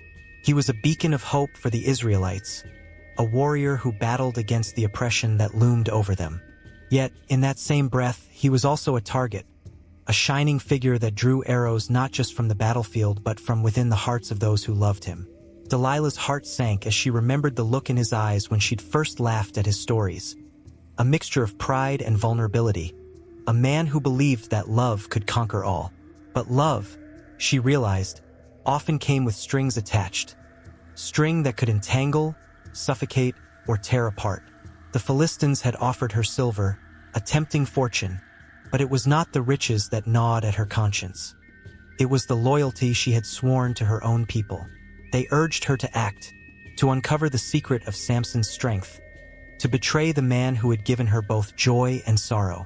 Her heart ached with the weight of their demands, the echoes of their pleas reverberating in her mind. How could she betray the one she loved, Yet how could she turn her back on her own kin? Days turned into restless nights, each moment dragging like the heavy chains of indecision. Delilah paced her chamber, the stones beneath her feet wearing the imprint of her doubt. The laughter from nearby celebrations drifted through her window, taunting her with its carefree spirit. Outside, life continued, yet inside, she was a tempest of emotions. Each time Samson entered her home, a smile upon his face, she felt the hollowness of her own heart expand. "Tell me your secret," she would ask, her voice laced with feigned innocence. And each time he would laugh, shaking his head, his trust in her unwavering. "If you only knew, my love," he'd say, his voice a gentle rumble like distant thunder, unaware of the storm brewing in her soul. His strength was tied to his hair, a symbol of his covenant with God, but it was also a fragile tether that could be severed. It was a secret that she could exploit, a means to an end that gnawed at her conscience. One evening, as the sun dipped below the horizon, painting the sky with hues of orange and purple, Delilah felt an urgency swell within her. The Philistines had grown restless, their whispers growing louder, their threats more brazen.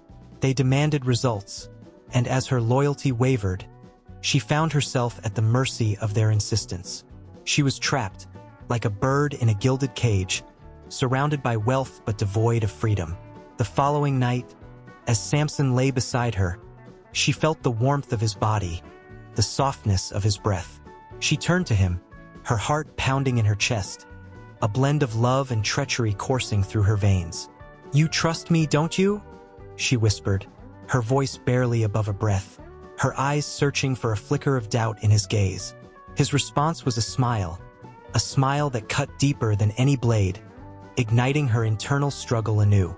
"I would trust you with my life," he replied, his words a double-edged sword that plunged into her very soul. Each utterance drew her closer to the precipice of betrayal. As he spoke, he recounted tales of his victories, not knowing that with each word, he was unwittingly unraveling the threads of loyalty that bound her. She coaxed him gently, asking again about the secret of his strength, her voice sweet like honey while her heart twisted like a vine, choking her resolve. "7 fresh bowstrings," he finally said, his eyelids growing heavy as sleep beckoned him. The words hung in the air like a fog, wrapping around Delilah's heart with a chilling embrace. She lay there, the truth coursing through her, knowing she had the power to change everything. But at what cost? The days that followed were a blur of emotions. Delilah felt like she was walking a tightrope stretched between love and loyalty, each step threatening to send her tumbling into the abyss.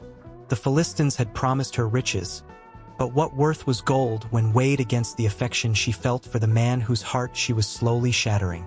Yet, as the sun rose and set, her resolve began to fray, pulling her toward the dark allure of betrayal. And then came the night that would change everything. A night alive with the echoes of hurried footsteps and hushed voices. The Philistines had come for her, their eyes glinting with desperation and greed. They whispered promises that tugged at her heart, coaxing her into action. Delilah felt the walls close in around her, the gravity of her choices pressing down harder than ever before. In that moment of reckoning, she faced the shadows of her dilemma.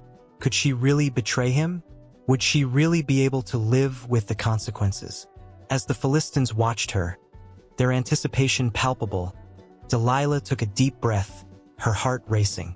With one last glance at the man she loved, she stepped into the darkness, the promise of silver weighing heavily on her soul. The choice had been made, but the true betrayal lay not in her actions alone, but in the fracture of a love that would echo through the ages. A haunting melody of loyalty, love, and the price of betrayal. In the flickering glow of candlelight, a woman stands poised, her silhouette sharp against the shadows.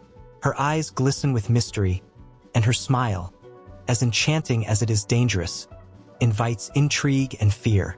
This is Delilah, a name that has echoed through the ages, transforming her from a biblical figure into a timeless icon of seduction and treachery.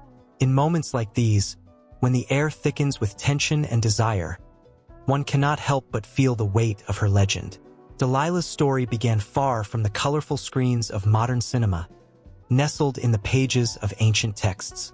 In the Book of Judges, she played a pivotal role in the tale of Samson, a man blessed with immense strength. But strength, as history shows, can be both a blessing and a curse. Delilah, with her golden locks and beguiling charm, became the serpent who whispered sweet nothings into Samson's ear. She coaxed him to reveal the secret of his power, and in doing so, it was she who brought him to his knees. With each strand of hair shorn, the curtains of fate fell, sealing a destiny intertwined with betrayal. As centuries rolled on, Delilah's image morphed from a mere biblical character into a symbol of the femme fatale, a woman who exudes power through her alluring seduction.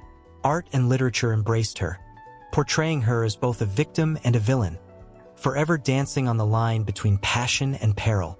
Throughout history, she became a muse for countless artists, from Rembrandt to modern filmmakers, her story inviting interpretations that thrummed with emotional depth and complexity. The tension within her narrative draws people in. How could someone so beautiful wield such destructive power? Her allure lies not just in her physical beauty, but in her cunning intellect, a potent reminder that the most dangerous weapons are often hidden behind a facade of charm. In the world of popular culture, she has inspired countless adaptations, each one echoing the original themes of love, lust, and betrayal. From operas to movies, Delilah's character has been reimagined time and time again, forever enticing audiences with her magnetic presence.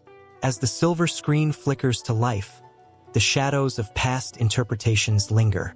In the 1949 film Samson and Delilah, a vibrant portrayal captures her beauty and treachery, a reminder of how a single woman can change the fate of a man. The audience can feel the heat of the moment as her eyes lock with Samson's, a moment pregnant with desire and danger. Each glance they share is a dance of power played out against the backdrop of a world that often underestimates the strength of a woman. Yet, beneath the surface, her motives swirl in a tempest of conflicting emotions: love, revenge, and ambition. Fast forward to the 21st century, and Delilah remains a prominent figure in our collective consciousness, alive in the music that fills our ears and the stories that captivate our minds. The femme fatale archetype has evolved, but her roots remain firmly planted in Delilah's soil. In a world where women are often painted as either saints or sinners, Delilah stands as a testament to the complexity of female identity.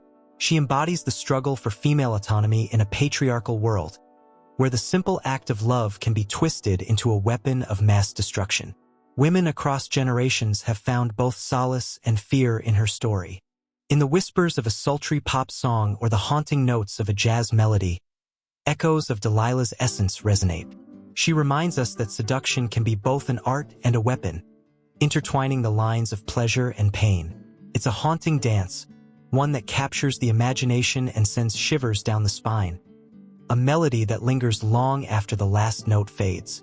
As each reinterpretation unfolds, Delilah's story pushes against societal norms, challenging the constructs that confine women.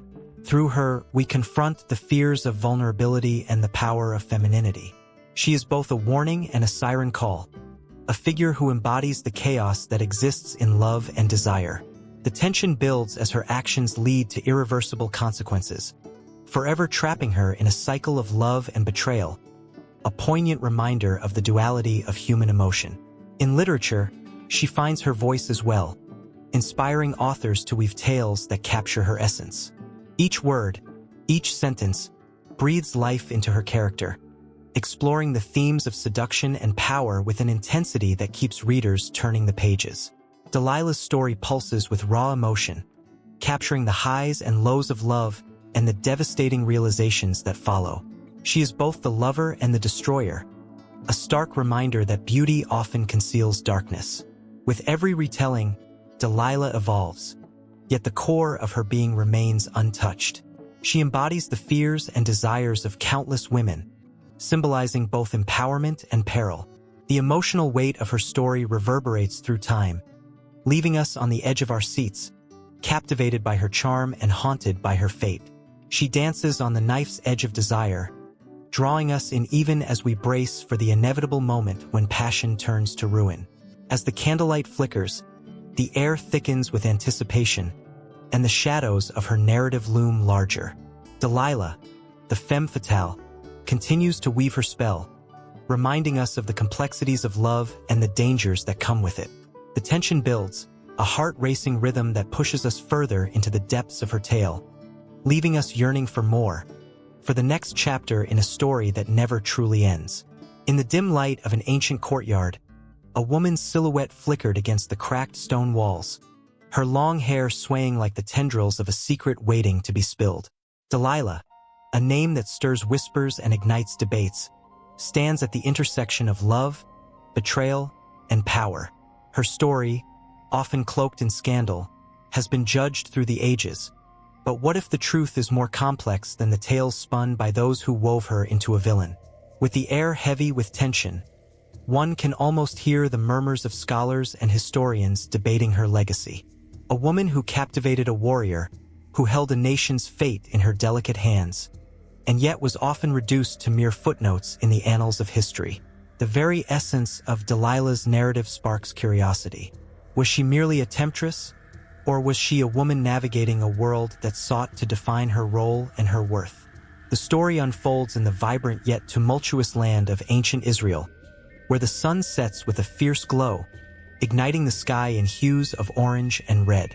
A land where men wielded power, and women were often relegated to the shadows.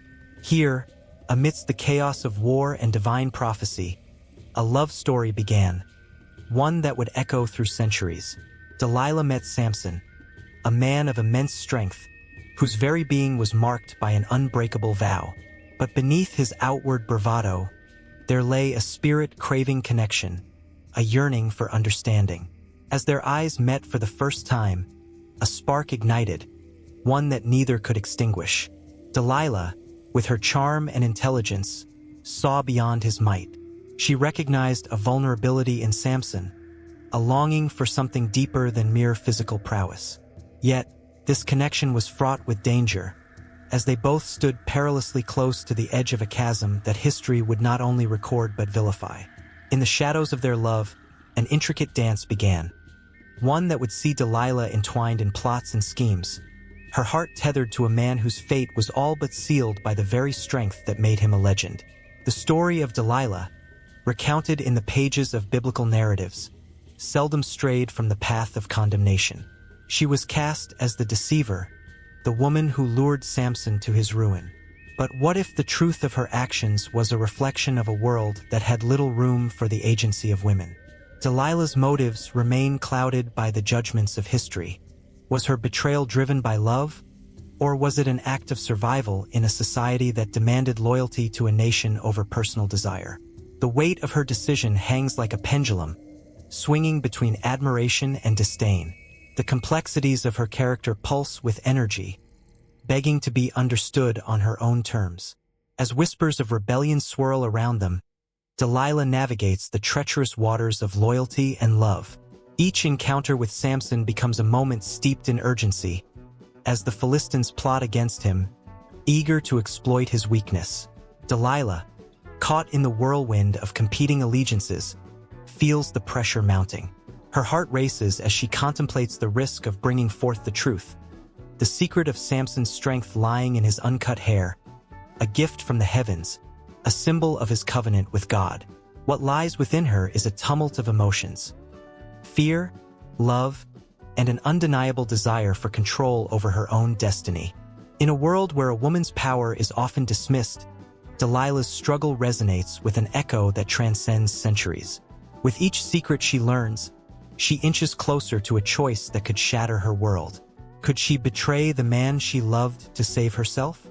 Or was she destined to be the scapegoat, forever marked by the choices made in the heat of passion? In the cool of night, the lanterns flicker like stars fallen from the heavens, illuminating the shadows that dance around her. The air is thick with anticipation as she contemplates the weight of her decision. Her heart beats loudly in her chest, matching the rhythm of the warriors' hearts echoing outside the gates. With every heartbeat, the tension rises, Delilah is a woman torn between her love for a man and the looming threat of a nation that sees her as a tool to exploit. As she approaches Samson, their gazes lock, and in that moment, the world fades away. Every criticism, every slander falls silent. Here, in the intimacy of their shared space, they are not defined by others' perceptions. They are simply two souls grappling with their own demons. "Tell me your secret," she whispers, her voice thick with emotion, both curious and terrified of what the answer may bring. But with the admission comes the understanding that once the truth is revealed, there's no turning back. And as Samson shares the sacred truth, the strength that binds him, Delilah feels the weight of the world shift. A part of her wishes to run, to hide from the undeniable path that lies ahead. Yet, another part clings desperately to the hope that maybe, just maybe, love can conquer even the most intricate of dilemmas. Their love story, painted in strokes of passion and betrayal, intertwines with the fate of a nation. The Philistines, with their plans woven in secrecy, await the moment when Delilah will finally choose. The tension is electric, a palpable force that wraps around her like a shroud, as she stands at the precipice of her destiny. Will she be the architect of her own downfall, or the unexpected savior of a man who has captured her heart? In the silence that follows their exchange, the courtyard seems to hold its breath. Outside, the winds whisper tales of loyalty, love, and sacrifice. The moment stretches, suspended in time, as history watches, waiting for Delilah to make her choice. What will she do? The question lingers like a shadow, threatening to engulf them both, as the story of Delilah and Samson teeters on the edge of legend, waiting for the inevitable push that will change everything forever. A child stands in front of the mirror, her fingers trembling as they brush through long strands of hair, catching the sunlight just right. Each glimmer tells a story of heritage, identity, and the weight of expectation.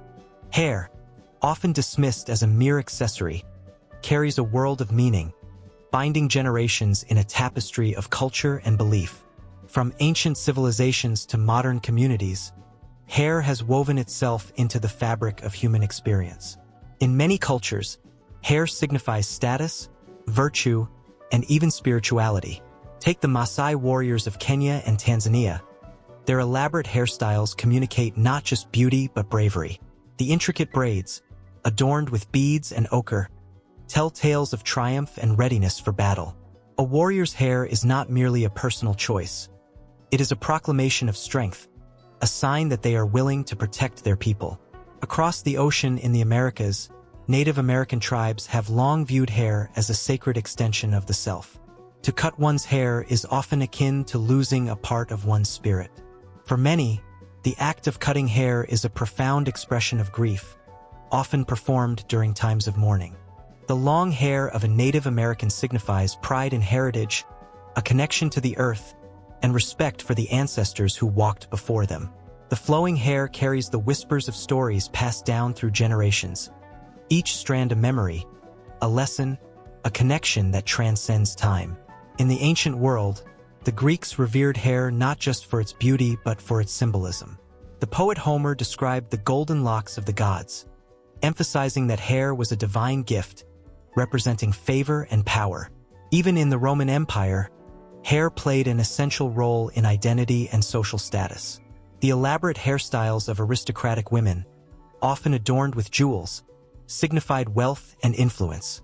A woman's hair could elevate her status, making her a living testament to beauty, power, and societal norms. Yet, the symbolism of hair can take a darker turn. The shaved heads of prisoners during the Holocaust were not merely a means of dehumanization. They stripped individuals of their identity, their history, and their humanity. The act of cutting hair became a symbol of loss, a haunting reminder of the erasure of culture and dignity. The sight of shaved heads still sends shivers down the spine, echoing the cries of those who lost everything, including their very essence. Fast forward to the civil rights movement in the United States, where hair became a battleground for identity and pride. The natural hair movement emerged as a powerful statement against the Eurocentric beauty standards that had long dominated. For African Americans, hair was not just hair. It was a symbol of resistance, a reclamation of self-love, and a return to roots. Afros, braids, and locks emerged as declarations of cultural identity and pride, transforming hair into a canvas of history and emotion. Consider the moment when a teen stands in front of their mirror, deciding to embrace their natural curls after years of straightening them to fit in. The tears that fall are not just for the hair that is being set free. They are for every moment spent conforming, every word that made them feel less than. In that moment, hair transforms into more than just a physical attribute. It becomes a bridge between past pain and future empowerment. In contrast, hair can also symbolize rebellion and freedom. The punk movement of the 1970s ignited a revolution not just in music but in personal expression. Mohawks and brightly colored spikes became symbols of defiance, challenging societal norms and celebrating individuality. Each hairdo told a story of struggle and the relentless pursuit of authenticity, echoing the cries of a generation yearning to break free from the chains of conformity. Flashing back to the ornate hairstyles of the French aristocracy, one can feel the tension that hangs thick in the air. The towering wigs of Marie Antoinette, laden with pomade and adorned with feathers, were not simply fashion statements. They were symbols of opulence and excess. As the revolution brewed, those extravagant hairstyles became a target of scorn, epitomizing the disconnect between the monarchy and the people. The snip of scissors during the revolution was not just a cut of hair. It was a severing of ties, a rebellion against tyranny. Even in spiritual practices, hair often carries profound significance. In Sikhism, uncut hair is a symbol of respect and acceptance of God's will. The long hair of Sikh men, often tied in a turban, serves as a powerful statement of faith and identity. This commitment to maintaining their hair connects them to their beliefs and the rich history of their culture, a living testament to resistance against oppression. As cultures ebb and flow, the symbolism of hair continues to evolve, embodying the struggles and triumphs of humanity. A young boy in a barbershop, nervous yet excited, prepares for his first haircut. The sound of clippers fills the air, and as the barber gently shapes his hair, there's a tangible tension, a blend of fear and anticipation. This haircut is more than just a style. It's a rite of passage, marking the transition from childhood innocence to the responsibilities of adolescence. The boy's heart races as he feels the weight of tradition upon his shoulders. Yet, the narrative of hair remains complex and layered. In the world of fashion, hair can be both a statement and a standard.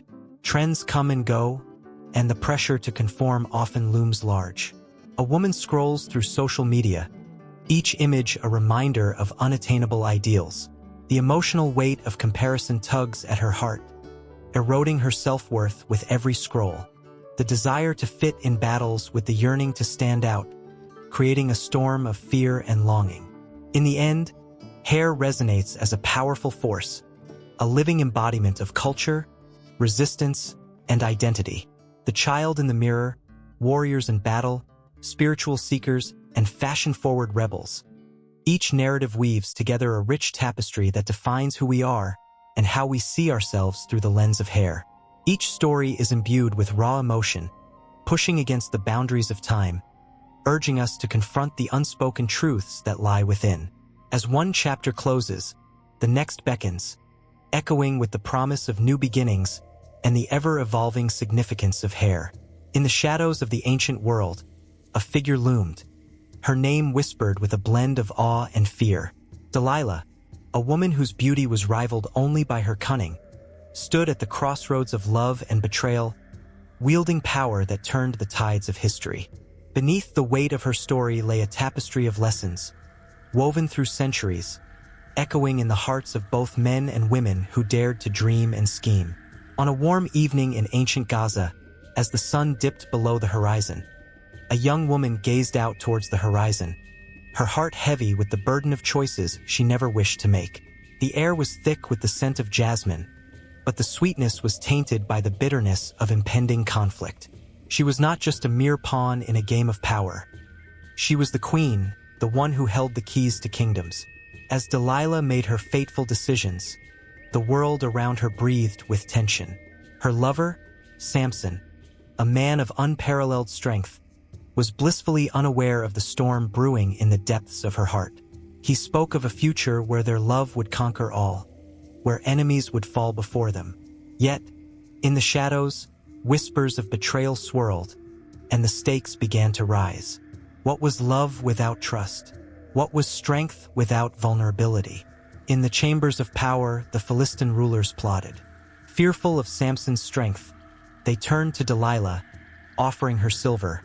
Shiny, cold, and empty, the allure of wealth mingled with the intoxicating thrill of manipulation. Here was a chance for Delilah to seize her own destiny, yet the cost was steep. The room crackled with anticipation, the air heavy with the scent of power and deceit. Each coin that clinked against another whispered promises of freedom and danger. As she sat in her candlelit chamber, contemplating her path, the flickering shadows danced on the walls, echoing her internal struggle. The weight of her choices pressed down like a heavy stone, and every heartbeat resonated with the potential for both glory and ruin. Would she sacrifice a love so powerful for a handful of coins? The thought sent shivers down her spine, yet the temptation loomed larger than life. The night she made her choice, the stars seemed to dim, as if the universe itself held its breath. When she walked to Samson, her heart raced, torn between affection and ambition. Each word that slipped past her lips was a thread, weaving a web of deception that would ensnare not only him but also herself. The trust in his eyes burned bright, and for a moment, she faltered. What was this game she played? The lines between love and treachery blurred, each moment stretching into eternity. When Samson finally revealed the secret of his strength, Delilah felt a rush of power surge through her veins, but with it came an unbearable weight. She had won the game, but at what cost? The sound of his voice, filled with trust, echoed in her mind like a haunting melody. In that moment, victory felt like a hollow triumph, and the price of betrayal became all too clear. The dawn that followed was drenched in chaos. The roar of a captured lion rang in her ears as the Philistines stormed through the gates, and Samson, once invincible, lay vulnerable at their feet. Delilah watched, her heart shattering like glass, fragments of love and regret slicing through her soul. The realization struck her like a thunderbolt. To wield power is to carry a burden heavier than the strongest sword. As history played out in the sun-soaked streets of Gaza, a lesson began to unfold. Not just for Delilah, but for all who would come after her. The consequences of betrayal ripple through the ages, resonating in whispers of caution. Every act of deceit teaches a lesson, often steeped in pain and loss. The heart learns that trust, once broken, is a fragile thing, and love, when mixed with ambition, can turn into a double-edged sword. The echoes of Delilah's choices traveled through time, reaching the hearts of future generations. Women and men looked upon her story, finding both inspiration and warning in her legacy. The temptations of power, wealth, and influence beckoned, yet the ghost of Delilah's sorrow lingered, a reminder that every choice comes with an unseen cost. As the sun dipped below the horizon once more, casting long shadows over the ruins of Gaza, whispers filled the air. A legacy of strength and vulnerability, ambition and regret. Delilah's story became a mirror reflecting the struggles of humanity, a constant reminder of the delicate balance between love and ambition, trust and betrayal. In the quiet corners of history, her name became synonymous with the power of choice. Each decision carried weight, each action rippled like stones thrown into a still pond, sending waves of emotion that transcended time. The lessons of Delilah carved deep into the fabric of society, reminding all who came after her that the allure of power can often blind the heart to the truth. And so the tale continues, woven through the fabric of history, where the echoes of Delilah's choices resonate with every heartbeat. In the pursuit of love, ambition, and the desire for freedom, the human spirit dances on the edge of light and shadow. As the world moved forward, the legacy of Delilah lived on, a powerful reminder of the choices that shape destinies, binding together generations in a story that is far from over. The lessons of the past lingered, waiting for the next soul to face the crossroads, to understand the weight of love and betrayal and the true meaning of strength.